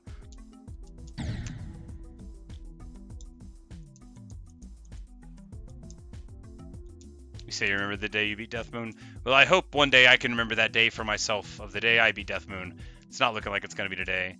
What am I playing on? PC. I have a monster. Well, not anymore.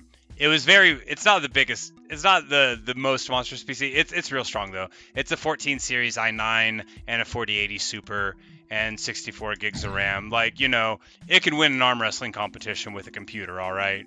It's not the most expensive thing you can do, but it's a real powerful machine. My last PC I had for, 6 years before I upgraded to this one. But I finally had a year where I didn't have any 64 gigabytes. Why do I need the RAM? I don't. I was buying my parts through this website, and if I bought this kind of RAM, they threw in another 32 megabytes, or gigabytes, not megabytes. What year is it? Another 32 gigs of RAM for no additional charge. So that's why I have 64. Ordinarily, I would not recommend more than 32 for my purposes.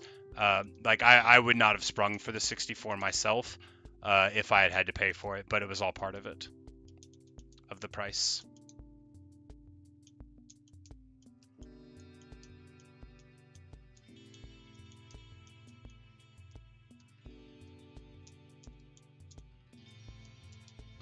But after getting the machine and getting it on, what did I do but play vanilla Minecraft without the render distance turned all the way up, because I didn't know any better, because I never played Minecraft until a year ago. And then I proceeded to play only Minecraft, basically, on my amazing, brutally strong machine for, like, ages, which is, frankly, incredibly amusing and awesome. I think it is actually, like, a big meme, but as I said, I only started playing Minecraft like a year ago, so I don't know all of the community memes.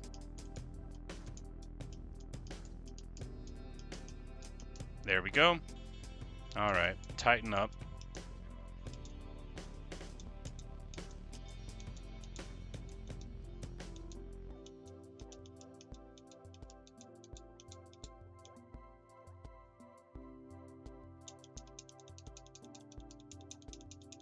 No, are you...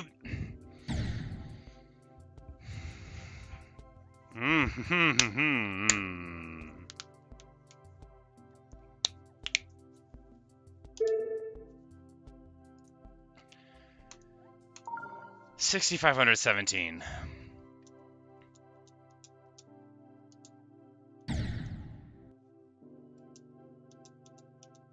Gotta click 4 times there? Yeah, but I died on the 3rd click, not the 4th one. I did it too fast.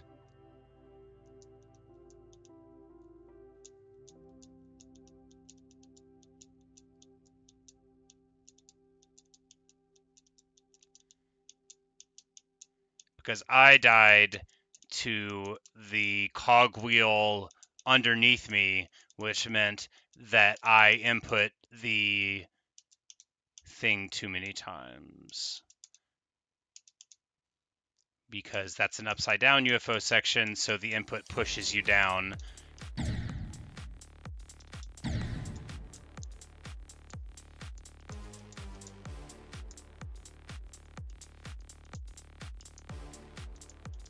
Thank you for your good luck wishes, Shiver. I sure will need them. Everyone's given me so much good luck, and I have just squandered it.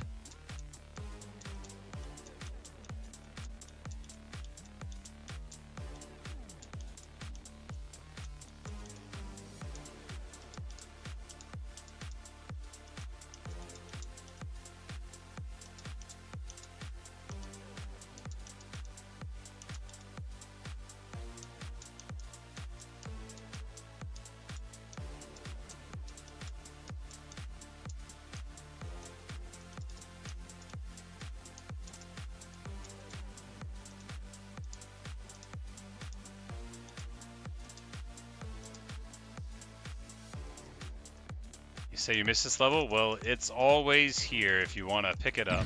No! How did I not?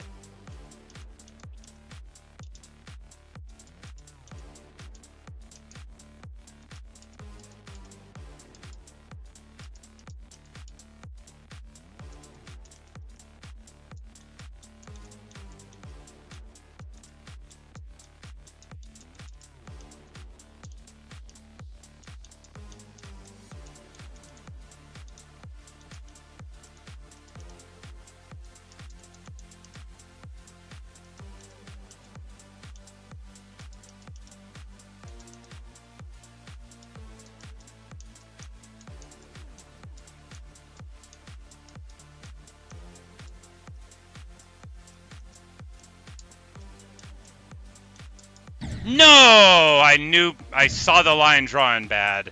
Terrible. Hello, Cavalier. Or Chevalier, if you're French. No, I'm just joking. You spelled it with a K. It's probably how you spell it in Germany or something.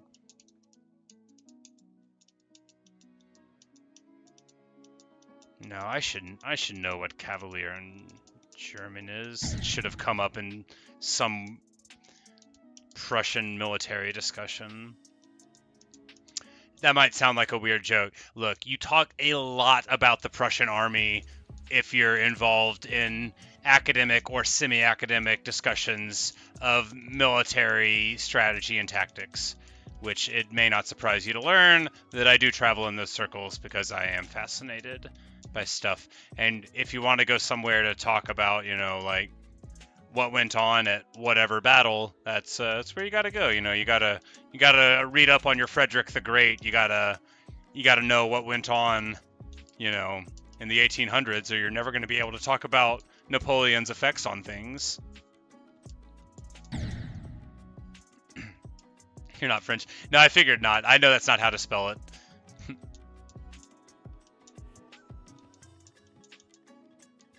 What's Bouncy Block doing here? He's a friend of the channel, and he comes out and watches stuff sometimes. So I would say that, you know, he's doing what we're all doing here, just hanging out. Well, not me. I'm failing at Geometry Dash. All of y'all are hanging out.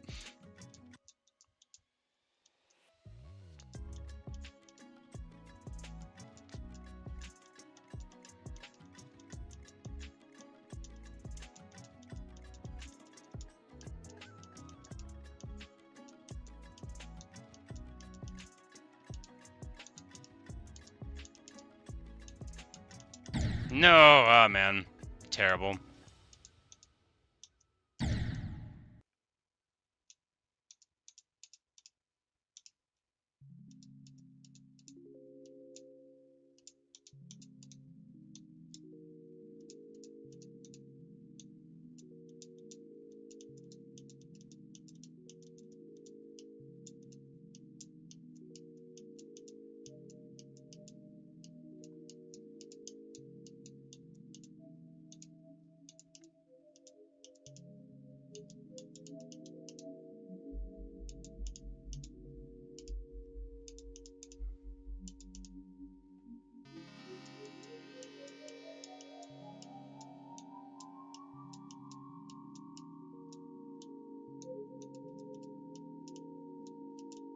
Ah, terrible. Thank you for the good luck, Comes High Clap. But yeah. I might be streaming Geometry Dash tomorrow. Maybe not. I usually don't stream Geometry Dash on the days where I work because I often don't feel up to it. Right? Like it's usually like planting wheat in Minecraft or some more slow-paced game. You know. It's like plenty of people have more stressful jobs than me, but being a line cook in a busy restaurant it's a very stressful job. You know, there's a lot of things that can go wrong. There's a lot of people in and around your space bumping into you. I hate people touching me, but it's like impossible to avoid in an environment like that, people bumping into you. So it's, you know, that's not great either. Work's a challenge for me. I don't consider myself particularly passionate about food. I'm passionate about doing my job properly. Like, I care very much about being excellent at what I do, which is why playing Geometry Dash is so hard, because I'm so bad at it. And normally I'm used to being good at things. But you know, maintaining a positive and cheerful attitude about your incompetence is the first step towards losing your incompetence. You gotta believe, right? Or so it's been explained to me.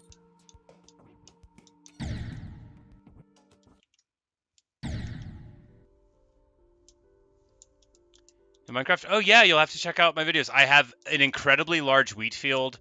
I used to say it's just a big one. It's so large you won't believe it. No one has ever believed the size of the wheat field when they start looking at it. It's hysterically massive. I'm very proud of it. And I also play hardcore. My current world, I'm building a river, and it's day like 440 or so, something like that. So, been playing a long time, but I've only been playing Minecraft for the last year, so it's been quick work going from not knowing anything to playing in hardcore.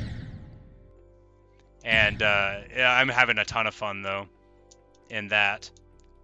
But I have like just a really huge wheat field. Drowsy, you ask how long I've been playing Geometry Dash. Since September, October. I should like write it down on the wall so I can remember exactly. 9 or 10 months, less than a year. I've been playing for 4.5 hours this stream. Oh man.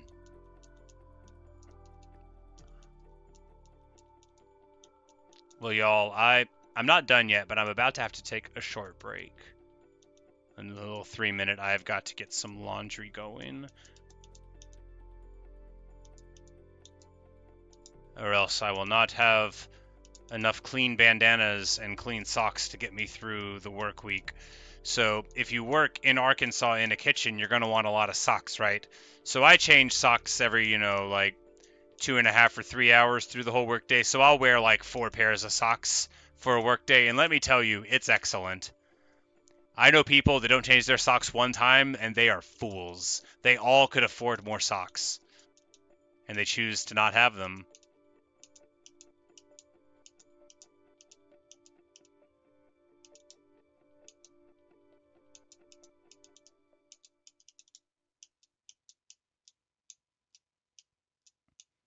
But maybe we won't have to take a break if I just don't make any more mistakes ever again. Seems good so far. No, are you kidding? Are you kidding? Oh man.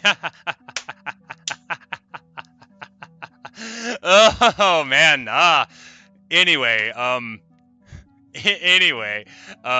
guys, I'm having a great time. I am going to be back. I just got to put some laundry in. I'm going to grab a Mountain Dew, and then I'll be back in about 3 minutes. So perhaps I will still see you there in just a bit. But if you're gone by the time that I return, thank you so much for being here. But I'll be back to play for probably another hour or so. But yeah, I'll be right back.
Alright.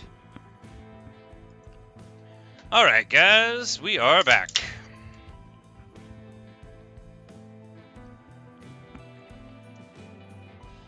You know, I bought a better microphone like a month and a half ago, and it's still sitting in the table in the other room. I didn't even open it up. That's how I am. I'll just like get something and then like not even open the box and just leave it there for a long time.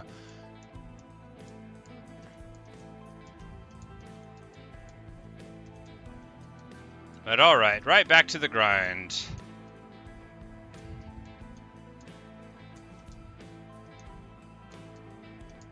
Ah, why did I jump there?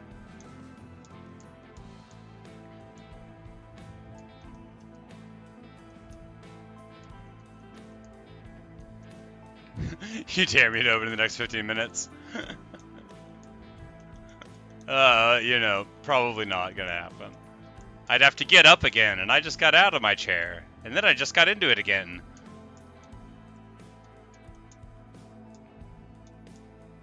No, I know I should get up more when I need to like set an alarm so that I like have some like stretch my legs time and stuff when I'm streaming, because I can get so into it. Like one day I streamed Stardew Valley for like 13 hours, and I did like get up to go to the restroom like twice, but it was still like, you know, it's too long to be spinning in a chair. Yeah, it would have been better for me if I had gotten up more than that. Man, when I first started playing Stardew, I was so into it, dude. It was a great game. That's another one I forgot to mention that in the amazing games that I didn't play until this year. Also Stardew Valley, which I got mega into a few months back and played, you know, like 120 hours of it in a month or so.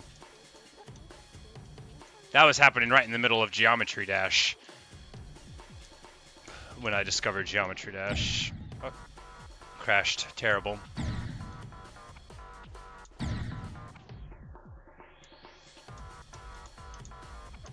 The hardest level I've beaten, said the nose. Shiver.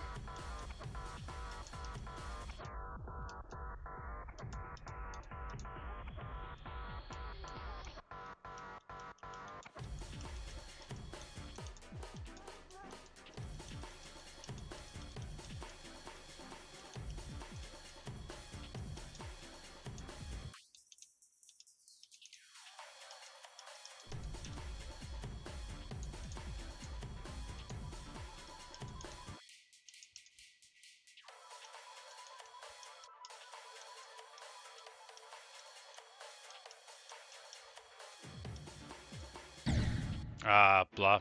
Hey, Bouncy.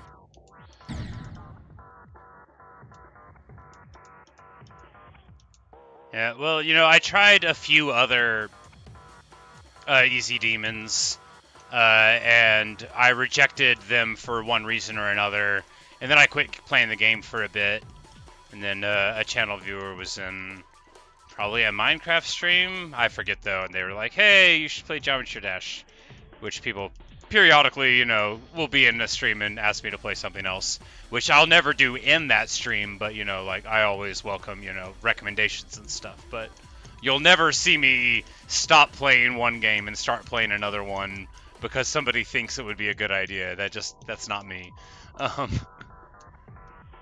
When I sit down to play a game, it's because I want to play that game.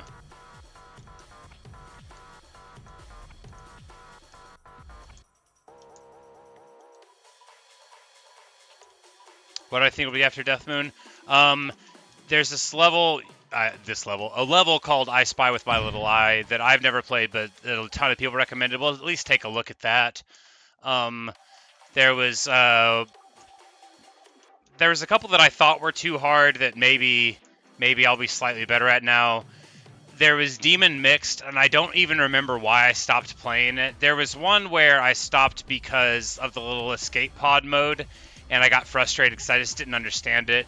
But that's not a good reason to reject it, because, like, literally not knowing how to play a game mode, that's a me problem, right? That's not a, oh, I don't want to play that style of level. I can't just not learn how a whole Sir Green Blockington transformation's gonna go. You know, I gotta figure it out eventually. Because, like, Death Moon, the real draw was that it's old, right? So all the new mechanics, all the moving parts and destructible terrain that were annoying me, all of the, like, the decorations that were obscuring the map, you know, it was pitched as a level that didn't have any of that, you know? And, I don't know, yeah, I Spy with My Little Eye. There was one, I think it was called Y-Step, that I thought looked pretty cool, but was too hard for me then. But, yeah, anything with, like, a whole ton of flashing lights, I find it unpleasant to play for very long. I'm probably not alone in that, right? You know, but it just, if it's gonna make my eyes hurt, then I'm probably gonna reject it more or less out of hand. Even though, like, Lightning Road, I think I beat it really fast, but otherwise, like, I was thinking of giving it up even just because it was bugging me. Because I'm bad, right? So if I can't play a level for a few hours at a time, then that's how I play Geometry Dash. I'm not going to play it for 10 minutes and put it down because my eyes hurt. I'm just not going to play it. But I Spy with My Little Eye is very flashy. Well, that's too bad. We probably won't play it then. Somebody said a level called Speed Racer was super easy. I have not decided if we want to try a medium demon or more easy demons, right? Ah! Alright, I've unlocked a new icon called You Need to Rest. Apparently, it thinks that I've been playing too long.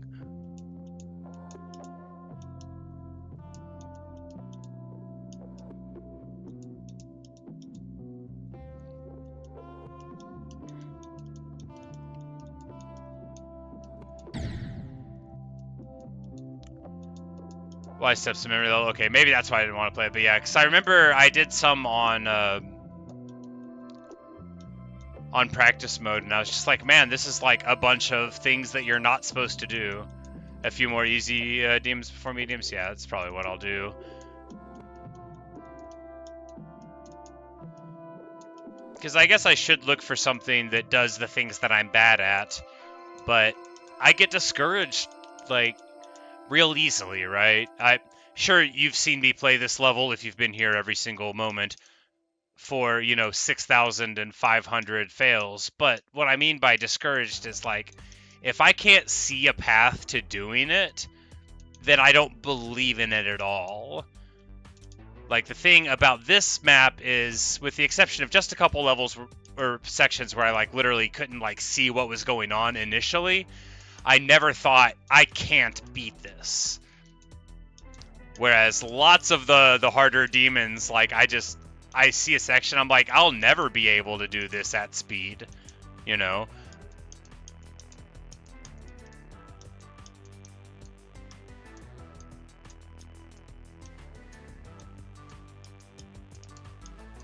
No, terrible. Platinum Adventure, yes, I have beat Platinum Adventure. That's one of my 4 demons.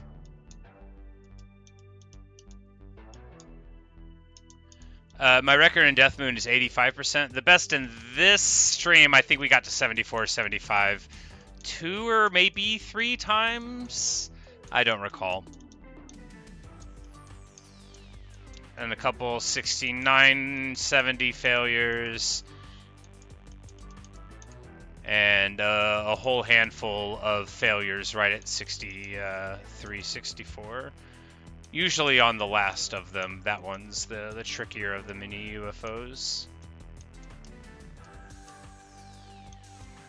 Oh, bad.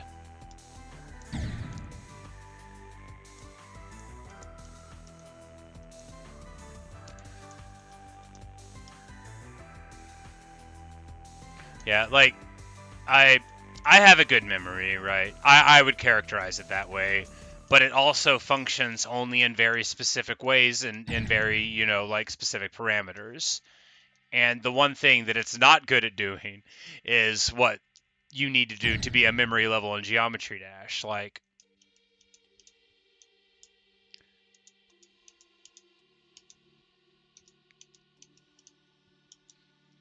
It's like I can remember all sorts of stuff. I can remember the spatial things that are going on the map. But remembering which of the flashing lights I'm supposed to hit while I'm in the middle of the flashy lights is different. You know, there were a couple times on maps where, you know, I just hit the wrong orbs, you know, like there's a couple fake orbs and I would just hit them because I'm like, oh, an orb, I have to hit an orb, you know. So the dumb golden retriever side of me just insists on playing poorly a lot. So in that aspect, I'm quite bad at the memory portions. But if you're like, hey, can you describe what goes on in the Count of Monte Cristo? That one's not fair because it's one of my favorite books. Some famous book that I haven't read 50 times. All right, I'm not going to be able to think of one of those. I read books all the time. Anyway, bad example. I can remember a bunch of stuff. As a child, my mother would charmingly just tell me to remember things for her, when she could have written them down, but she knew I'd be around, right?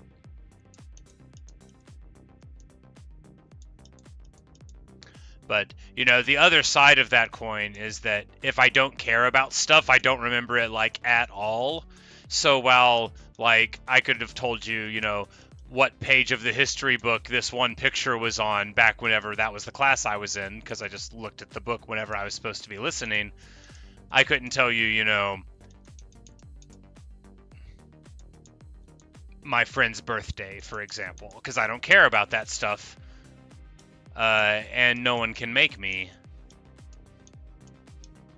No matter how it's explained to me that I'm supposed to care about things that I don't care about, it's never worked. It's never gonna work. I know y'all aren't trying to make me. It's making me sound like so rejecting of it. But I'm just thinking about times where people have wanted me to care about stuff that I didn't care about and remember things that I thought were lame or uninteresting. And I just don't want to do that, you know. My brain only has space for everything in the world that I think is cool, and none of the other stuff. No. Also, anything that makes me anxious or sad. That there's space for my brain in there too. It's not all sunshine and roses and classical literature in here, but I'm sure I never intimated that I was a well-adjusted individual. Look, nobody has a bunch of books and feels good about themselves. That's not true. I just thought it would be funny. I crashed. I don't even know how I did that. I think I just didn't input.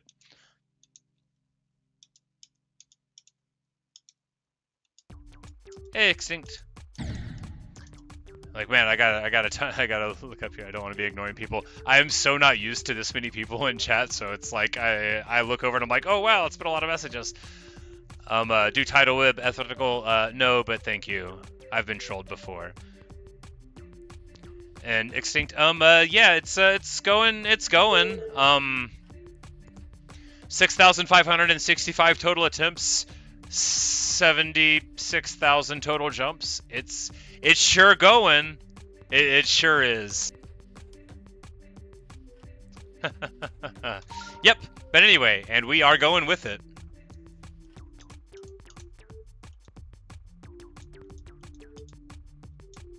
I have beaten 4 demons, Scribble. Nightmare, Lightning Road, Shiver, Platinum Adventure.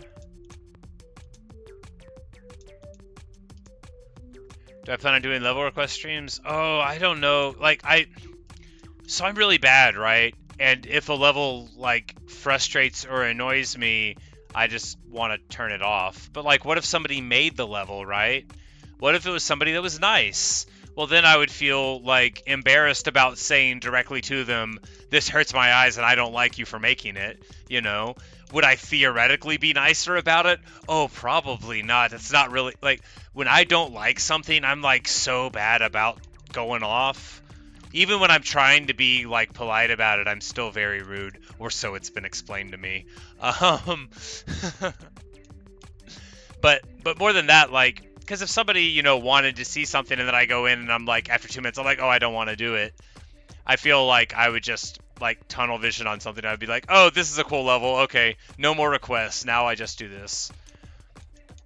But, maybe sometime. I just, cause, like, I guess I don't really understand what the point of a level request stream is anyway. Like, are you supposed to try to beat the levels? Is it just like a testing, like a little taste thing?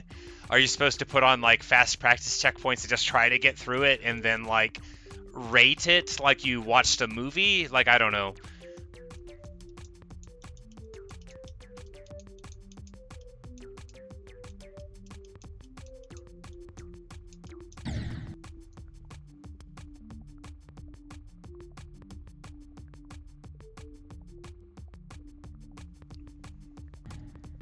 Not a chicken man, you say you almost beat ACU, you got 98? Well, you know, 98's real close to the end. I'm sure with a little bit more dedication, you'll get it.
All right.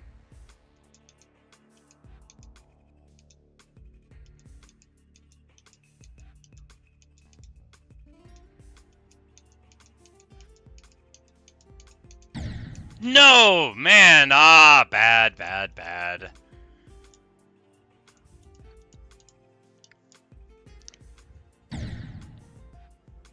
Hello, random monkey.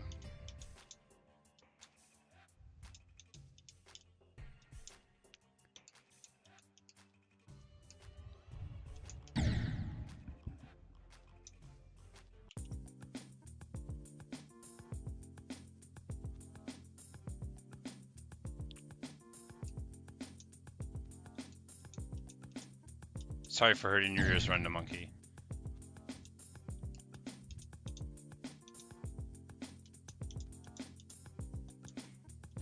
I crashed.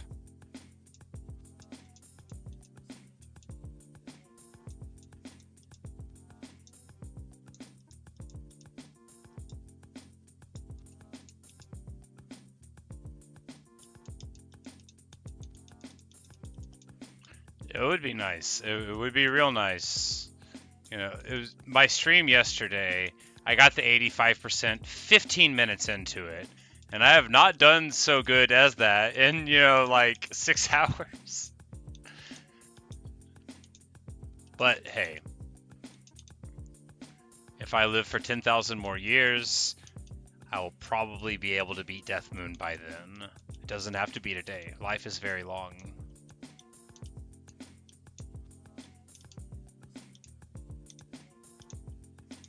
Ah, I thought I input there.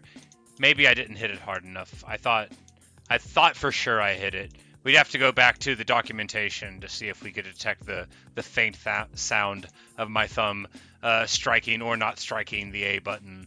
But you know, the proof, as they say, is in the pudding, and poor Sir Green Blockington was turned into pudding indeed when he crashed.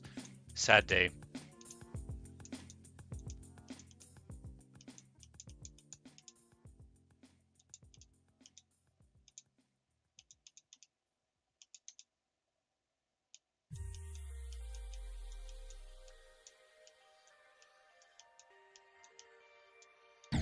Oh, well. Haven't died there in a hot minute.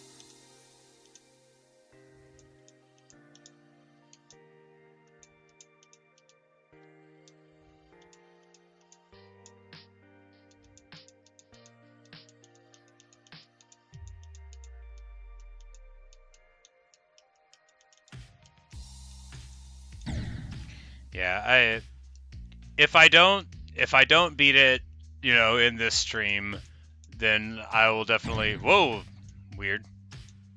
I get thrown there sometimes. I just normally, you know. I wonder if you can even live there, or if it's just a strange, twirly death that inevitably awaits you after making a mistake there. Anything can lead to the demise of poor Sir Green Blockington, the long-suffering, the brave, the pure, the now slightly smaller.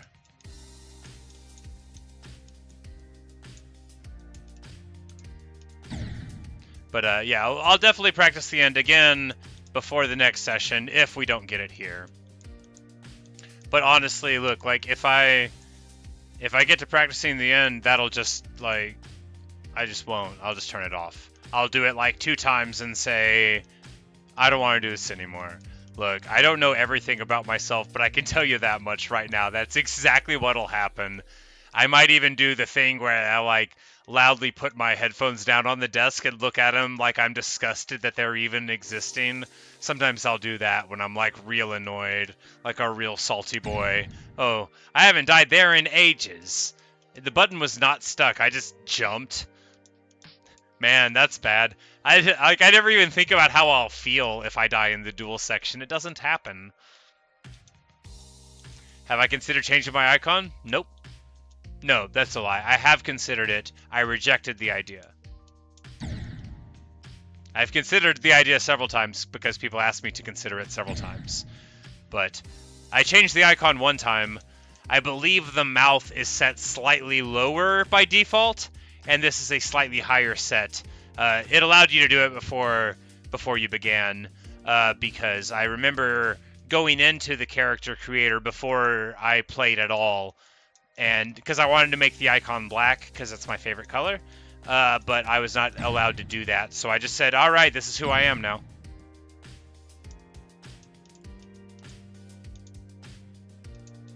So yeah, the duel's hard, but once you get it, it's impossible to die there. Exactly.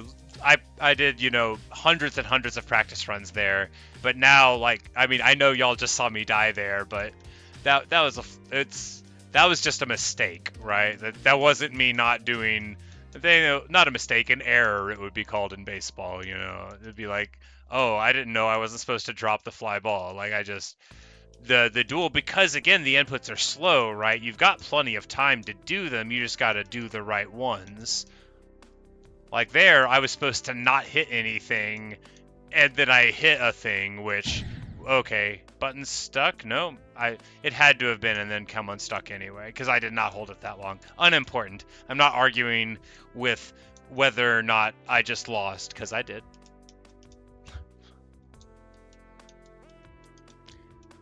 Yes, Bouncy, I agree. Sir Green Blockington, you know, he and I, we've been through all of these travels together, and I can't, you know, what, we're gonna get rid of him? Might as well get rid of me. I'm gonna wake up and Sir Green Blockington's tiny little hands are gonna be around my throat. He's gonna say, 7,000 times I died. 7,000 times. I give him a strained voice because, you know, he's got that very tight-lipped smile, that grimace of imminent death, that he's perpetually locked in on my account. Poor Sir Green Blockington. I hope he knows that I'm sorry every time he dies, even if I laugh at it, or me. Sometimes I don't remember who is driving this car.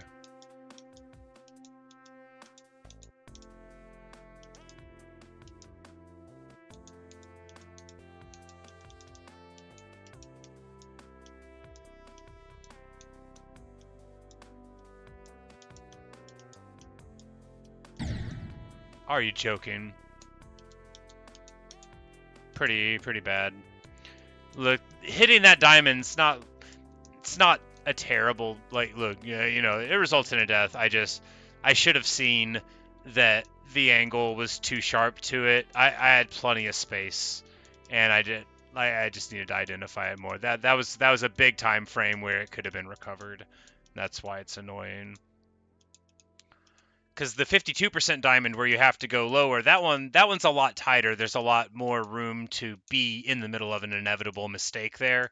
But where I died on that run, you know, that was definitely a place that could have been corrected.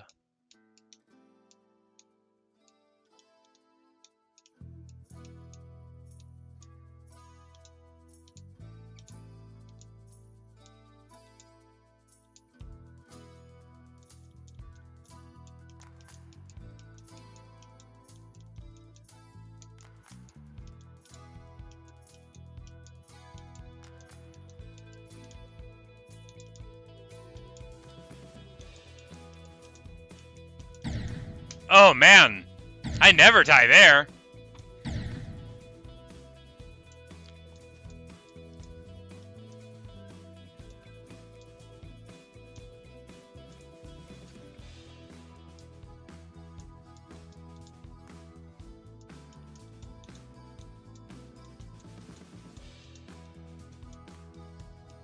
Your goal is to become a top player, that's why you're jumping to hard levels? Well, I assume that would be a way to make a name for yourself, or perhaps to grow your skills. I won't claim to be an expert in the ways of Geometry Dash and improving your skills at it. You can tell that by watching that I clearly am not going to be giving anybody tips. No, I could perfectly describe how to do all the things I can't do, so I suppose in like a disrespectful kind of way, I would make a great teacher.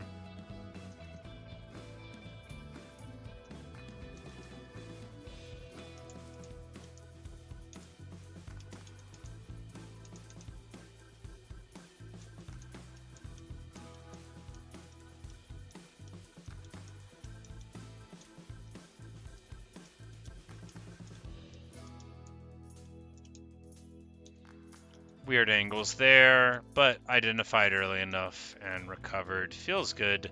You know, the mini wave, there's a lot of ways to do it more or less in a direct line, but then if you're off of it, you just got to notice it immediately. Ah, man, I very rarely do that. You know, you're supposed to just hang in the air for this, you know, delicious little morsel of a second there before you input again, and I clearly failed to do that.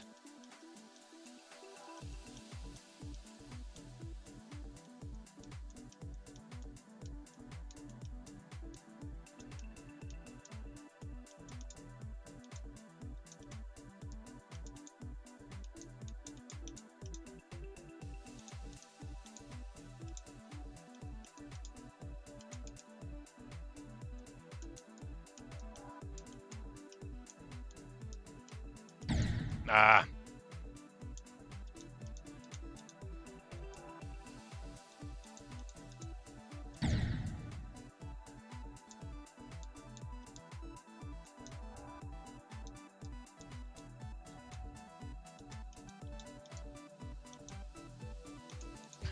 Bouncy say jumping from bloodbath to sonic waves is the worst decision of life. Yeah, but you know, but you made it. And that means that there's still plenty of room for you to make a worse decision. No, that's mean. I shouldn't have said that. I'm sure you will never make such a such a terrible call again. No, I mean, look, you conquered it, right? And setting out to slay a dragon that you ultimately slay, well, the struggle against the dragon is what it's all about, right? Plus the magnificent dragon's hide that you get to bring home to the village. And, like, I don't know, stretch out like a bear rug. I imagine you just lay around on a dragon hide like it's a pelt. I don't know. I'm not much of a dragon slayer myself. Bears either. I do want a bear rug, though. Not like a fresh one. Like, I don't want anybody to kill a bear for me to have a rug. But if it's like, you know, like a used bear rug, a pre-existent, well-loved bear rug, you know, like a bear that had a good life. I just think they're very aesthetic, and they're quite expensive, right? And I'm not a wealthy man. And even if I had, like, dramatically more money, I would still not buy a bear rug. But whenever I see one, like, in a movie or a TV show, I think, these people have it made. You can tell by their decorations.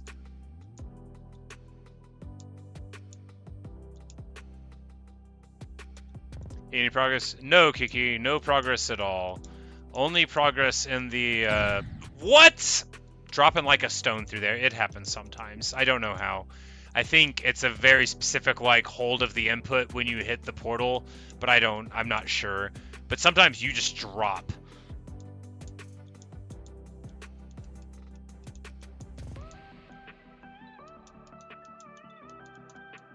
Crash.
No, man. That drop again.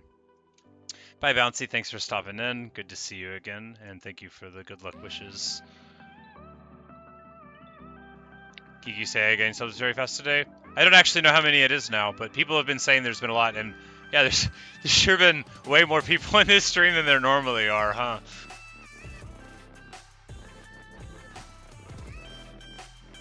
Pretty cool.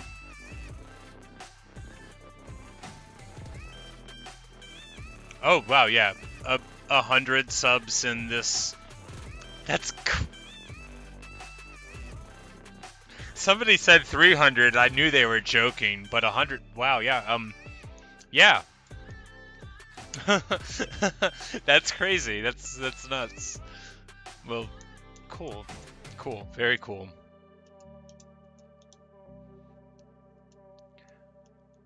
That's more than I got in like the entirety of last month. Well, cool. They're going to be so disappointed when they realize it's just me talking to myself all the time.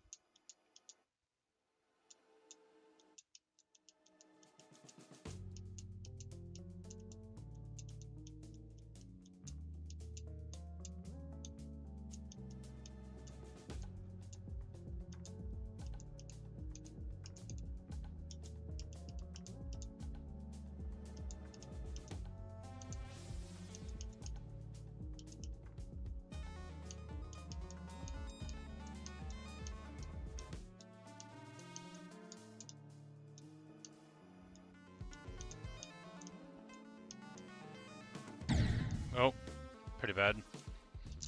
Robosteve, yes, when I'll be streaming Minecraft.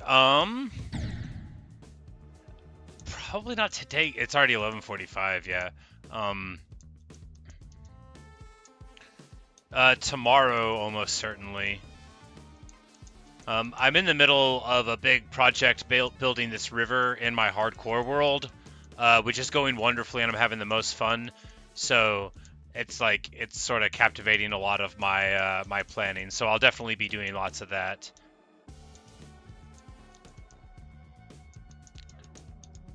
But I had taken sort of a step back from Minecraft because I was on day 400 of my hardcore world, and I'm not very creative as a person, right? No, I just didn't, have anything that I thought was interesting to do, and then one thing led to another, and I was like, I should build a massive river here, and so I started doing that, and it's going pretty cool.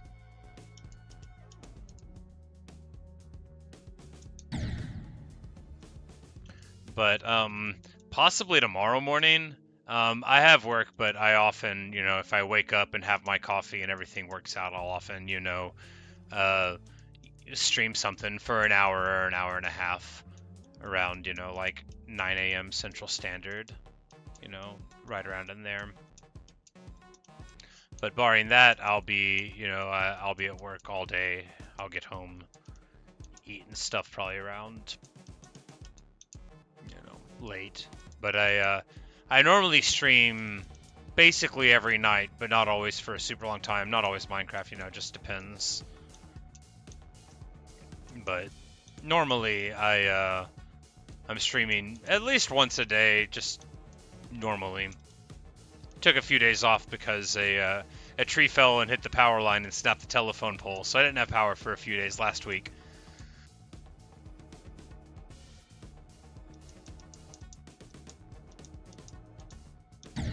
But power and internet have been restored.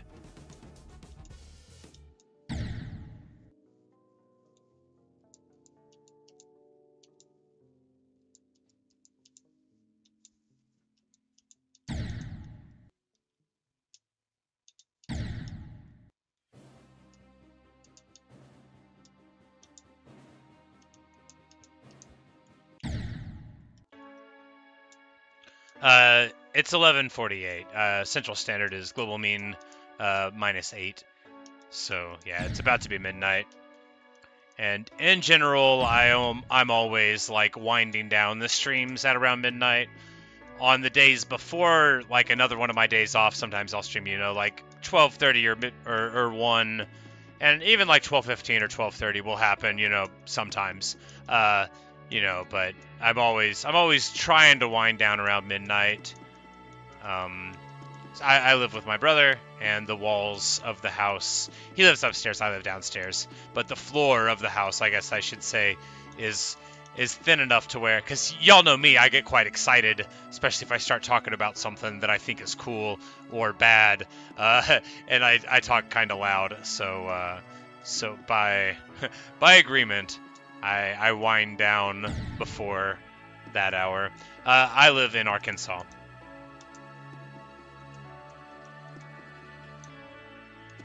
Where everybody talks just like me. It's my favorite joke.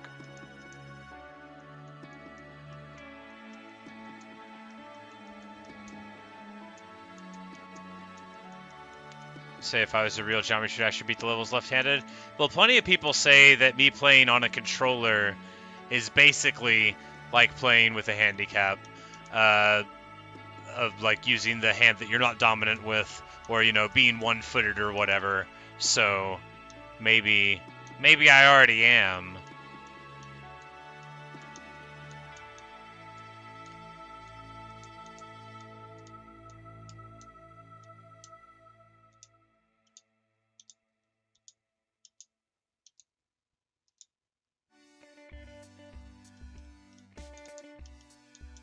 Ethan, thank you for the good luck wishes. I probably shouldn't have glanced at them in the middle of the map, but, we've died like 6,700 times here. Another one of those deaths, pretty bad.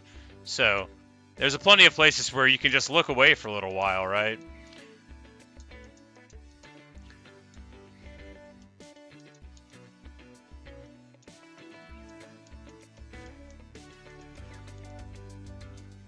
I appreciate the offers of help. No, I think I've got a pretty good handle on it. I just need to string everything together. It's seeming like it's not going to happen today, but maybe the next time we play it, we'll bash out a bunch of practices at the end, and maybe we'll just sit down and string them all beautifully together, tie them up, put a bow on it. I would love to do a Geometry Dash stream that was just like 3 minutes, beat the level, and then turn it off.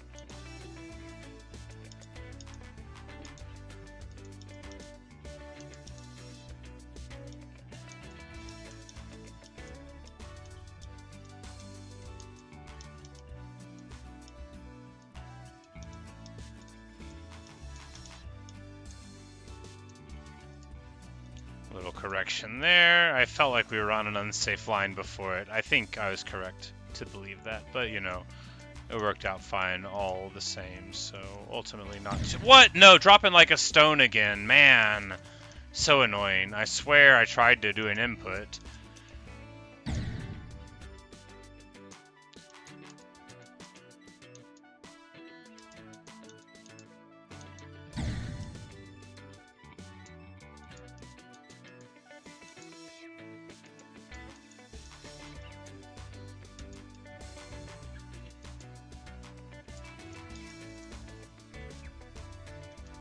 Thank you for your good luck wishes, Ashoko.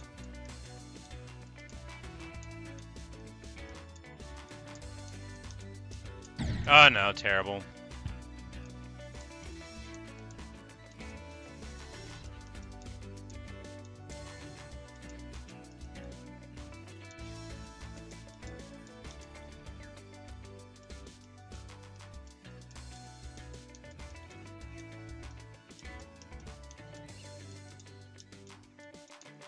Ah, bad. Good night, Nox. Thanks for stopping in, and I appreciate your high hopes for me. Perhaps I will one day live up to them.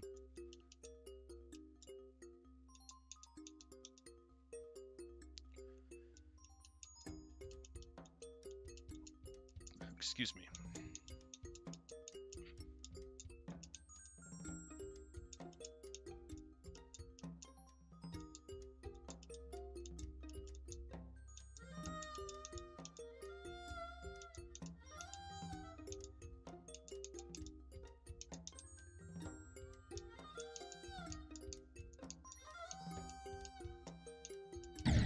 Wow.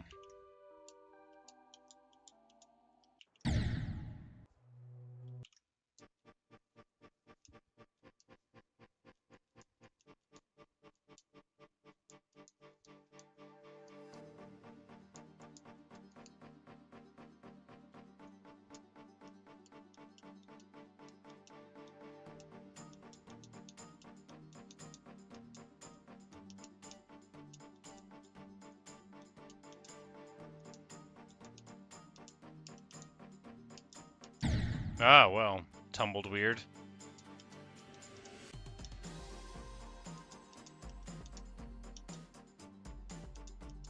Your hardest jumper? It took me 1,064 attempts to beat jumper. It was before I learned how to do practice mode. It was a joyous time. This dude, he left a comment on one of my jumper streams, and it was like, you know, 4 hours and you can't beat jumper or whatever. And I was just like, man, you have no idea how high I can fly when it comes to not doing stuff. X-Step is awesome. I love X-Step, and it has a wonderful ball section. I agree. Good gameplay on it. I loved X-Step. I have not checked out the editor yet, no.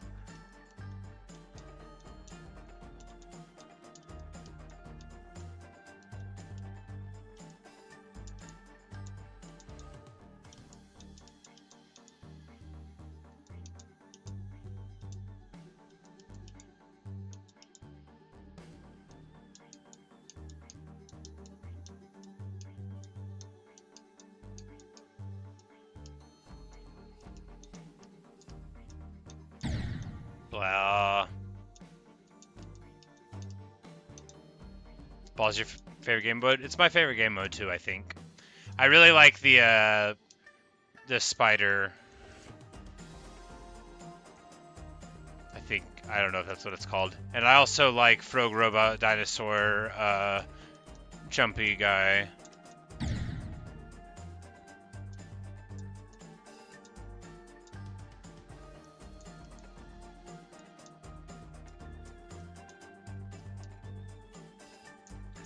I just like Spider. It feels, because of like how quick you can like do the motions, like it just feels very satisfying to me. Maybe like as it gets harder, it's more annoying, but like almost every time I see a Spider mode, it feels like it makes intuitive sense to me, and it feels like it feels good to play it right, and it feels logical that it'll play the way that it does. And that's why I like Spider and Ball, because they both feel very fluid in ways that like Cube doesn't feel like Ball does to me. Ball's snappy, there's movement vertically across it all the time, and Cube's much more, set in the stone,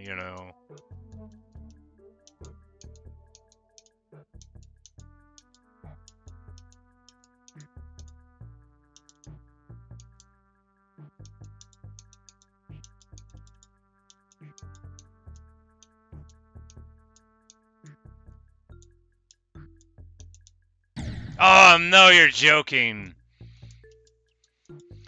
Into the roof. Haven't done that one, I think, this whole time. I knew you could crash into the roof. I was not endeavoring to run into it. Hey, Korosh. I am doing just fine. It's been a very fruitful day for this level. We've failed to beat it many hundreds of times.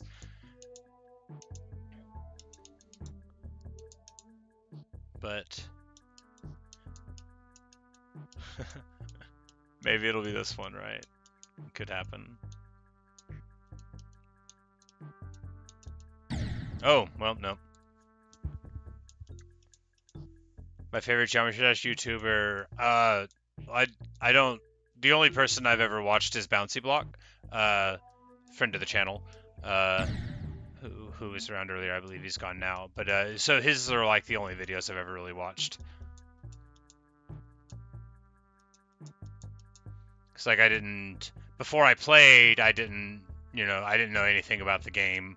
One of my friends says that, told me that they loved it whenever they were, younger. Well, everything that you like in the past is something you liked when you were younger. It's a bit of a Mitch Hedberg joke there.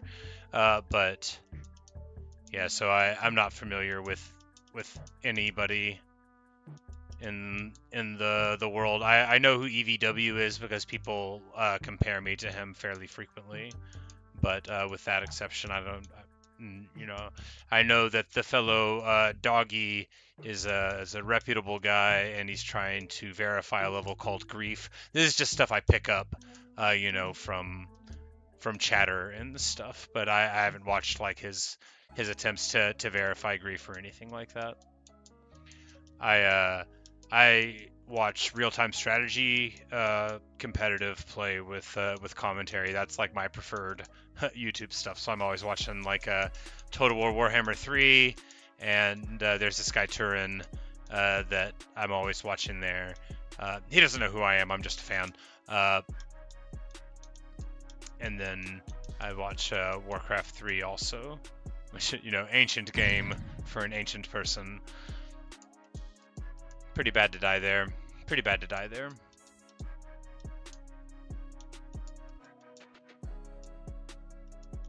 Look, I can talk through all of this. I know the level. I'm just bad.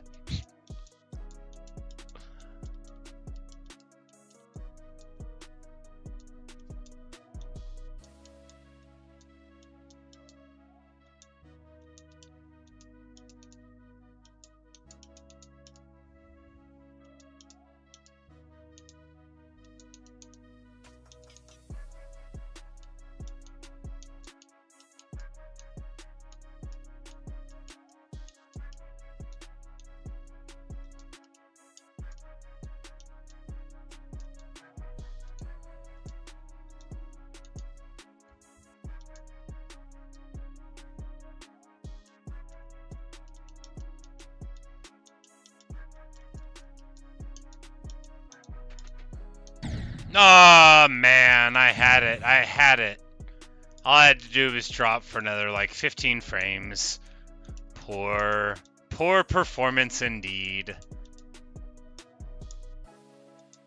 Pure, you say this is such a savage stream? Well, thank you. I will endeavor to do my best to keep it up. I can't keep on going for too much longer. I've got work tomorrow, and I can't loudly speak for too much longer. But, maybe... Oh, well, not like that.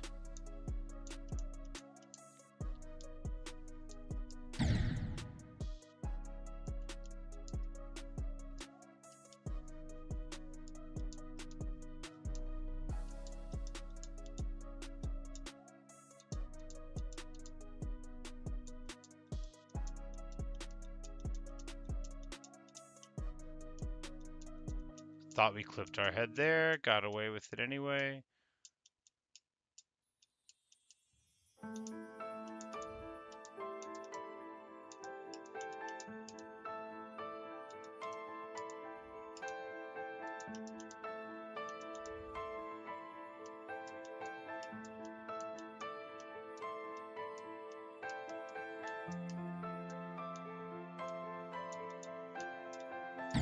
Okay.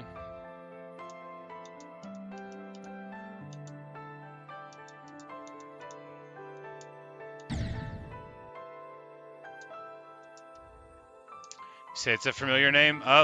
Possibly. I've heard of the guy that you mentioned. I've never watched any of the videos. It's not really my scene. I know it's like the biggest guy on the planet or whatever, but it's possible that there's a person associated with the crew that has this name. So the Tarkans, they're the last kings of Rome, right? They're the kings of Rome before they were. This is like ancient history, right? So before the Roman Senate, which you'd be, if you don't know Rome, like think, Julius Caesar overthrows the Senate, becomes dictator, gets stabbed. There's the Roman Civil War, and then the Roman Empire comes after that. The Roman kingdom came before the Senate. So the hundreds of years before all of that happened, that's when the Tarquins were around. And they were all terrible. No one has any good things to say about the Tarquins. But, and this is important, the name wasn't taken, and like the 30 names I tried to get for my YouTube channel 11 years ago were taken, and so this is the name that I use now. I've never like met somebody named Tarkin. Like I said, like the Tarkins are all bad. Nobody ever says anything good about them. Most of what we have written about Roman history, contemporarily, is of course from the point of view of the people that overthrew the Tarkins, so it's not entirely surprising. But every story you hear about them will be bad. But it wasn't taken. I guess like maybe some East Coast family, like the kind of people that like sail boats and are really good at rowing small boats. That sounds dismissive. I don't know these people personally. Maybe they have a kid named Tarkin, but I don't think it's. I've never met a person with it. I don't think it's common to use as a name.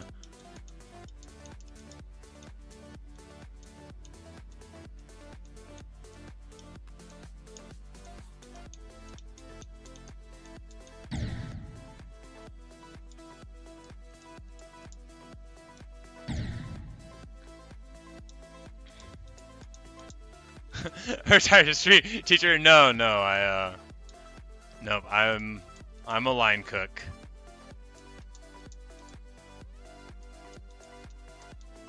What time do I wake up for work? My shifts at the restaurant start closer to noon than not, so while I do get up at like 7:30 a.m. or so, it's mainly because I am a real sullen and grouchy pants in the morning, and it takes me several hours to adapt to being awake, to eat enough yogurt / honey buns, depending on my mood, and drink enough delightful French press coffee to decide to go about my day. Because if I woke up like 30 minutes before I had to go to work, I would just stay in bed, man. I would just stay in bed and look at the ceiling and say, that's a nice ceiling, I'm going to stay here forever.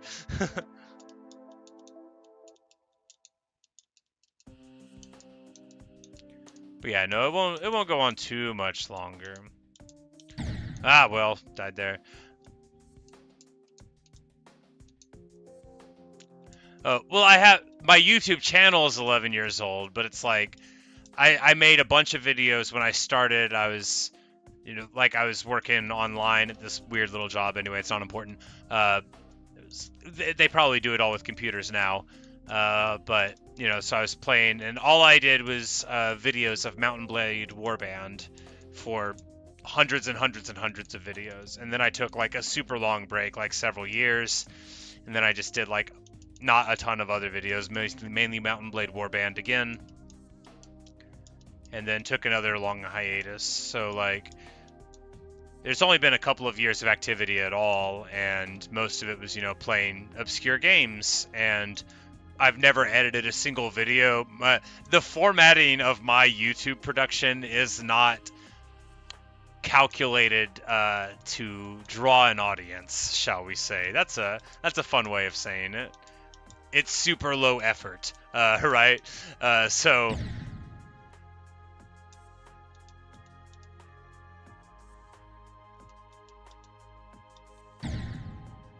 how much longer are we streaming today? Not too much longer. Maybe 10 or 15 more minutes.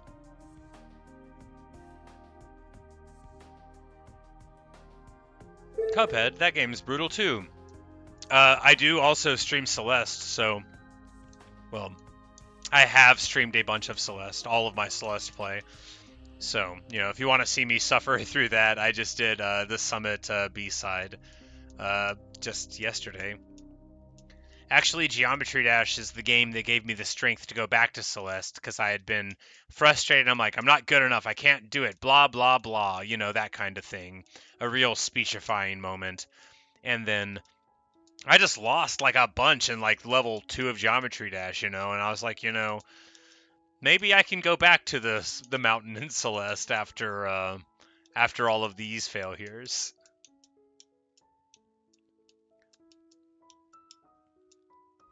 But yeah, but that's the secret to my YouTube channel, is it's all incredibly low effort. So while it might look like I've been doing this, quote unquote, for 10 or 11 years, what I've actually been doing is playing video games and talking to myself, and then doing absolutely nothing besides that. And even that infrequently. So I would say anybody can do what I do. Oh, hey, Natasha. How's it going? Yeah, I don't like repetitive sounds, and also I'm afraid of copyright things. But yeah, if I have to hear just a couple of sounds in sequence over and over, I I find a way to make it stop.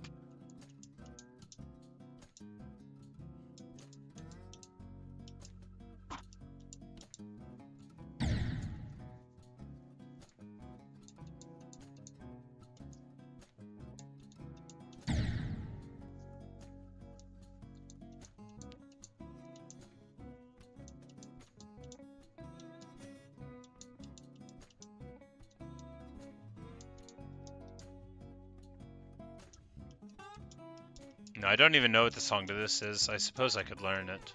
I could listen to it and be like, oh, now it all makes sense.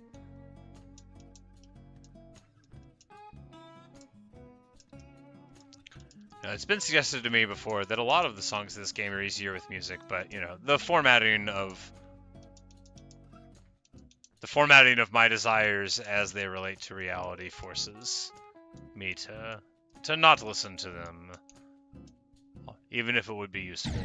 After all, if it would help me do better, but it would make me upset, I would just turn it off. It wouldn't be as useful as people might anticipate. I am a shockingly emotionally immature person, but I have crafted, you know, my everyday life to not make me interact with that fact. So people often get the mistaken impression that I am, like, calm and pleasant, but this is all, you're only seeing me at my best, right? Exactly, Natasha. That 15 minutes yesterday at the very start was the peak, and I literally have not done any better since then.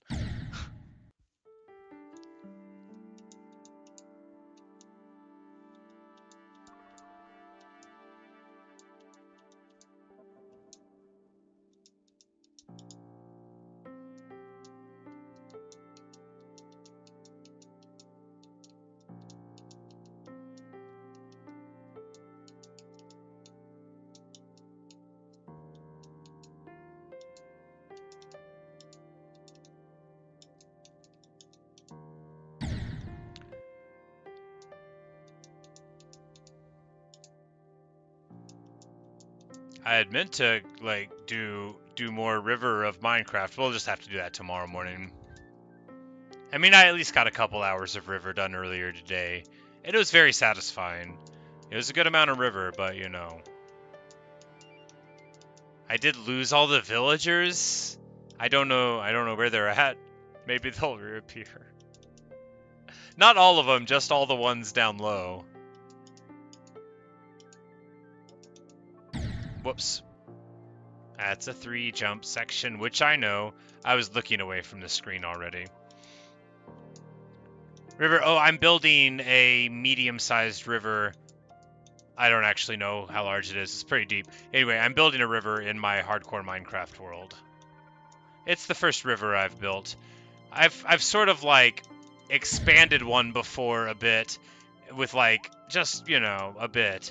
And then like I've built canals, but this is like a much larger than a canal river, you know. A canal is a 2x2 space, at least in my head, and this river is, I don't know, 8 across or so, and oh, more than a dozen deep. I made it deeper than it needed to be.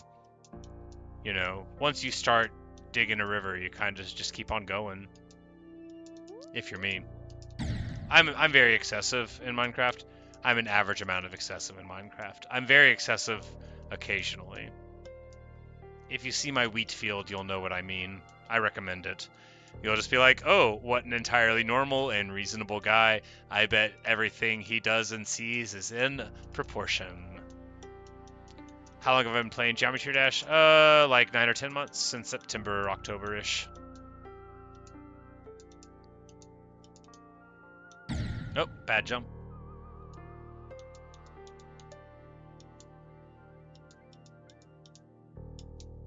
Hello, Alex.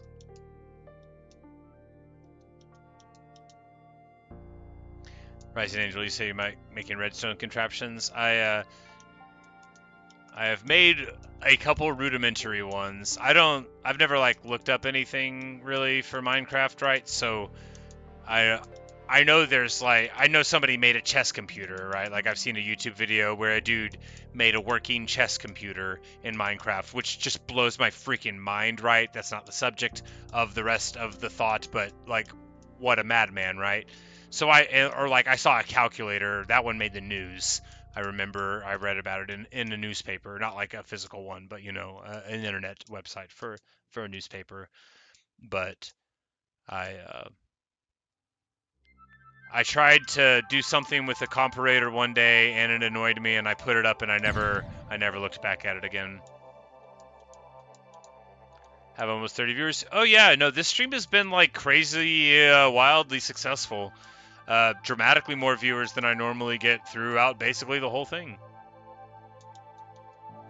If you're new around here, you may not know, but normally 2,000 people don't watch anything I do.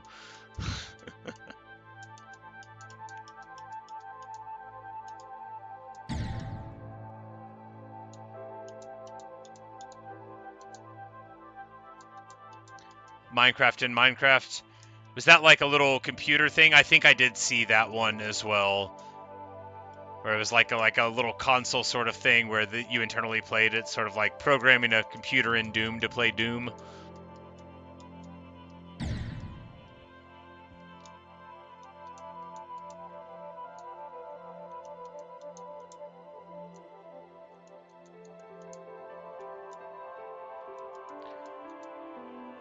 Ben, you're asking what demon I'm gonna do after this? Oh, it crashed. Hilarious. I'm not sure. We're gonna take a look at some and try to find one that's not too flashy. I'm not gonna play too much havoc with my dislike of the photoelectric effect, as it's weaponized against us in this game sometimes. Hopefully without like a yellow background. The bright yellow backgrounds bother me. Hopefully some aesthetically pleasing map that's not too flashy and that doesn't seem impenetrably strange in regards to orb timings. Which is to say, I have no idea what we'll play next. Some easy demon, though. We're not going to jump up to mids. Clearly, I'm not ready if it's taking me more than, 6,600 attempts to do this. And, well, frankly, it's taken more than that since we haven't done it.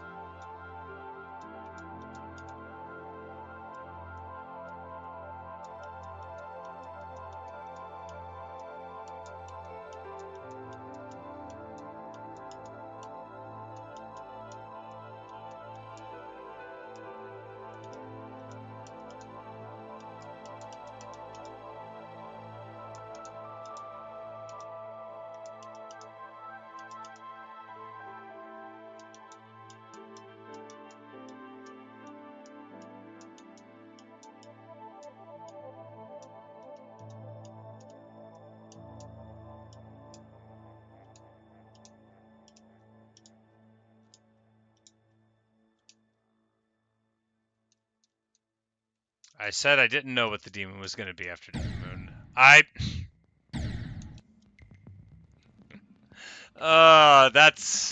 It's not the first time I've died there. That one actually was a much more direct hit on the wall. I had one earlier where I just barely clipped it.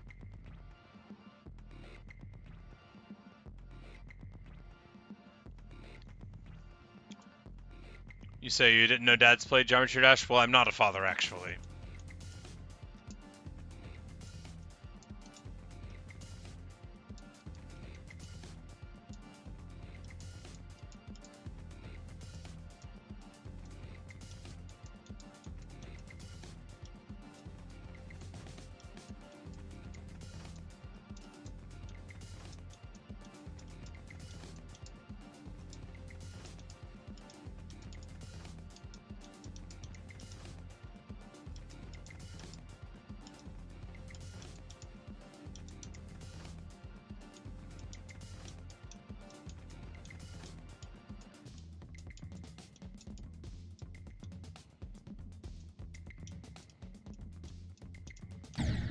Blah, blah, blah. Terrible.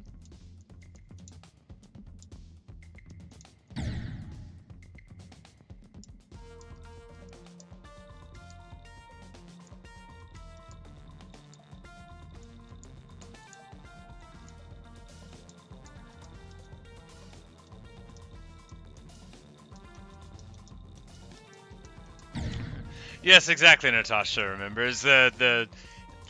My cookies and loaves of bread are like my children, and then like Cronus of old, I devour them to stop them from supplanting my place as master of the Bakerverse.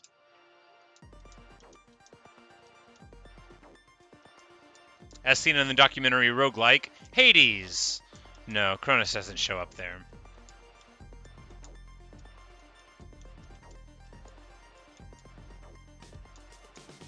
But his children do.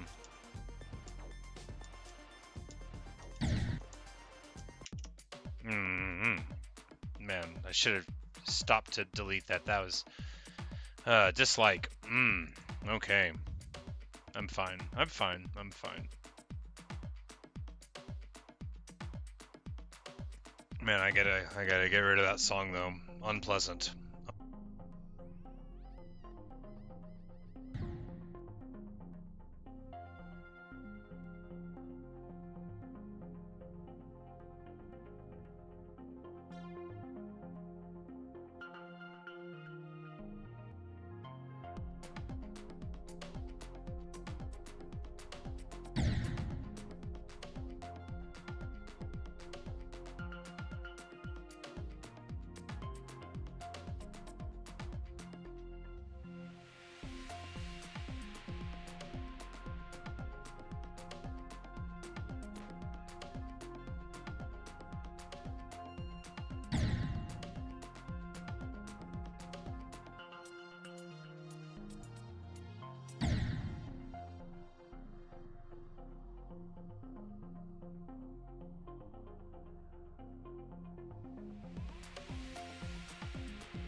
Oh, I was muted. Thank you.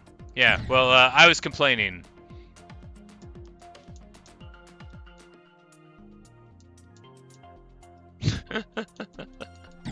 Alright, yeah, anyway.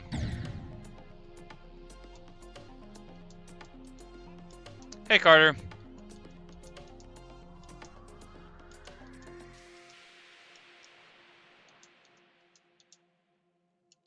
What percent do you spam go in chat? I don't know. The part I always die at is like, 64, so before around then, I think you might want to, I don't know, we can't play too much longer, can we? No, we're already getting to noon 30. Well, such is life.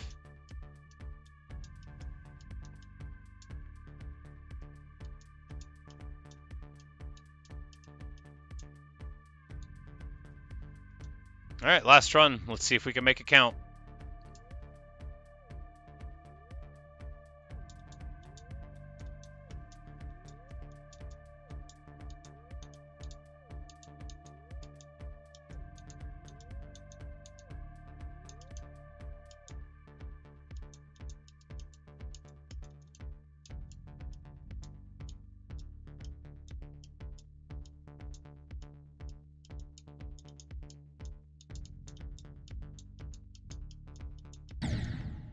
Well, Anyway, 6,691 attempts, 80,000 total jumps, 85%. Anyway, thanks for watching. Thanks for listening. I really appreciate everyone being here. What a crazy stream. Way more people than I normally see. So thank you all for being here. If you've been around a lot, thank you for being here as well. Good night, everyone. So many people in chat won't be able to say good night to everyone, but good night, Natasha. Wonderful to see you. The rest of y'all, thank you so much for stopping by. Check out some other videos on the channel if you like. Play some various games, but we'll probably be playing Minecraft through the weekend. Geometry Dash, almost certainly Sunday night, but possibly before then. But probably not before then, though. But anyway, good night, everyone. Y'all have a good night, and perhaps I will see you in another streamer video.